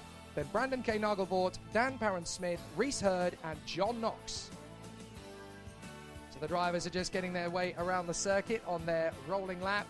Only one rolling lap needed now because the signs of early doors from the ice cap that we saw coming over the circuit yesterday are well and truly a thing of the past by the look of it. There's not even any frost around the circuit. The sun has come and done its work. I'm actually removing my coat in the commentary box, would you believe? I know it's warm anyway, but I was trying to get residual warmth from having my coat on, and now the sun's rays are actually making it impossible to wear a jacket up here, so I'm not going to be wearing it for much longer. Anyway, the Junior Rotax karts are coming through out of the final corner. Hunter and Higgins, Lawrenson and Ellswood, Casey and Hingley, and away we go. Cracking start, no problem at all for Hunter as he gets into the lead from second position. Oh, there's 2 or 3 of them that have gone together. And they've gone over the grass and rejoined, but it looked to me like the likes of Higgins, Ellswood and Hingley, they've lost a lot of ground doing that. They've lost a good half a dozen places or so. So as they come over the Litchfield Bridge, it is Kai Hunter who leads the way for the Dan Holland Racing team, but there is fisticuffs down the order as a lot of drivers are squabbling in unfamiliar territory to their starting positions. Second place behind Hunter, that is the 54. A cracking start for Ben Casey as he now finds himself in second place. So they come through off the back straight. The 65 is next. That's Ryan Taylor-Truman for the Coles Racing team. So basically, everybody who started from that side of the grid, the pole position side of the grid, has had an amazing start. Everybody else has really struggled and been compromised in the early stages. So through they come off the chicane and out onto the main straight once again. And that's Casey leading now. Casey has got past Kai Hunter on this first start and leads the way. So Casey is your leader from Hunter and Taylor-Truman. Then Adams in fourth from Collins and Higgins. Lawrenson, Ellswood, Egby, Steadman, Kay and Newman-Oakley. Matty Hingley down to 13th. Winter 14th from Charlie Knight and Ben Maxim. Then Valance, Scharf, Houle, Walker, Parent-Smith and Josh Powell. A good battle progressing for Kai Hunter. He leads the battle to get the lead back. Casey is your leader for the moment. And there you go. Oh, Kai Hunter's missed his braking point and nudges the back of Casey's kart. Now, surely that is a major problem for Kai Hunter. I've done it again, but for Kai Hunter, because potentially that contact could have dislodged the front fairing. It looked to me that he just rolled off the brake a little too eagerly and ended up nerfing the back of Casey's kart under braking. They carry on and they haven't lost any positions, and it doesn't look like they've lost any time either. But there is definitely a possibility now for Kai Hunter to have a mislodged front fairing. Oh, and a big move for sixth position further back as Will Ellswood dives up the inside of Harrison Collins and makes a massive lunge for the position. And there's a couple of drivers who have come wide on the exit of turn 3. I wonder if that's that battle as Hunter now goes for the move on Casey and gets the place, rolls off the power and runs a little bit wide. Still there, the two of them. Casey's going to get lost on the back. They're up the inside for third position. Trying to dive through both of them is Ryan Taylor-Truman. He almost banzais into both of them. Just gets the kart stopped in time. But Hunter is your leader now. Second place, Ben Casey, and Taylor-Truman third. That was so close. Genuinely, that could have been all three of them wiped out in an instant.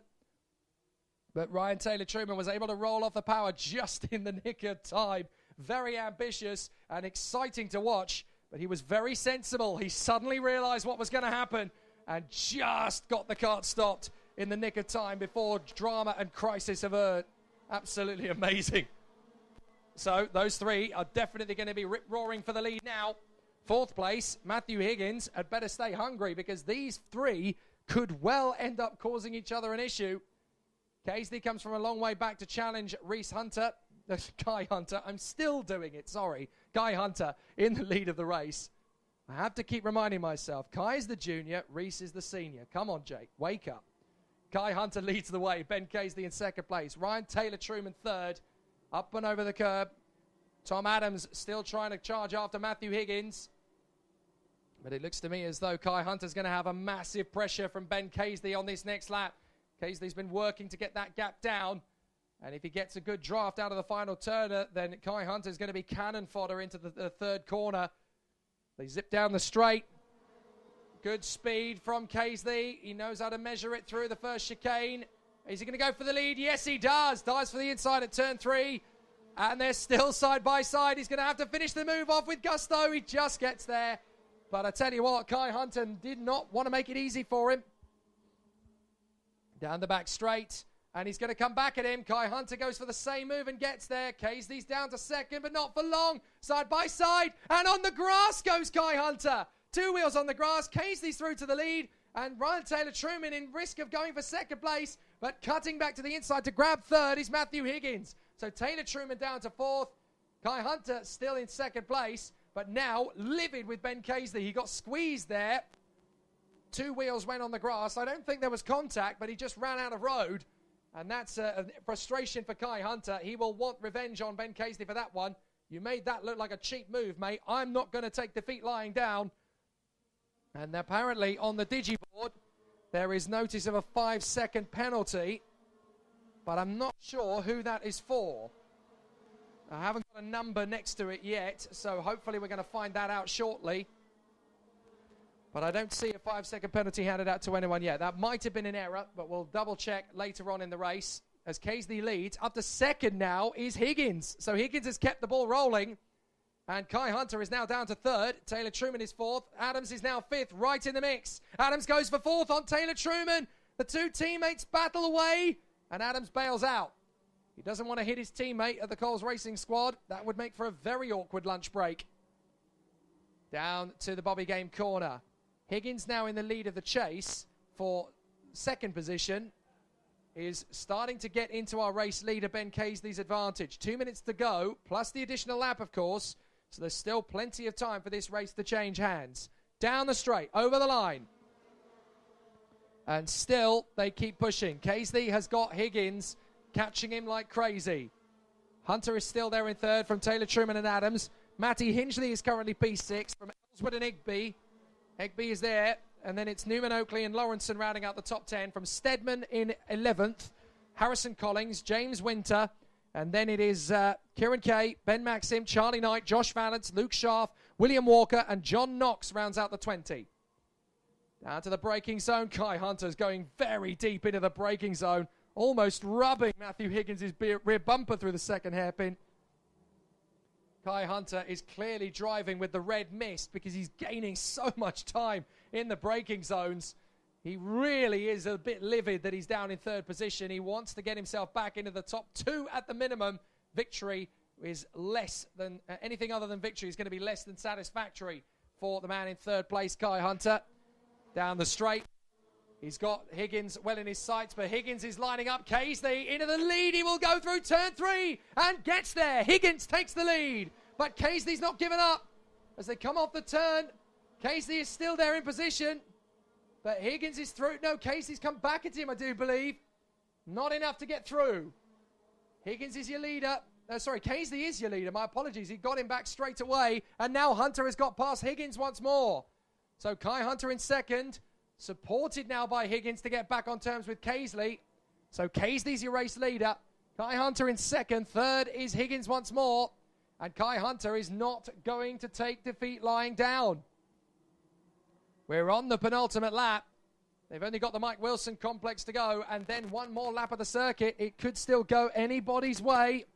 And it's going to be so tight. It's going to be so tough to judge who's going to come through. The last lap board goes out. And here comes Kai Hunter on the back of Ben Casey through the first chicane. Under the Litchfield Bridge. Will he pop out to the left and go for the move? No, because Casey's gone there to defend. So carrying the speed round the outside. Casey protects the inside line for 4. Is there enough space to go through for 5 off the bridge? Not yet. But with support from Higgins, Hunter may get there in a straight line anyway. He's held up. Higgins goes long way round. Hunter and Casey dicey for position, and here comes Tom Adams to third. So it's Casey. Hunter makes a very late lunge and gets there into the lead, but is there enough traction to come off the turn? There's going to be tight, nothing between them. Adams could steal it all. He comes through in a second position. Casey in the lead. It almost worked for Guy Hunter, but not enough. Adams is now to second. Has he got one more lunge in the tank? They come off the corner. Casey has been absolutely resolute in defence. But is there going to be enough to take it to the line? Out of the final chicane. Adams looks hungry. Down the final straight. It's going to be tight, but it's Casey who wins it. Adams in second. Hunter is third. Higgins is fourth, and Taylor Truman is fifth. Half a second between all five of them. Terrific stuff. Sixth place for Will Ellswood in front of Matty Hinchley, and then Will Egby from Harry Newman Oakley, and Hugh Lawrence in the top 10. Terrific stuff. Absolutely amazing job. Jack Stedman is 11th from Harrison Collins. Josh Valance in 13th, and Ben Maxim in 14th from Luke Sharp and John Knox. James Winter, Charlie Knight, Oscar Houle, and Dan Parent-Smith round out the top 20. From Will Walker and Dan Armstrong, Madison Foley and Reese Hurd, Josh Powell, Brandon K. Nagelvort, and Alex Doddington, with just the one retirement, Kieran Kay pulling off on the last lap. But what a result for Ben Casey. There is Kieran Kay's kart, actually. I've just spotted him up at turn 4 on the left-hander crossing the bridge. So he has come off on the last lap there. That's a real shame, as Kieran Kay was battling away in the midfield and was definitely a top 10 contender at one stage. So he's going to be able to drive the car back, but that's not going to be any recompense at all. And he's going to be very bitter about the fact that he's not going to be able to be a top 10 finisher after all. And we've got another kart being brought back in. I have a feeling, well, whose kart is that is being returned to the fray? Because I thought we had everybody finish the race other than Kieran Kay. And that is the 70 being brought back in by the look of it. So the 73 comes home. That's Kieran Kay under his own steam. And the 70 is being recovered back. That's John Knox. So John Knox actually finished the race. John Knox finished in 16th position, having made up 12 places to get there too. But for some reason, John Knox has ended up pulling off the circuit on the slowing down lap. So a very strange situation, but he'll keep his finish, so that's the good thing. The green flag flies as we get ready for Honda Cadet Take 3. So Honda Cadets come out onto the circuit for their third heat, and it's going to be a really strong battle for them once again. So let's see what happens as the drivers get themselves ready for action. In fact, it looks as though we're going to have a mechanical problem for one of them, and it's Joshua Gambar. Joshua Gambar's in trouble. Oh, that is a disaster for the 18, I think it is. Joshua Gambar in trouble for Cutting Edge Racing. The car has stopped on the exit of turn 2. And that is a disaster on the apex there. So Joshua Gambar is not going to take up the start of this race. He's broken down on the way out of the garage. That is such a shame for Joshua Gambar. Having done such a brilliant job in race 1, he does not deserve to be sat on the sidelines doing nothing. But we've got to talk you through the grid for Honda Cadet regardless. So it'll be Sonny Smith and Ewan Charman on the front row of the grid for this one. Jack Plant and Finley Whiting will be on the second row. Leon Frost and Macy Hitter will be on row 3. Zach Drummond and Joshua Gambar will be on row 4. And Cruz Speakman and Jamie Pirelli will be on row 5. Then Blake Ticehurst and Henry Jocelyn, Henry Engziederberg and Joe Cheek. And then it is Josh Patch and Sophie Kinghorn, Mackenzie Douglas and Devon Nolan, Ryotaro Sakai and Freddie Hull, then Liam Hartley and Callum Ghosh, Olivia Jakins and Lewis Iceland, Oliver Guyard and Oscar Sullivan, then Tom Bierman, Jack Thompson, Holly Woolley and Noah Barham. But that doesn't give anybody any comfort at all for poor Joshua Gambar, who will now be starting the race, will not be starting the race, I should say, sorry. And he'll be watching from turn 2. Desperately trying to get the kart going again, but to no avail, unfortunately. So a big problem for Joshua Gambar. The Honda Cadets are in position. And we'll get the checks at the back of the field once Martin Bean is happy with the positions of the drivers on the grid. And then we will start the race from the top of the gantry once again. The lights will come on, and when they go out racing, we will be underway once more. Now! Perfect start from Ewan Charman. Blasts away. No problem at all. Sonny Smith really struggling off the line. Jack Plant has beaten him off the line as well.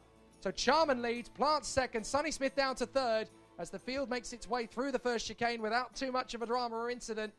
And as they sweep up the top of the hill, it is Ewan Charman who leads the way for XL Motorsport, with Jack Plant in second and Sonny Smith down to third. Smith now needs to get himself back into contention. So he makes the charge after Jack Plant very early on and makes the dive up the inside. Very nearly leaves him no room at all as he goes through into the turn 6 hairpin and gets the lead. Gets second place, sorry, I should say. But it won't be long before he gets the lead. He goes for the lead straight away on Ewan Charman and gets it. Sonny Smith has made it stick, and Charman is held up. Plant comes through, and now it looks to me like Macy Hitter's going to get through into third position. Terrific opening lap from Sonny Smith as he comes back from a sluggish start, but gets the lead back. And there's a spin, unfortunately, for Ryotaro Sakai, the Japanese driver, on the second hairpin. Two more in trouble as well. That is Jamie Perrelli and I think Blake Ticehurst have come together there. So a big problem for those two. Jamie Perrelli and Blake Ticehurst had an issue on the first sector, and they have continued on, but down at the back of the field. So Sonny Smith leads from Plant and Charman. Hitter is now fourth. Cruz Speakman, Finley Whiting and Zach Drummond are next from Henry Engzederberg, Joe Cheek and Freddie Hull, then Henry Jocelyn and Mackenzie Douglas, Sophie Kinghorn and Josh Patch, from Callum Goshen, Leon Frost, Olivia Jakins, Jack Thompson, Tom Behrman and Liam Hartley in the top 20. And it was indeed a bit of a difficult lap for Devon Nolan, for Jamie Perrelli, Ryotaro Sakai and Blake Ticehurst. They've all lost ground. Good battle going on for the 5th position markers side by side. That is Zach Drummond making the move, I think, on Finley Whiting. Whiting struggles down to 6th position, and now it's a chance for the 35 of Zach Drummond to go for the top 6. Macy Hitter down to 5th position, trying to hang on, and I think Macy Hitter's about to lose the place too. Cruz Speakman's already gone through, so I think that's going to be Finley Whiting and Zach Drummond coming through. We'll have to double check as they come through, but out of the final turn, in the lead, Sonny Smith holding the position to Jack Plant, and in 3rd place, Ewan Charman.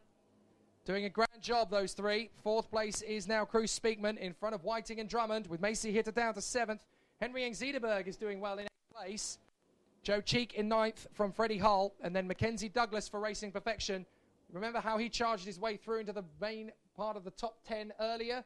Well, he's already in 11th place, making up places like there's no tomorrow. So keep an eye on Mackenzie Douglas. He's going to be another big name in this one. Down to the braking zone for the hairpin. That's the front end of the field. That's turn 6. Now down the short stretch to the left-hand hairpin, turn 7. They turn in. Sonny Smith's got a bit of a gap between himself and Jack Plant and Ewan Charman. Those two battling for 2nd. A little gap back to 4th place, and there's 3 of them. Speakman, Whiting and Drummond. A little bit of a gap, then it is Macy Hitter. A few more kart lengths, and then you've got the battle for 8th place. Henry Engzederberg, Joe Cheek and Freddie Hull. And then next up is Mackenzie Douglas in the Birrell Chassis Racing Perfection kart. So far, so good for Sonny Smith. He has about 4 kart lengths lead on Jack Plant and Ewan Charman, but those two are assisting each other. If anybody can catch him, it's going to be those two. And they've got to work together to get there. Ewan Charman knows that. He's being very sensible with Jack Plant. Plant is trying to run a protective line, but they need to assist each other if they're going to get through. And that's a beautiful lunge into the first corner from Freddie Hull to get past Henry Engzederberg. So Engzederberg has to drop to 9th position.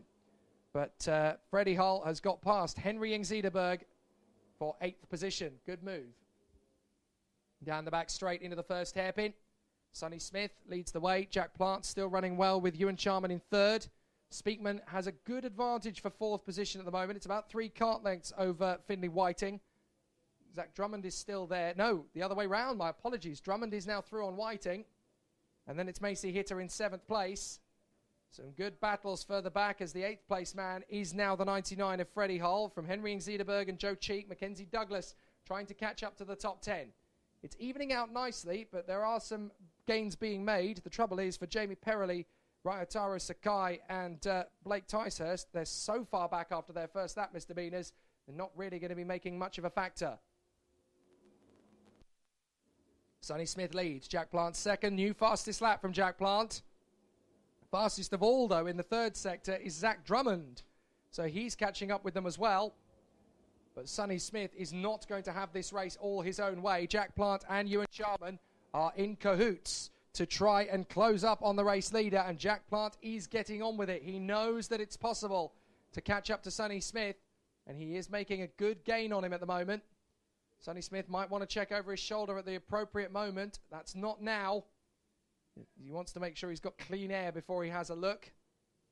But he looks very strong in the lead of the race. He leans the cart forward, trying to get as much momentum through to the chicane as possible. Through the left and the right, and up towards Bobby Game corner. Fourth position is going to be an interesting battle now, because Cruz Speakman has been passed by Zach Drummond.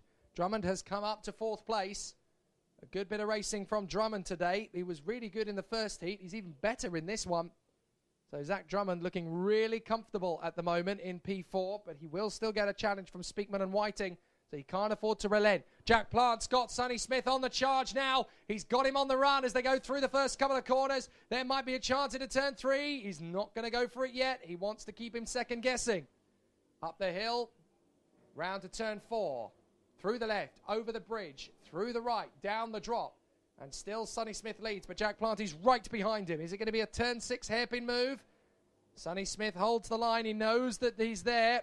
He's going to brake very late for the hairpin. He carries a lot of speed through, but he runs wide on the exit. This is a chance for Plant, and he knows it. Into the hairpin for the left-hander for 7, and he gets there, but can he stop the cart? He rolls wide. And back on the inside comes Sonny Smith and gets the place back again instantly. And that's brought the third place man, Ewan Sharman, into the mix.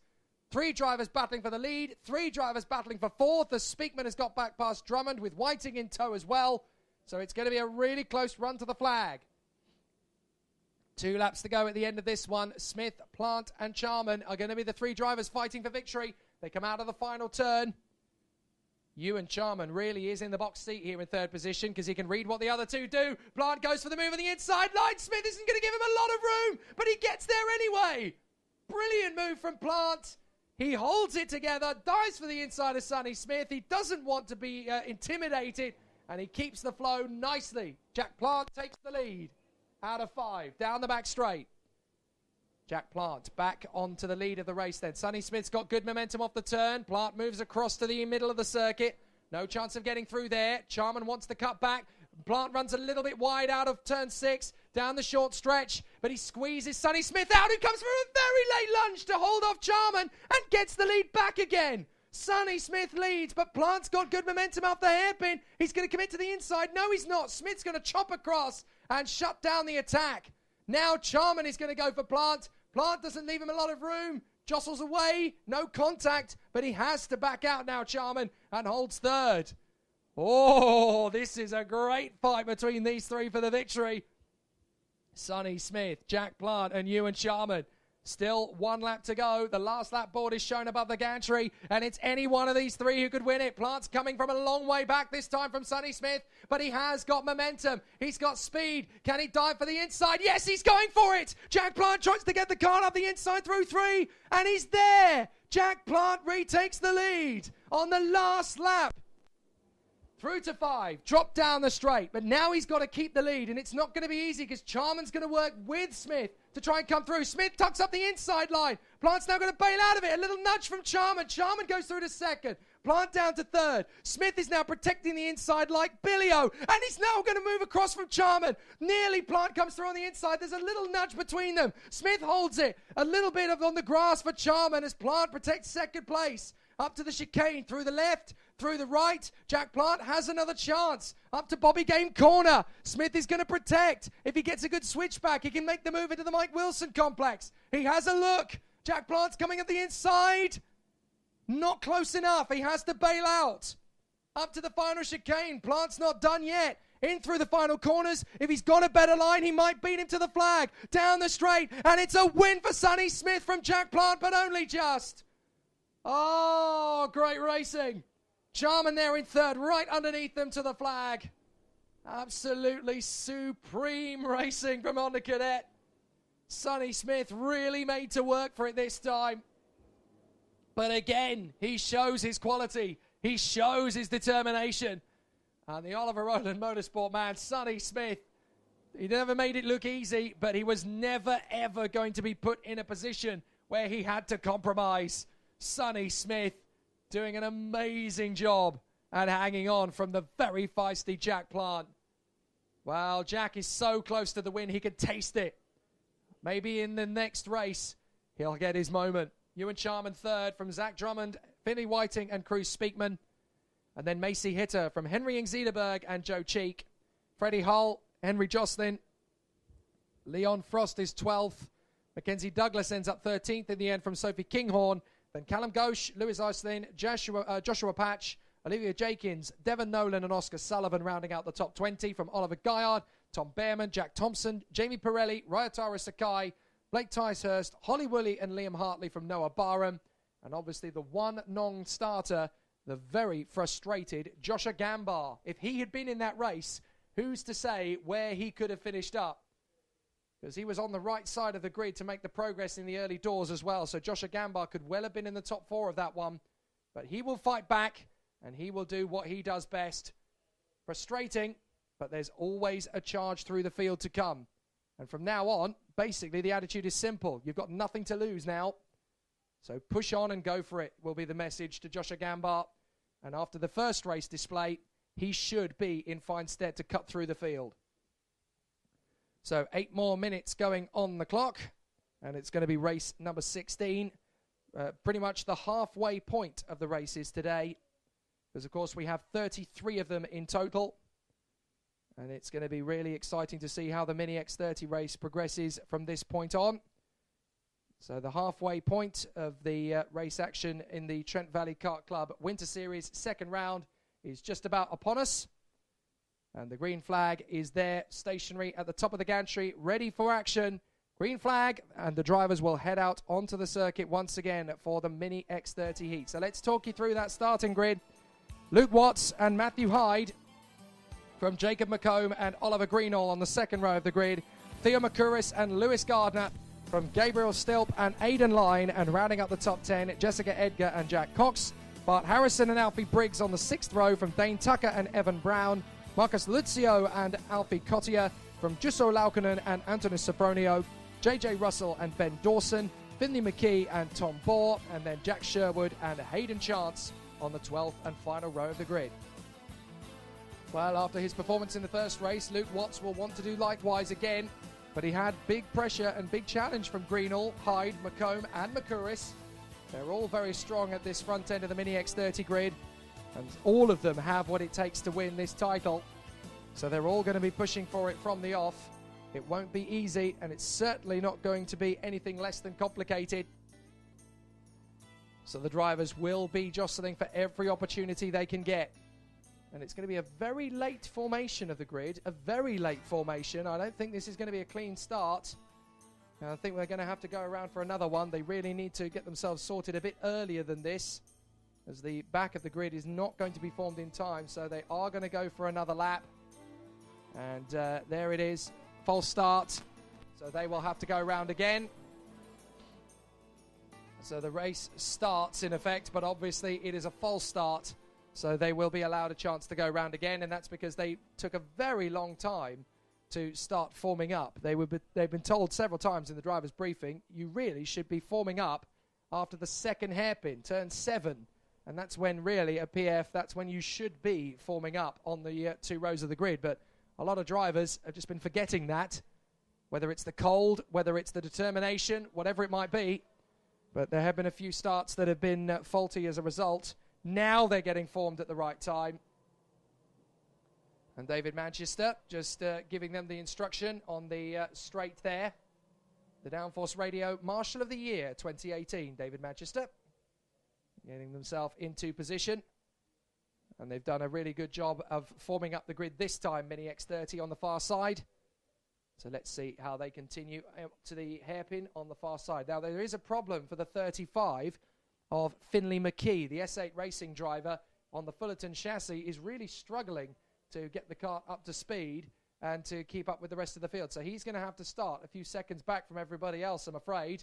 But this time the race should be clean to start. Is it going to be a good start this time? Yes, it is. And a cracking start from second on the grid initially, but then through comes the leader, Luke Watts, as two of them go over the grass at the first chicane, and that has dropped them a long, long way back. One of them was a Fusion driver. I think that might have been Bart Harrison.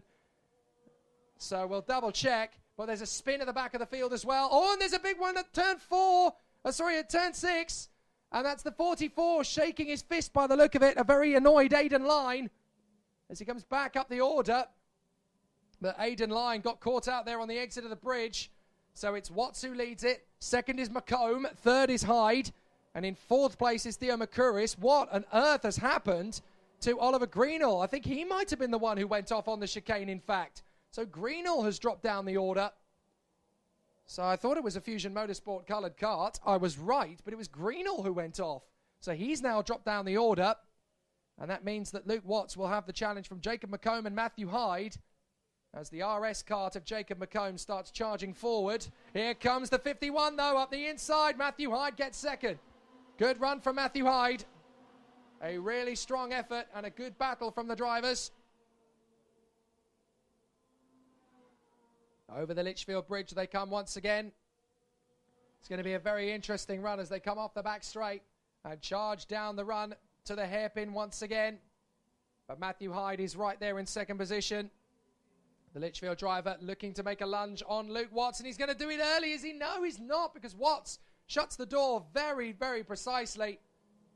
Comes across the line in the nick of time, and I think Matthew Hyde will now change his tactics. He won't go for the move. He'll just try and get away from Jacob McComb and the rest of the pack. A very late lunge there into the S's for Alfie Briggs as he's getting on with it in terms of making a move or two. Plenty of feisty aggression and all the right places for Alfie Briggs. They come off the chicane and down the main straight. Luke Watts and Matthew Hyde. Then Jacob McComb on the RS kart. But watch for Matthew Hyde. He's going to tuck out of the Litchfield Bridge. No, he's going to work with Luke Watts. They just want to get away from the pack. So over the bridge, in through the right-hander, out of turn 5, down the back straight once again. And so far, so good for Matthew Hyde. Is he going to make the move? Now he is. He's got plenty of space to do it, but Watts brakes so late for turn 6, the hairpin, and rolls off the power beautifully. Now Hyde is going to try again, but once more Watts cuts across the line and stops the kart beautifully on the apex. Luke Watts determined not to let Matthew Hyde get through. McComb is third. McCurris is fourth. Then it is Gardner in 5th position. In 6th place, that is Jack Cox, is it? Might be Oliver Greenall, actually, fighting his way back into contention. It's definitely one of the Fusion karts. I think they're in 6th position. And yes, that is Greenall. So 7th place, that is Jack Cox in front of Jessica Edgar. So they come through down over the main straight. In fact, it's now swapped again. Jessica Edgar has got past Jack Cox. Dane Tucker and Aidan Line come next from Lucio, Stilt, Briggs, Harrison, Brown, Cottier, Russell, Sherwood, and Antonis Safronio from Hayden Chance, Tom Bohr, and Jusso Laukkanen, with Finley McKee next up. Sadly, Ben Dawson was out on lap 2, so his race is over. Matthew Hyde tries again on the back of Luke Watts as they come up to turn 7, the left-hand hairpin. In through the left. No problem at all. The short stretch down the straight up to the left-right chicane. Into 8, the left. Into 9, the right. And still Hyde close, but not close enough to make the move until a run wide there from the race leader, Luke Watts. That's cost him a couple of kart lengths. They come up to the Mike Wilson complex through 11. The long sweeping right. Then into the left at 12, 13 and 14. The final corners on the circuit. They took out onto the main straight, and still a really strong run from Matthew Hyde. He's got space. He hasn't made the move yet on Luke Watts, but that's because he's been building up a little bit of a gap, and he's still doing it. He's not going for the lead yet. 3 minutes and 40. If they can stretch out a 5-second gap back to Jacob McComb in third, then Matthew Hyde can make the move whenever he likes. Down the back straight. He's got plenty of momentum. Surely he's got to go for it this time. And Watts again breaks ridiculously late. Again cuts him off. Supreme Luke Watts in the braking zone for the hairpins. He's just so strong under braking, Luke Watts. He knows how to handle this kart so well. Well, You can't deny the presence of Luke Watts in the Young Racing Drivers Academy. You've got to look at his stablemate there, Luke Whitehead, as one of the best young drivers in the country. And Luke Watts is now part of that. And that's why his braking in the hairpins here is absolutely exceptional. A couple of drivers in real trouble. Gabriel Stilp has lost a massive amount of time on that lap. I think he's come together with a couple of drivers in the mix. Matthew Hyde still pushing on the back of Luke Watts. There has been a bit of a gap for a while now, but he wants to keep pulling away. Theo Makuris has now got past Jacob McComb, by the way. He's up to third. So Makuris going well. And that looks to me like Oliver Greenall now past Lewis Gardner for fifth position. So we'll keep an eye on those guys again. Here comes Hyde on the inside. This time he's going to commit. He has to roll off the power. Beautiful from Matthew Hyde. Job done. Now Luke Watts is going to try and come back at him. Hyde's going to protect the inside line. He's overshot. Surely no. He's protected that well, Matthew Hyde. Luke Watts tries to come back for the inside line. He's going to commit to it. Lovely job from Watts to get the lead back in the chicane. And up to third position. That looks to me like Oliver Greenall has started to step up the attack. And he's there in third now. So Greenall has got past McComb, past Makuris. And he is there in P3. Good work from Greenall. But now it's Watts versus Hyde. 2 minutes to go. And now that he's into third position, Oliver Greenall, he can start charging forward with some support from Theo Makuris. They might still just about be able to catch the leaders. Hyde is spending so much time focusing on Watts. If they continue to tussle, the way that Greenall and Makuris are assisting each other to come forward, they still have a chance to win this. Hyde has come from a long way back now on Watts. He's not going to make the overtaking move from a long way back. That's a challenge from Jess Edgar. Tries to make the move on Gardner. Gets past Jacob McComb. Now Watts drifts wide out of 7. Hyde has got a chance, but he's not going to make the move there. Into 8 and 9 through the chicane and up towards Bobby Game corner once more. Oliver Greenall still with pressure. A very strong run so far. Really good racing from the drivers at the sharp end of the field in the Mike Wilson complex. But Watts has got Matthew Hyde all over the back of him as they come into the final chicane. Left, right, onto the main straight once more. And over the line. 45 seconds to go, so that's 2 laps to go. Time plus the additional lap, don't forget. Through the chicane, under the bridge. Is there going to be a move? Not yet from Matthew Hyde. He's timing it right. He doesn't want to go for the move when it's not going to be helpful. He's still right there behind Luke Watts. He wants to catch him out. And he wants to get past Luke Watts when he least expects him to. Down to the hairpin again through 6. A great battle this for 4th position from Theo Makuris, hanging on in front of Lewis Gardner. Edgar 6th and McComb 7th. 8th position, that looks to me like the 19 of Jack Cox. Oh, and a run wide from Makuris. Gardner dives up the inside. Edgar gets through as well. So Makuris, unfortunately, is down to 6th position as a result of that. Edgar's now going for the move on 4th position on Gardner. Not a lot of room to get it done. And what has that ended up in? Just trying to see if they've all come through. They have just about, but goodness me, Jessica Edgar didn't have a lot of room. Last lap board comes out. It's now or never for Matthew Hyde, but he knows it. And catching both of them is Oliver Greenall. Do they know how close Greenall is to them? Because if they jostle on this last lap, which they're expected to do, then they could lose out to Greenall. Greenall is definitely close enough to make a move if they start overtaking. Matthew Hyde has got to make a big, big lunge here. He's caught up in the braking zone for the hairpin the first time. He needs to make the move into 7, and he knows it. He's going to try. Well protected by Watts, but it's the slower line. Greenall is catching both of them. Watts protects and covers in the chicane. Cuts back across to the inside line. Can Matthew Hyde make a move to come by? He tries. Not enough into Bobby Game. Through to the Mike Wilson complex. He tries again. Greenall is right there. This race could really do with one more lap. But it's not going to come. Watts protects again. Is that going to slow him up? Down the main straight. It's going to be Watts. He gets there. Only just from Matthew Hyde and Oliver Greenall with Gardner 4th, Makuris 5th, Edgar 6th and McComb 7th. Jack Cox is there in 8th place from Dane Tucker and Aidan Line, in 10th place from Bart Harrison and Alfie Briggs. Marcus Luzio and Evan Brown. Alfie Cottier and JJ Russell from Antonio Sofronio, Gabriel Stilp, Jack Sherwood. Finley McKee will come through for 20th in front of Tom Bohr and Hayden Chance. with just the 2 retirements from the race. Juuso Laukkanen on lap 4 and Ben Dawson on lap 2. But what a performance from Luke Watts. All the pressure in the world, and he wasn't going to crack. Terrific. That's why he's in the YRDA. Absolutely superb from Luke Watts. And the Kato Motorsport team will be doubly delighted.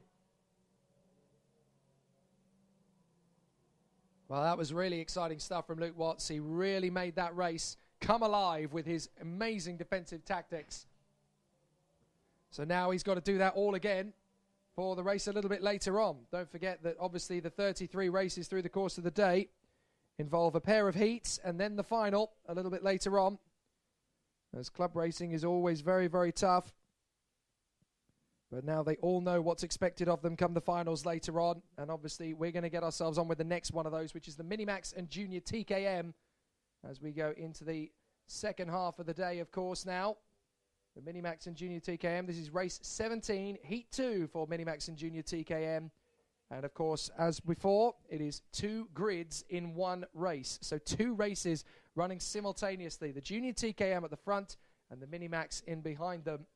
So let's go through the grid for this absolute nail-biting race as it's going to be. Junior TKM will see Harvey Cole and Connor Kearney on the front row of the grid, from Louis Harvey and Harry Wainwright on the second row. Dale Whittaker will line up beside Charlie Webb. Dominic Roberts will be beside Spencer Lane. Ben Higgins lines up beside Dominic Kilmister, with Harry Yardley Rose and Charles Gaillard, Harvey Roth and Josh Raystrick, and then Brooklyn Thomas, Tom Johnson, Ben Cox, Will Howells and Alex Roberts complete the Junior TKM field.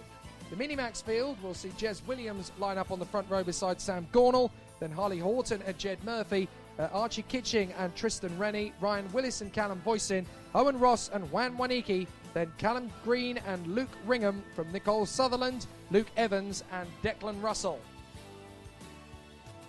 Two very feisty classes of karting. Some very big shoes to fill in terms of the races that have come before them. But there's going to be some great racing from the categories here in Junior TKM. Oh, and straight out of the pits in trouble already is the 24 of Luke Ringham. The Spirit of Senecart in trouble already, just under the starting gantry. Disaster for Luke Ringham. That is absolutely appalling luck for Luke. And right on the start line as well. So obviously they need to get that kart moved fairly rapidly for the Junior TKM field about to come around. So I think we're going to get a false start here. But this is a very disappointing start to the day, or continuation of the day for Luke Ringham. They might be all right, but I have a feeling there could be a false start called. No, it's all right. Away we go.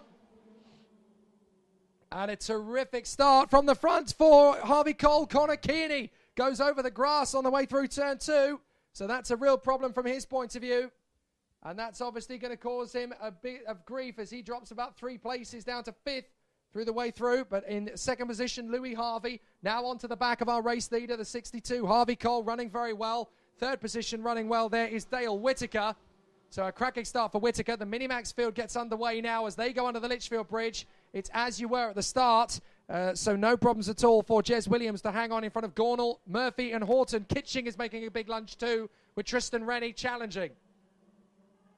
But out in front, it is Cole and Harvey, who are having a really great run at the start. No problems at all for those two. They are out in front of the Junior TKM field. The Minimax field is coming into turn 6 now, the first hairpin. And as they come up to the left-hand hairpin, it is still the Rhino Goo driver, Jez Williams, who is there in position on the Cosmic chassis. Gornall, then Tristan Rennie, who's made a terrific start. Horton and Kitching. But Harvey Cole leads the way from Louis Harvey.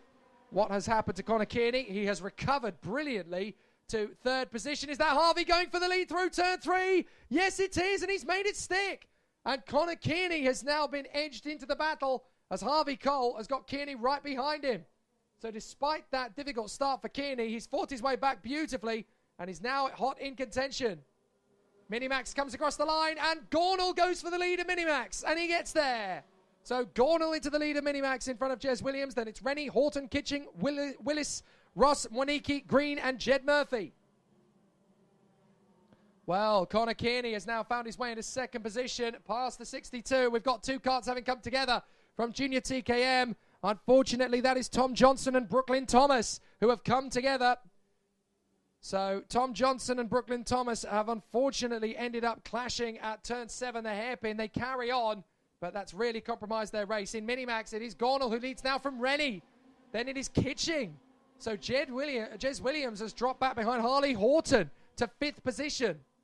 So not the best of laps there for the Minimax leader, Jez Williams, who drops all the way to 5th. So through they come again. Some good battles in Junior TKM as they come down the back straight. Louis Harvey leads. Connor Kearney 2nd. Harvey Cole is 3rd from Webb and Wainwright. Wainwright decides not to go for the move into the turn 6 hairpin. Minimax leaders come through. And up to 3rd goes Tristan Rennie, fending off Harley Horton. Junior TKM is going well up to turn 8 and 9, the chicane. But it's Harvey leading. 2nd is Connor Kearney. Then it is Harvey Cole. And then Charlie Webb from Harry Wainwright and Dominic Kilmister. Then Dale Whittaker. All going well so far. Dominic Roberts, Charles Guyard and Harry Yardley Rose are in the mix there. They're still pushing yellow flags. We've had an off just up the road. Not quite sure who it is that's ended up coming a cropper, but we've had an incident there. Yellow flags for one of the drivers has come off. And that is, I can't quite make out who it is from this distance. But we definitely have one driver out of the race up at the top end. And I think that might be Dale Whittaker. Dale Whittaker out of luck by the look of it. No, Whittaker has come across the line. So that's his teammate, Josh Raystrick, in fact. Josh Raystrick out of the race up at turn 9. And that's a real shame from his point of view. Meanwhile, in Minimax, it's Gornall versus Kitching. Business as usual. Tristan Rennie 3rd from Ryan Willis in 4th position. And then Jez Williams is battling with Harley Horton. Then Ross, Mwaniki, Murphy, Voisin and Russell. Junior TKM is still a 3-way fight for the victory with Webb and Wainwright not far away. So the top 5 are very close. The leading pair in Minimax are still strong. The 2 Coles Racing Carts of Sam Gornall and Archie Kitching.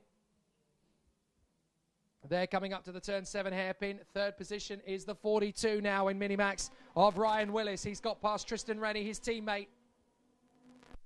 So the battle continues in TKM, and that's a move for the lead from Connor Kearney through to turn 3 as he makes the lunge up the inside, and it might be Charlie Webb getting there as well. Having made the move on Harvey Cole, Charlie Webb is now trying to make his lunge for the lead. He hasn't made it stick. He's there in 3rd place still. But there's the move from the 29 of Harry Wainwright. He gets up into 4th place. Bold move there on Harvey Cole, and he's into P4. So Wainwright comes through into the turn 7 hairpin. And a little bit of a jostle as Webb tries to come past Louis Harvey. Not going to make it stick there. He gets the back end out very wildly as Harry Wainwright now tries to come through into 3rd position. Wow, this is a very interesting battle. Meanwhile, for Minimax, it is still Gornall versus Kitching. And the 2 teammates at Project 1 behind them, Willis versus Rennie. So it's a pair of Coles and a pair of Project 1s in the lead of Minimax. In TKM, across the line with 2 minutes 40 to go, it is Connor Kearney from Louis Harvey, then Webb, Wainwright, Cole, Kilmister, Roberts, Guyard, Higgins and Spencer Lane. And over the bridge they come, still going very strong. Connor Kearney running a very good race out in the lead. But Louis Harvey is closing in on him. In Minimax, they're going to come 1 and 2 over the line. Trying to keep an eye on both battles at the same time as Kitching goes for the lead in Minimax and gets there. Archie Kitching gets the move into turn 1 on Sam Gornall. And behind them, it's a move 2 from the 20 of Harley Horton to get past Jez Williams for 5th in Minimax. Good move. Really good racing. Junior TKM are currently through Bobby Game Corner as they head up towards the Mike Wilson complex. The Minimax pair leading the way are at turn 6, the hairpin.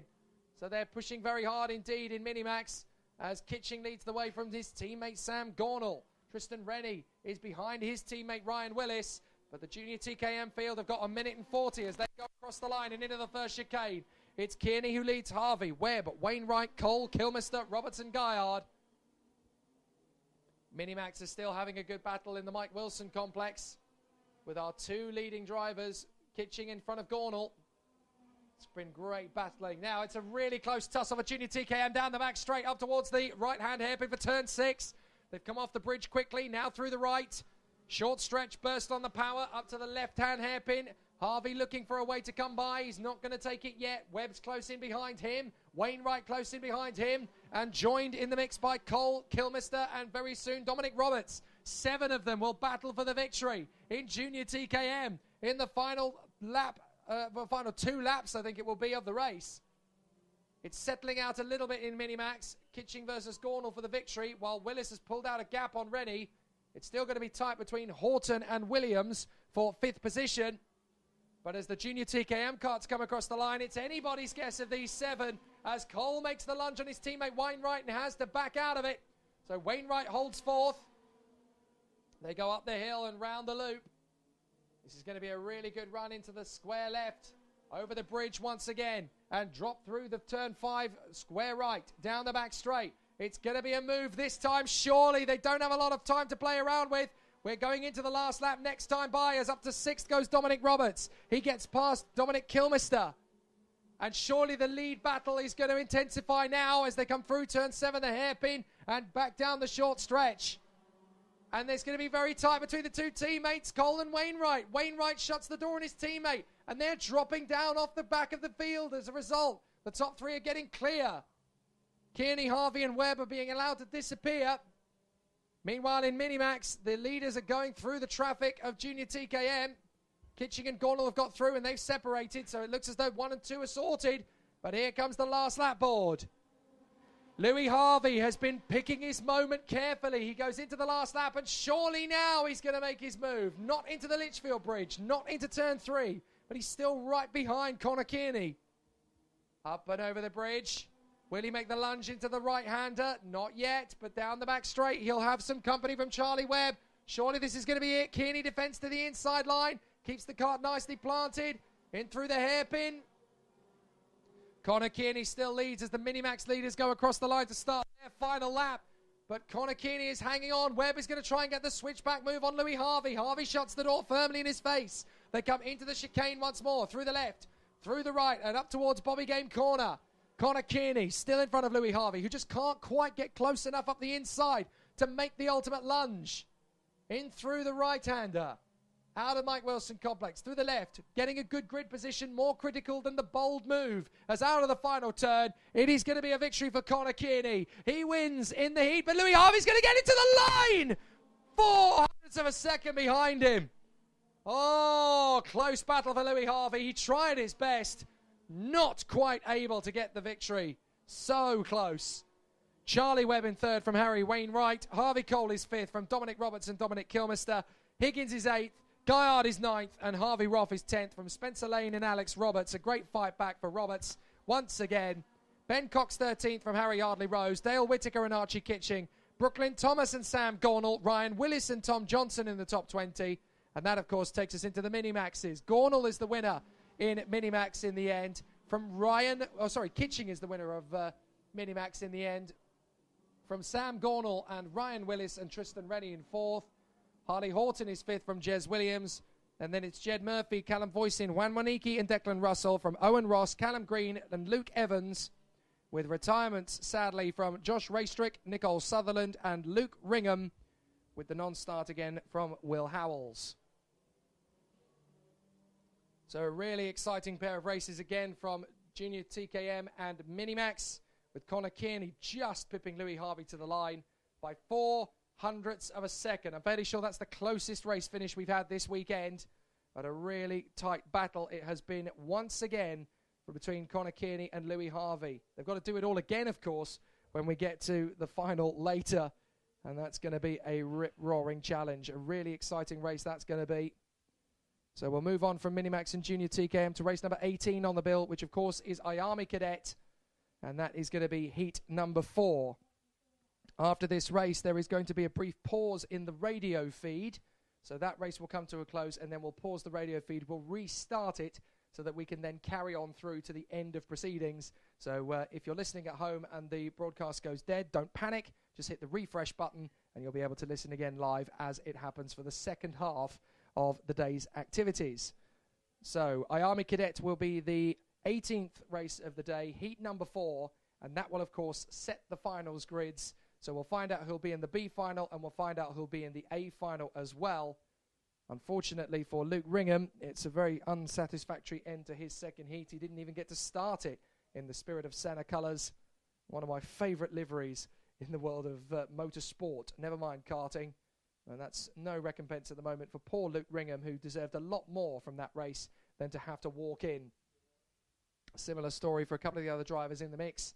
But now we have the fourth and final heat for Ayami Cadet before they take us into their B final later on. And then, of course, we'll have our A final for Ayami Cadet around about race number 30, which will be one of the highlights of the Trent Valley Kart Club Winter Series second round here in 2019. So the green flag is at the top of the gantry, and that is the signal to send the Ayami Cadets out onto the circuit for the last time before we get to the finals. And it's going to be a tough one for the men on the front of the grid. Harley Keeble and Kian Nakamura-Berta will start from the front end of the starting grid, and it is going to be very tight for them from the front row. Second row will see Ashton Hodgson and Macaulay Bishop. Nathan Tye on row 3 from Lewis Werrell. Ellis Stevens and Archie Clark will share row 4. And then Michael Gray will line up beside Taylor Orridge to round out the top 10. Ethan Jeff Hall and Mondi Junior Canini will be on row 6.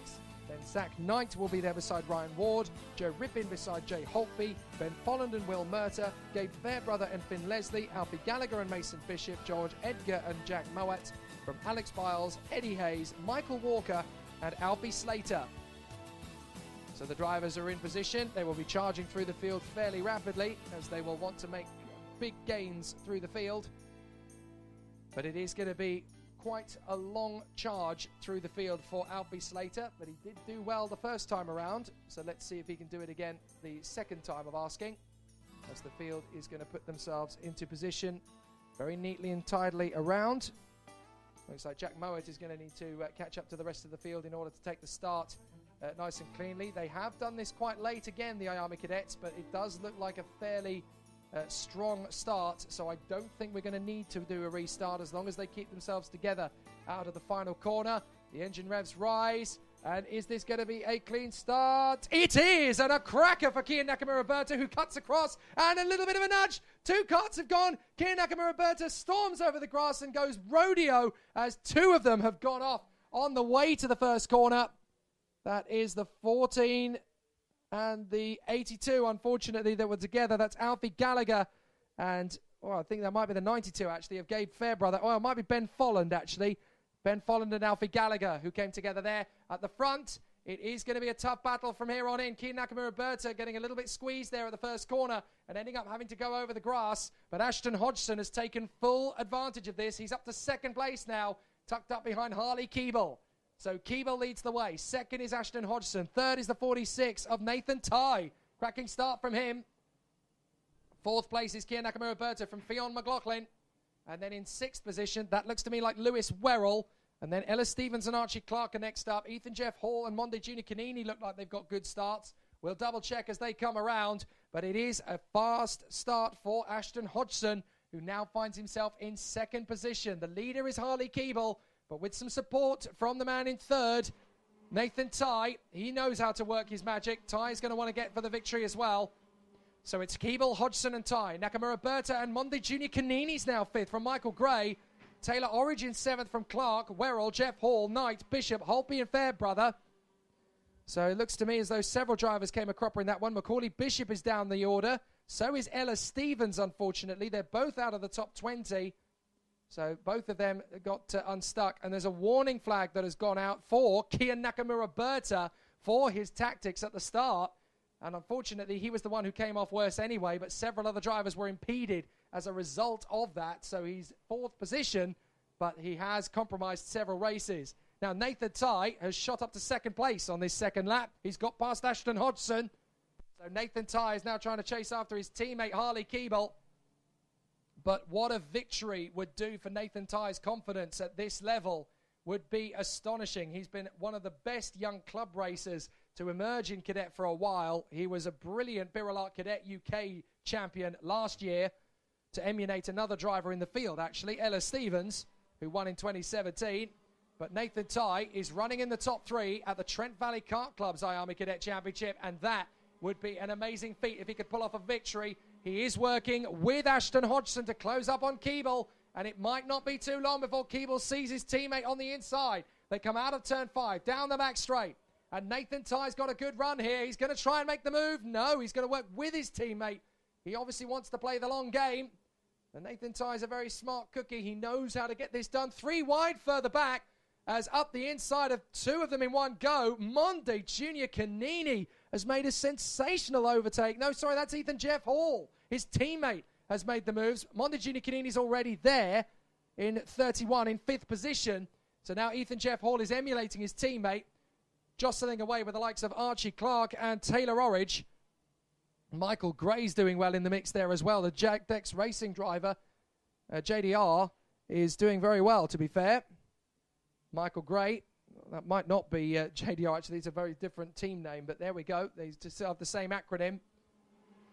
Here comes the top 3. Nathan Ty working in cahoots with Ashton Hodgson, and they're going to go for the move into the lead, surely. No, the 3 of them are still getting clear of Kian Nakamura-Berta in 4th place. So they dive up to the first corner. The field sweeps through. The leaders are at the Litchfield Bridge. They now come off turn 5, down the back straight. Nathan Ty still hustling his teammate Harley Keeble. He's edging him away from Hodgson. He's not going to go for an overtake yet. Kian Nakamura-Berta in 4th place, still trying to run with them. 5th position is Monde Junior Canini from Michael Gray in 6th. And it is the Jack Dex racing kart that is there in 6th position. I was right the first time. Archie Clark in 7th place. Lewis Werrell is next up, or at least he was. Now it's the 69 that's come through. That is Taylor Orridge, the privateer, running a great race. Coming through the field pretty rapidly. The 2 Fusion karts together there. That's Ryan Ward. It's certainly Fusion Colours, if not the Works entry. And working there with Ellis Stevens. So they're going through the field together at the moment. But out on the straight once again. Ashton Hodgson, having now got into 2nd place, has got Nathan Ty right underneath him. And he's starting to go for the move for the lead. And he goes for the inside line. Ashton Hodgson going for the move on the inside. And he's got the lead. Ashton Hodgson hits the front at TVKC's Army Cadet. 2nd round of the Winter Series in their 2nd heat. It's heat 4 of Army Cadet, but such is the nature. Up the inside comes Nathan Ty, and Nathan Ty's going to take the lead, joined by his teammate Harley Keeble for 2nd. So Nathan Ty hits the lead of the race. So Nathan Ty leads the way now. The reigning Birolart UK Cadet champion is looking good for a victory in heat 4 of Army Cadet here in the 2nd round of the Trent Valley Kart Club Winter Series 2019. But he's got company, Harley Keeble and Ashton Hodgson. And don't forget the man in 4th, Kian Nakamura-Berta, is still catching them up. So there's still plenty of opportunity for this to come good. Into the chicane. Kian Nakamura-Berta is making mincemeat of the 3 leaders. He's right on the tail of them now. Down the back straight. ORM, Fusion, into the first corner. And they are practically 1, 2, 3, and 4 nose to tail now, under the Litchfield Bridge. Is there going to be an overtake? Not yet. They're not close enough to each other, and it's still 2 minutes to run, plus the additional lap. Plenty more moves still to come. They come off the bridge and down the back straight. Up towards the hairpin once again. And this is going to be a move from Kian Nakamura-Berta onto his teammate Ashton Hodgson. Into 3rd place goes Kian Nakamura-Berta. He's through into 3rd. So now Nathan Ty leads the way. Harley Keeble 2nd. He's willing to work with his teammate nicely, though. But watch out. Kian Nakamura-Berta is there in 3rd. And he's hungry for a maneuver. He's going to make a late lunge into the chicane, and he's there. He gets the move.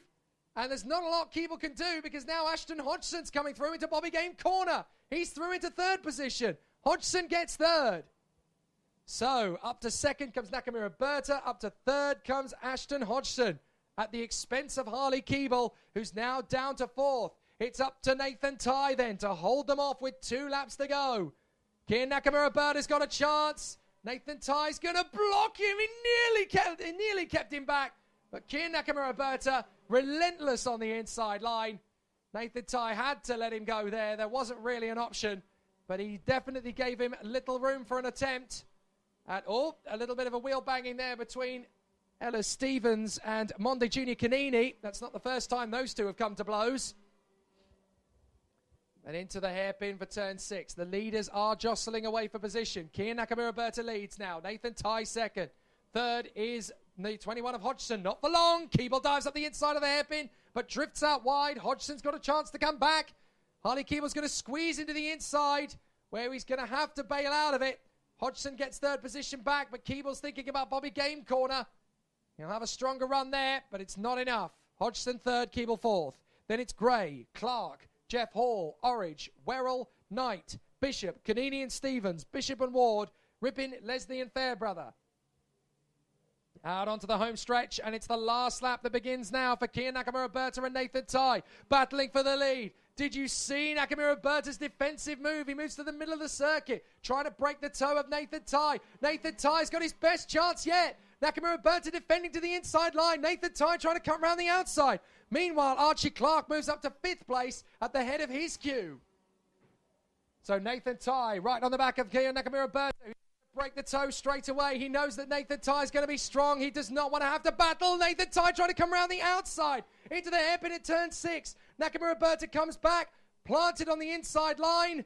Nathan Tai going with him. Nakamura-Berta trying to chop him across. Nathan Tai going for the switchback move. Nakamura-Berta defends, perhaps a little too tentatively. Nathan Tai covers the racing line. Now they switch back.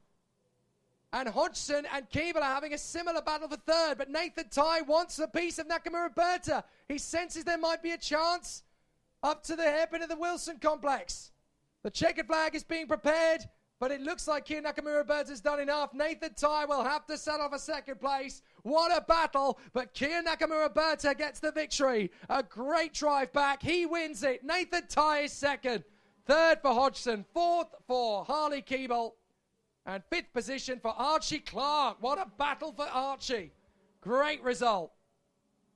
Taylor Orridge is 6th from Ethan Jeff Hall and Lewis Werrell. Michael Gray is 9th place from Zach Knight, Macaulay Bishop and Ella Stevens. Monde Junior Canini is 13th in the end from Ryan Ward and Mason Bishop. Joseph Ribbin and Finn Leslie from Gabe Fairbrother. Alfie Gallagher has lost out to Folland and Holtby at the end.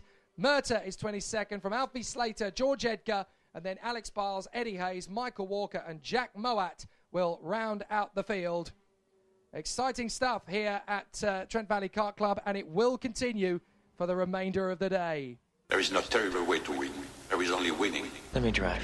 I will make a fool out of you. Every one of us has to find a reason to do this. You do it because you're driven. I was beginning to think I'd never be anything more than a piston-happy lead-foot punk. Then this starts to happen. Somebody put it in your mind you gotta be perfect every time out or you're a failure. Well, forget that. Just forget it. You ready to put away your toys and grow up? Are you ready to make more money in 1 year than your father made in his whole life? Are you ready to become a real race car driver? When I won it was probably the last time I ever felt pure victory. Because I'm quicker than all of you. And if you no longer go for a gap that exists, you're no longer a racing driver. But hell, isn't that what we're in this for? To stare death in the face and to cheat it? Come on, there's nobility in that. It's like being knights. No pressure, nobody breathing down my back, just driving because I left it pure. A lot of people go through life doing things badly. Racing's important to men who do it well. When you're racing, it's life. Anything that happens before or after, it's just waiting. I just hope when you do, that I'm there to see it. Racing. That's the name of the game, isn't it? Win or lose, put up a show. Fine. Then let's race.